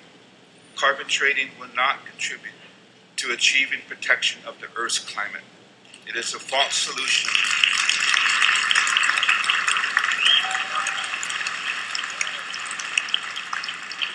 It is a false solution that entrenches and magnifies social inequalities in many ways. It is a violation of the sacred. plain and simple.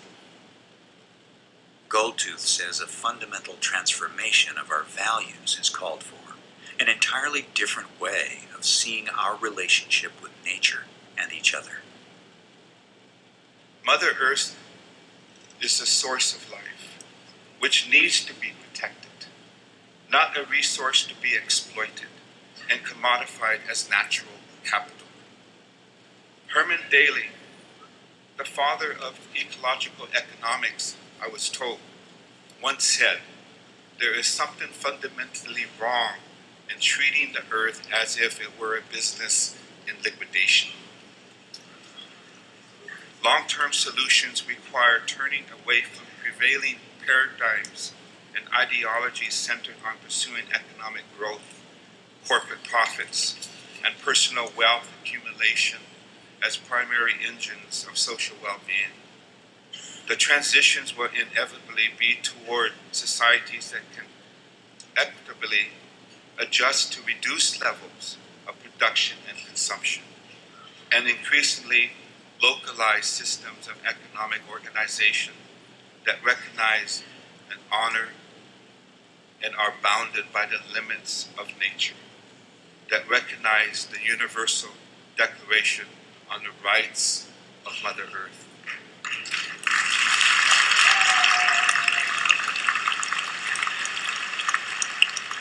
Tom Goldtooth. From some indigenous perspectives, the new paradigm looks a lot like their old paradigm. Winona LaDuke recalls her Anishinaabe people's creation story. Originally living along the northeastern seaboard of Turtle Island, now the United States, a prophecy directed the Anishinaabe to move west to the place where the food grows upon the water. And so the Anishinaabe moved to the Great Lakes region and began their relationship with wild rice.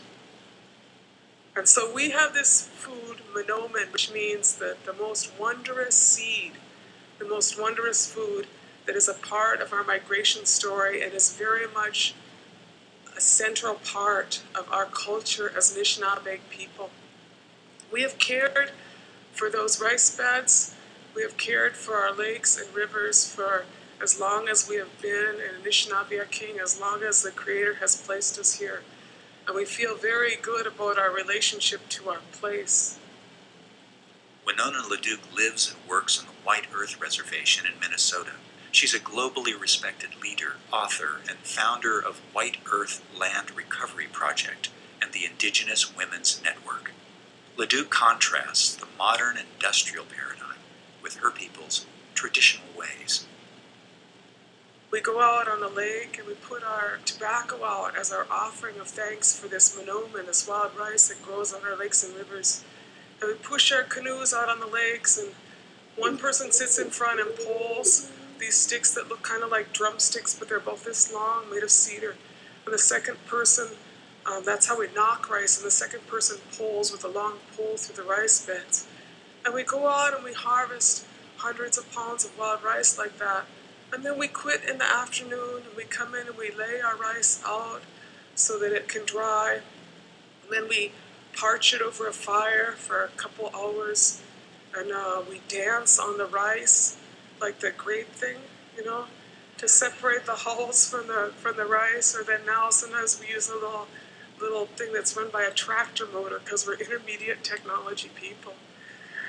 And then after that, we winnow it with a new Scotchenog in a basket or else a fanning mill. And we always have a big feast and a Thanksgiving. And that is how our wild rice harvest is a very significant part of our culture and our community. And these anthropologists witnessed us, and what they noted is that we quit harvesting partway through the day, and then we danced and celebrated our rice harvest. And they were very upset with this and basically said we were never going to become fully civilized people because we didn't work the way they wanted us to work. And so it took them about 40 years to figure out how to botch it up, but that's what they did.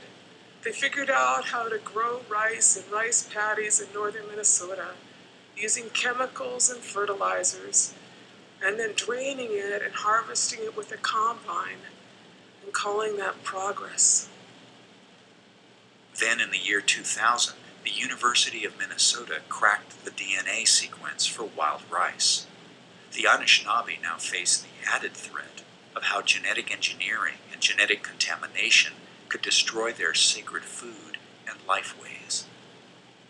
How do you explain genetic engineering to an Ojibwe speaker?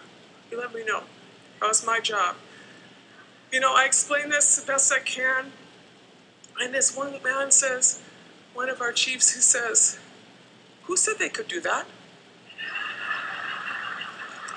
Did Gitche Manitou say they could do that? You know, who gave them permission? And that is the ethical question, isn't it? Ethics.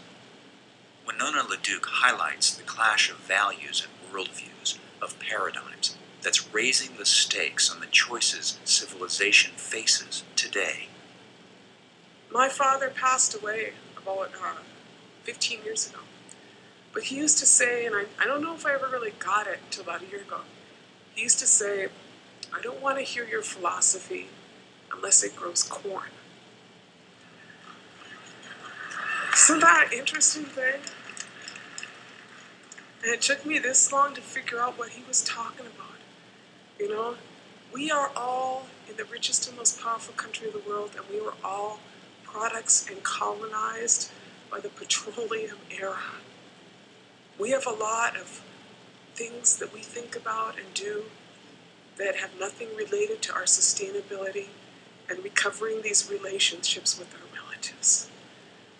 And so, you know, you are all a really smart and in touch, decolonizing, I'm praying on that one, bunch of people out here. And, you know, my dad was right. My dad was right. We got to think about what it is that we are doing that is going to sustain our relations to our relatives, whether they have wings or whether they have fins or whether they have roots, because that's how we're going to make a path that we're going to survive on in this next millennium. Winona LaDuke. When we return, Aleut leader Ilarion Merkuliev offers another key for thriving in this next millennium, and more from Tom Goldtooth and the White Buffalo Soldiers. This is Mending the Earth, one team and everybody wins. I'm Neil Harvey. You're listening to The Bioneers, Revolution from the Heart of Nature.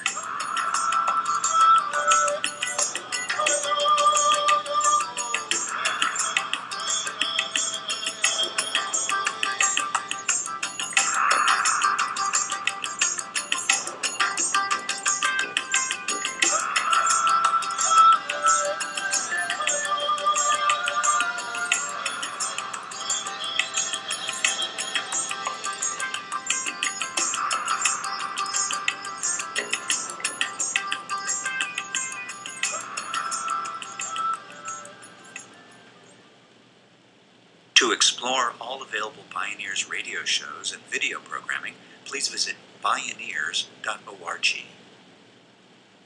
The way we see the world creates the world.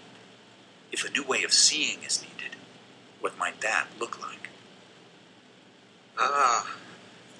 Kelam Megamna, Kelam Kasunda.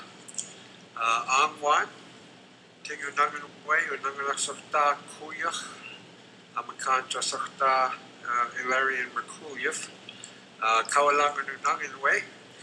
I am Aleut. My people have been out in the Bering Sea for 10,000 plus years. We're still there, which is rare for indigenous peoples. And I come from the people of the sea line. The sea line are to us like the bowhead whale are to the Inupiat, or the bison are to the Plains Indian. Ilarion Merkuliev is an Aleut from Alaska's Bering Sea region, the first Native Commissioner of the Alaska Department of Commerce and Economic Development. He chaired the Indigenous Knowledge Sessions of the Global Summit of Indigenous Peoples on Climate Change. He was raised in a very traditional way. Starting at age 4, he stayed with his grandfather 24/7 for 2 years. From age 5 to 13, he was guided by a traditional mentor. During those years, the mentor may have said no more than 200 words. This traditional upbringing was very rich. And I learned a lot. I learned how to be present in the moment, how not to think, be in words, how to use the entire intelligence of the human being, the gut feel, the five senses, the intuition, the heart sense, and operate from there. And it's a very powerful place. And most of you probably have never experienced it. And I would like for you to experience it because it is going to be necessary during this time. This society says that the intelligence is in the head. But no, the intelligence of the whole human being, the real human being, is the entire makeup of the human being. And it can operate without thought. The Yupik elders, the southern Eskimo in Alaska, call this the reverse society, or the inside-out society, where we reversed all the laws for living. You know, the heart used to tell the mind what to do. Now the mind tells the heart what to do, and we can't tell the difference if it's heart or mind. Ilarion Merkuliev became acutely aware of the power of traditional knowledge and wisdom, and how fast they were dying off. What would be the future of his people's long, rich tradition of mask making? At 16 years old, I was lamenting about we lost our ability to make these fantastic masks. And I decided I would go to the oldest man on the island. He was 88 years old at that time. And to ask him, because his grandfather was the last shaman on St. Paul, and were shamans that knew how to make the most powerful masks. And so I went to him and I told him my story about my lament. And he says, no, it's never been lost. You go out to the beach and you clear your head and center yourself and set your intention and wait. Now, that sounds easy, but really, getting out of your head means no thought. So I could do that. I was able to develop this ability to have no thought when I was 6 years old. And so, no thought, and then center yourself is proverbially meeting in your center of yourself. And setting intention, can you imagine setting intention without thought? What is that? It's actually having every cell of your body set that intention. We all have that ability. I'm just a messenger. We have that ability, and don't put me on a pedestal. I'm no different, no more, no less than you are. So what I'm sharing with you, I'm hoping would jar your memory of these things. Well, so I would set my intention, then I sat there for hours, and then pretty soon a small black hole shows up in my mind's eye. And out of that black hole, it got bigger and bigger, and then out of it poured 100 or so masks. Each totally different. And I was amazed. I thought, well, I'm not an artist. And how could this happen? So I went back to the old man and I asked him, he said, well, good boy. You touched the center of the universe, the womb at the center of the universe. And this is a place where our people got our information, where we got our original instructions and our natural laws.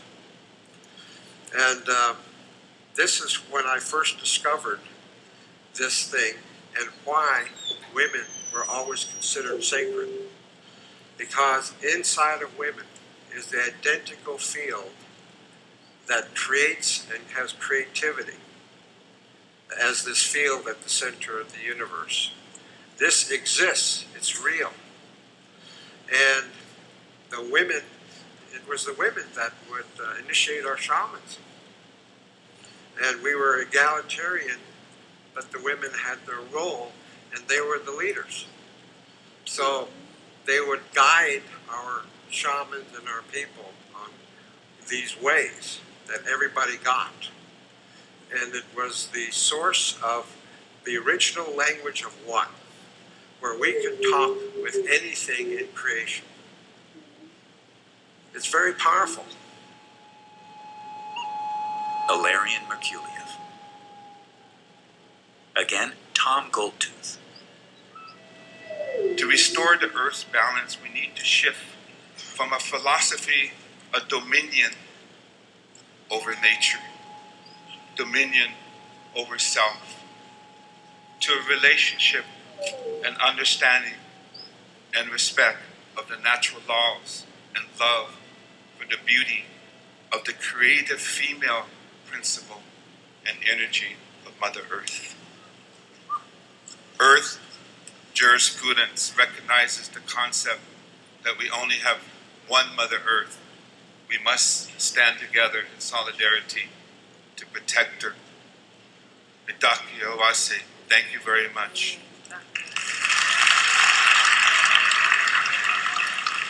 Black, black, white and yellow, step into the hoop as one.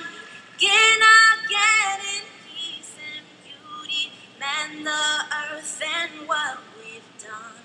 Hey, when I close my eyes, I see all of the races braided together, braided to the earth, braided like harmonies and frequencies of a common song. The ancestors of humanity were once divided, but when I close my eyes, I see us united. Many hands of many colors touching the earth and building a common dream. We are here to invent a new sport where everybody wins and there is only one team. Red, black, white and yellow, step into the hoop as one. Begin again in peace and beauty, mend the earth and what we've done. This is the reconciliation of bloodlines, skin tones, and histories. Only by forgiving one another and acknowledging the atrocities, honoring the womb, and living out the prophecies, can we begin to heal our relationship with this sacred Turtle Island. Creator, help us to walk forward in beauty together as one. Creator, make us to walk forward in beauty together as one. Creator, help us to walk forward in beauty together as one. Creator, help us to walk forward in beauty together as one. Mitakuye Oyasi.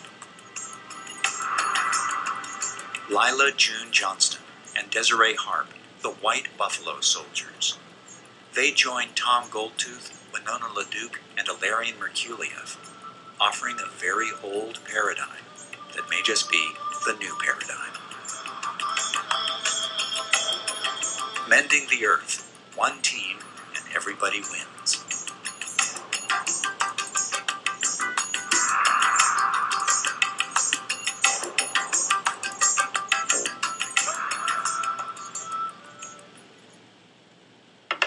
You can see Tom Goldtooth, Ilarion Merkuliev, and Winona LaDuke's complete talks, or explore more Bioneers radio shows and video programming online at bioneers.org.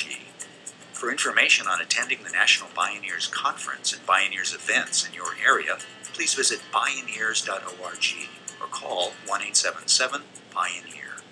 The Bioneers Revolution from the Heart of Nature is a production of Bioneers and Collective Heritage Institute. Executive producer Kenny Ausubel. Written by Kenny Ausubel. Senior producer Neil Harvey. Managing producer Stephanie Welch. Distribution is by WFMT Radio Network. Our theme music is taken from the album Journey Between by Baka Beyond and used by permission of Hannibal Records, a Rykodisc label.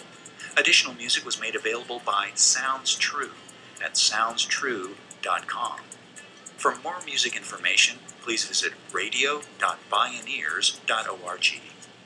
The opinions expressed in the Bioneers Revolution from the Heart of Nature radio series are those of the presenters and are not necessarily those of Bioneers and Collective Heritage Institute, the underwriters, or this radio station. My name is Neil Harvey. Thank you for listening. I invite you to join the Bioneers in inspiring a shift to live on Earth in ways that honor the web of life, each other, and future generations. This is program number 0714. This program was made possible in part by Organic Valley, pasture-raised organic dairy products bringing the good from our family to yours. Visit organicvalley.coop. Mary's Gone Crackers, healing the planet through conscious eating, gluten-free and vegan products since 2004. Learn more at marysgonecrackers.com. John Masters Organics, feel good about looking good. Visit johnmasters.com. Funding also provided by a grant from the Park Foundation, dedicated to heightening public awareness of critical issues, and by the generous support of listeners like you. This is Radio Boise, KRBX 89.9 FM, Caldwell, Boise. Also heard downtown on Translator Channel K228EK, 93.5 FM, Garden City. Programming on Radio Boise is supported in part by the Boise Co-op, community-owned since 1973, now featuring 2 locations: natural, organic, locally sourced produce, meat, poultry, and dairy products. Boise Co-op offers an opportunity to begin the new year with their Fresh Start Juice Plan, a 3-day juicing program using all organic fruits and vegetables. You can learn more by visiting them in Boise or Meridian, or going to boise.coop. Hey, this is Chelsea Wolf. You are listening to Radio Boise, community radio for Boise and beyond. 1, 2, 3, 4.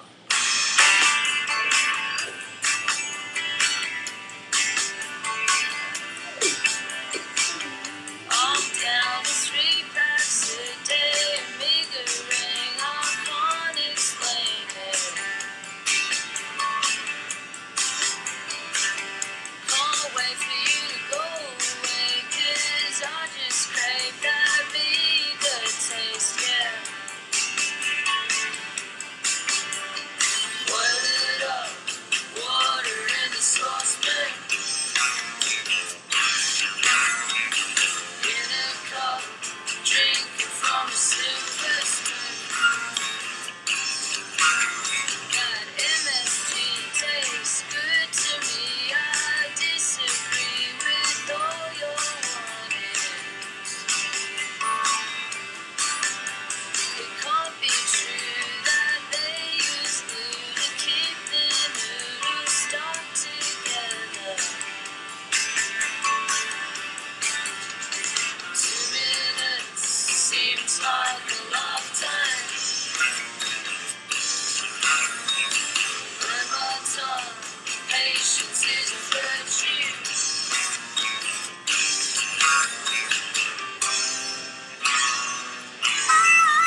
fantasy.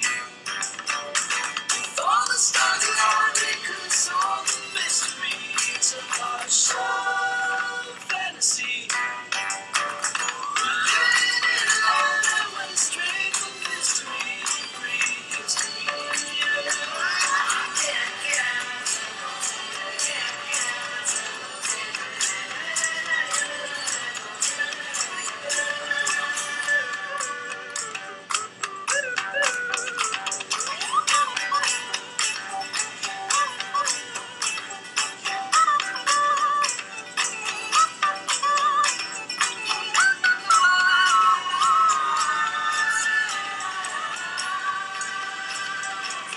And me at the edge of the bed, looking at the faded pictures for you to see, me to see.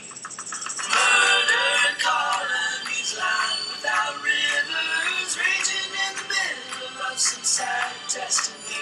Destiny. Take one look too far away.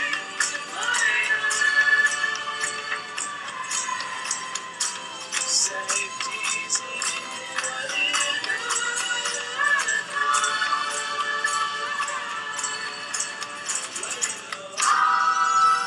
see with all the stars around me, 'cause all the mystery is a partial fantasy. We're living in a moment when the strength of mystery is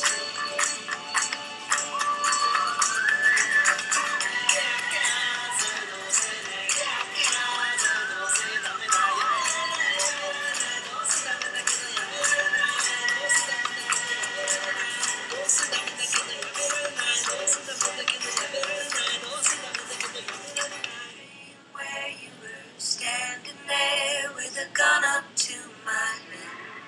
You were asking how it felt, to which I said, I cannot lie. There is a tingling down my spine. You have revenge, I'll have it too. What's mine is yours, and yours is mine. Then you laughed, you said I was a poet, and you loved my use of words. We had better get a move on, or they'll find us. My heartbeat didn't get a moment. It was racing up the hill, we could be doomed. Times after us, fear after time. Maybe I'm driving myself to madness, spinning in circles, don't have it figured out just yet.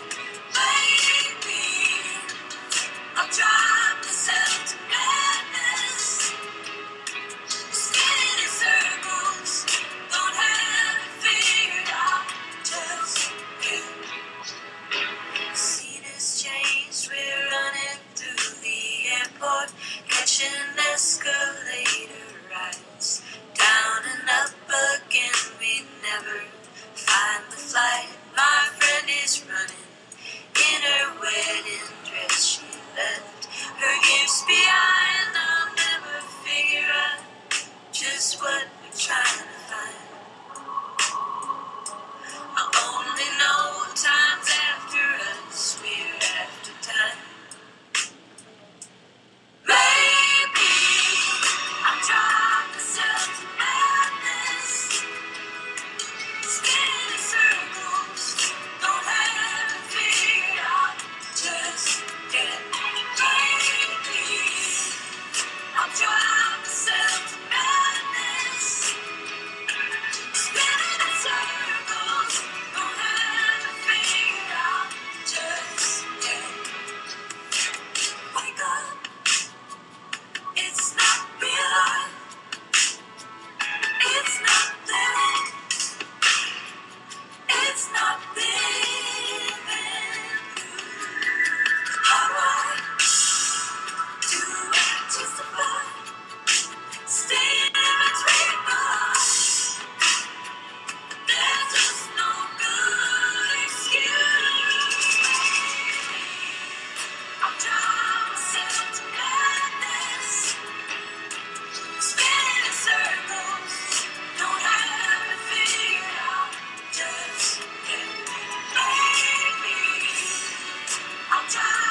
Hi there, listeners. You are tuned in to Explorations here on Radio Boise.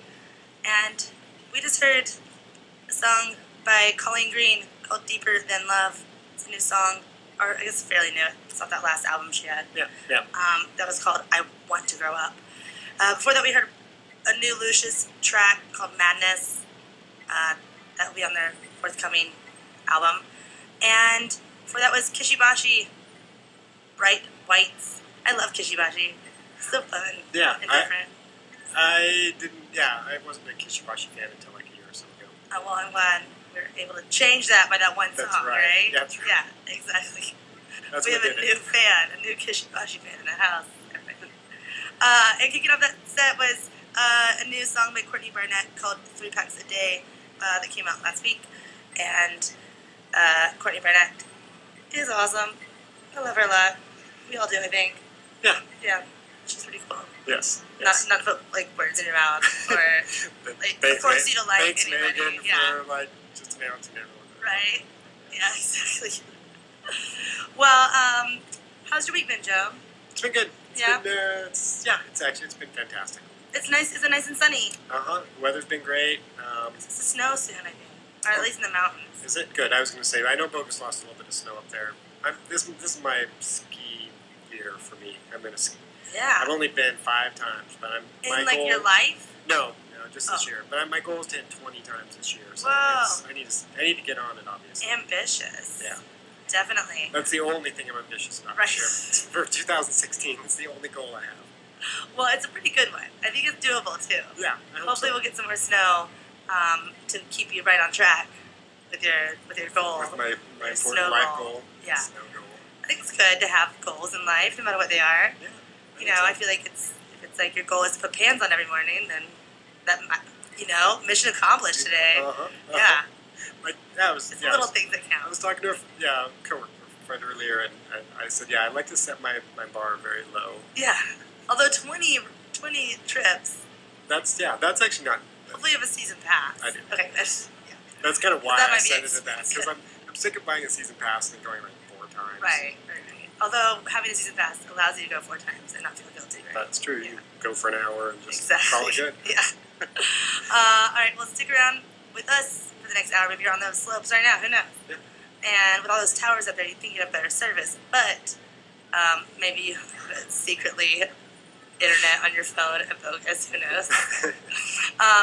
So stick around. We've got much more songs coming your way. Yes, we do. Hi, this is Jessica Abbott, General Manager of Radio Boise. Thank you to the many individuals, families, and local businesses who donated to KRBX in the past year. Your support provided amazing music that you can't hear anywhere else on air and online, as well as thought-provoking public affairs programming covering issues relevant to the Treasure Valley and the world as a greater community. You made KRBX a great resource for Boise and beyond. We're looking forward to another great year in 2016, and thanks for supporting your community radio station's future.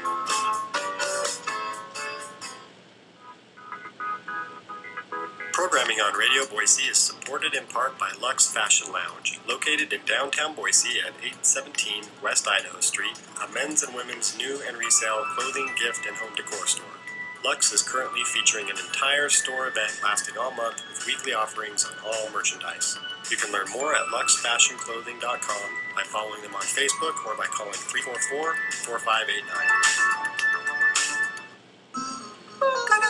I'm Stephanie Coyle, host of Mother's Ruin, every Thursday from noon to 3 on Radio Boise. In case you think by the title you're going to spend 3 hours being lectured to or told to eat your peas, the answer is yes.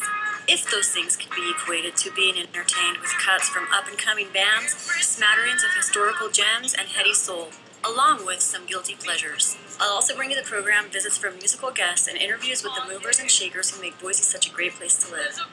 That's Mother's Ruin, every Thursday on KRBX.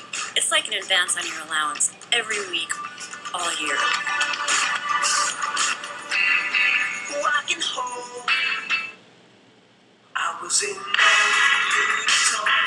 message was passed to me. It's waiting for the situation. I'm on the message emergency, and I'm not usually involved, so this was a chance to see.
ever making you cry. Like, it's okay.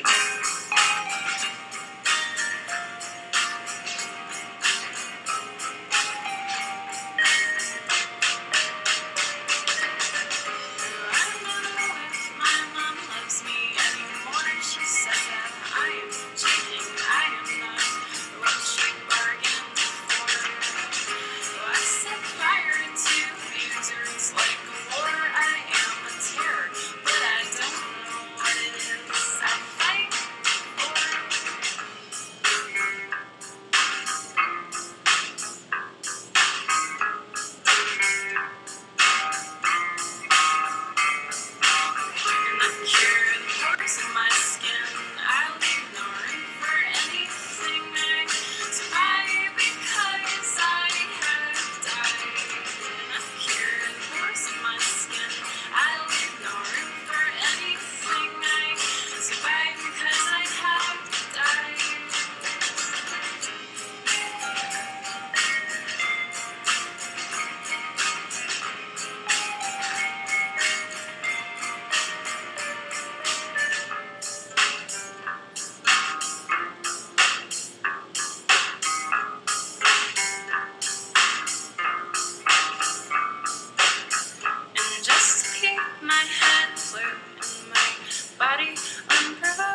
let's go. Don't listen to them, girl, she said as she let go. We're on the hills. We're on the hills.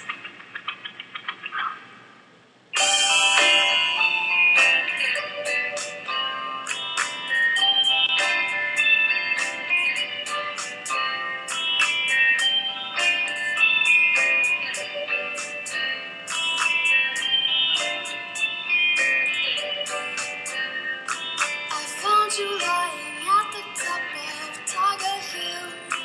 And even when they moved the post, I got you still. We danced around all night until we fell asleep. And when I woke up in the morning, you had gone. On the hills. You're on the hills.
I chased you around the edges of the Norman Hill. I caught you in my headlights, but you wouldn't stay still. And when I got too close to you, I crashed and burned. That was when I realized I had missed my turn. On the hills. You're on the hills. You're on the hills. You're on the hills.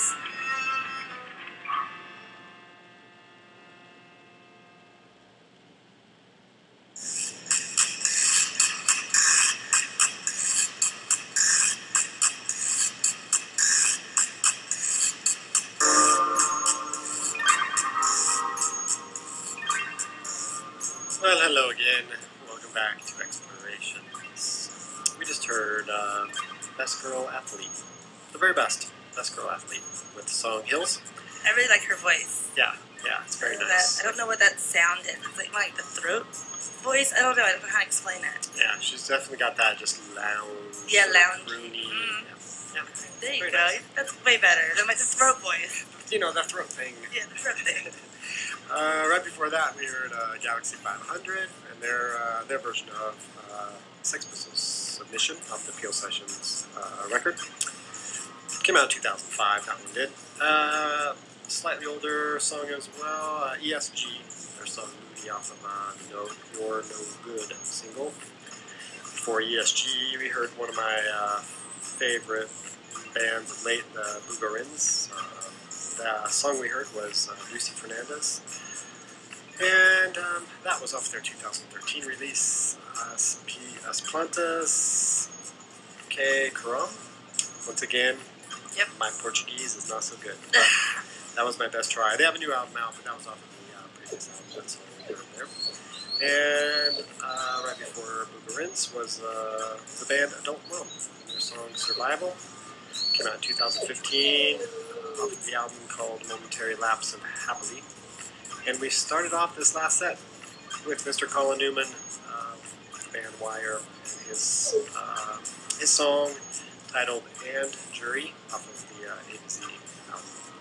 And that my friendly listeners is where we're at now. Where we are. And it's about 5:45, and we still have about an hour and 15 minutes here with you guys to share some tunes from all over our brains. Yeah? Coming at you from all different angles. All different angles of all the brains in the studio right here in downtown Boise. So keep it tuned in to Radio Boise, whether it's online or on your station. Radio Boise is supported in part by listeners like you and Idaho Floor Supply. Idaho Floor Supply is a full-service flooring store that is installer-owned and operated, supplying materials with guaranteed installation. Located at 3313 Brown Street in Garden City, you can find them on Facebook or by calling 321-9090. Programming on Radio Boise is supported in part by Addie's Restaurant, offering breakfast and lunch 7 days a week. Addie's features made from scratch pancakes, waffles, biscuits and gravy, and more, in a family-friendly dining environment. Located in Old Boise at 501 West Main Street, Addie's has its own parking lot. You can learn more by calling 388-1198.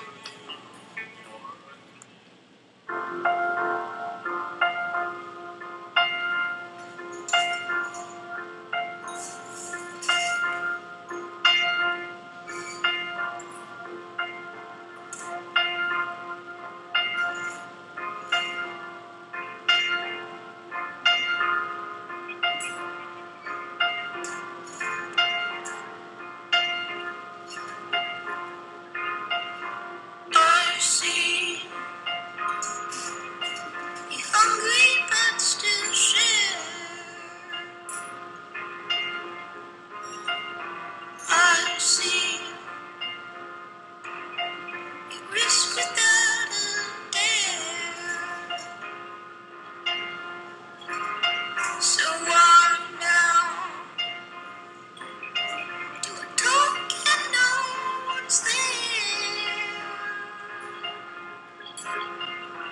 Where are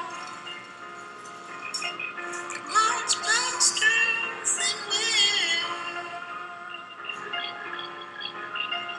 the old cat is ginger queen?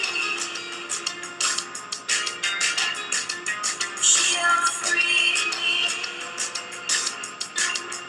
to frustrated concrete.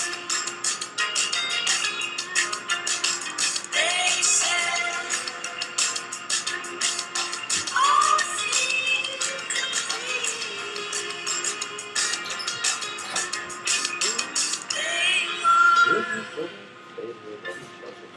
all feel complete.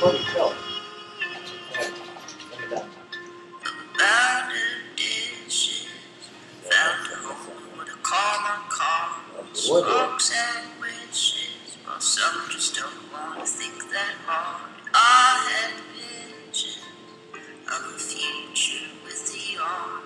I've been wasting, I've been wasting.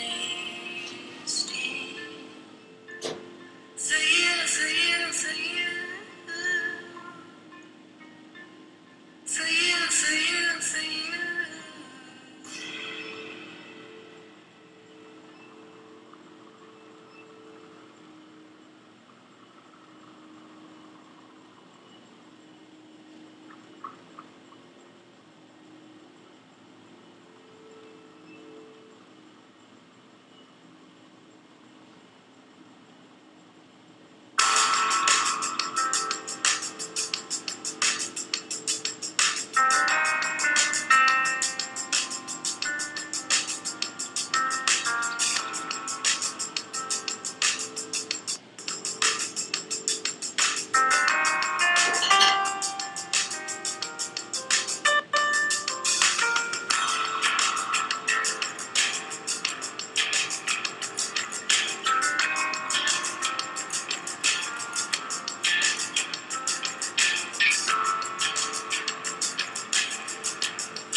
Not to say I wasn't great.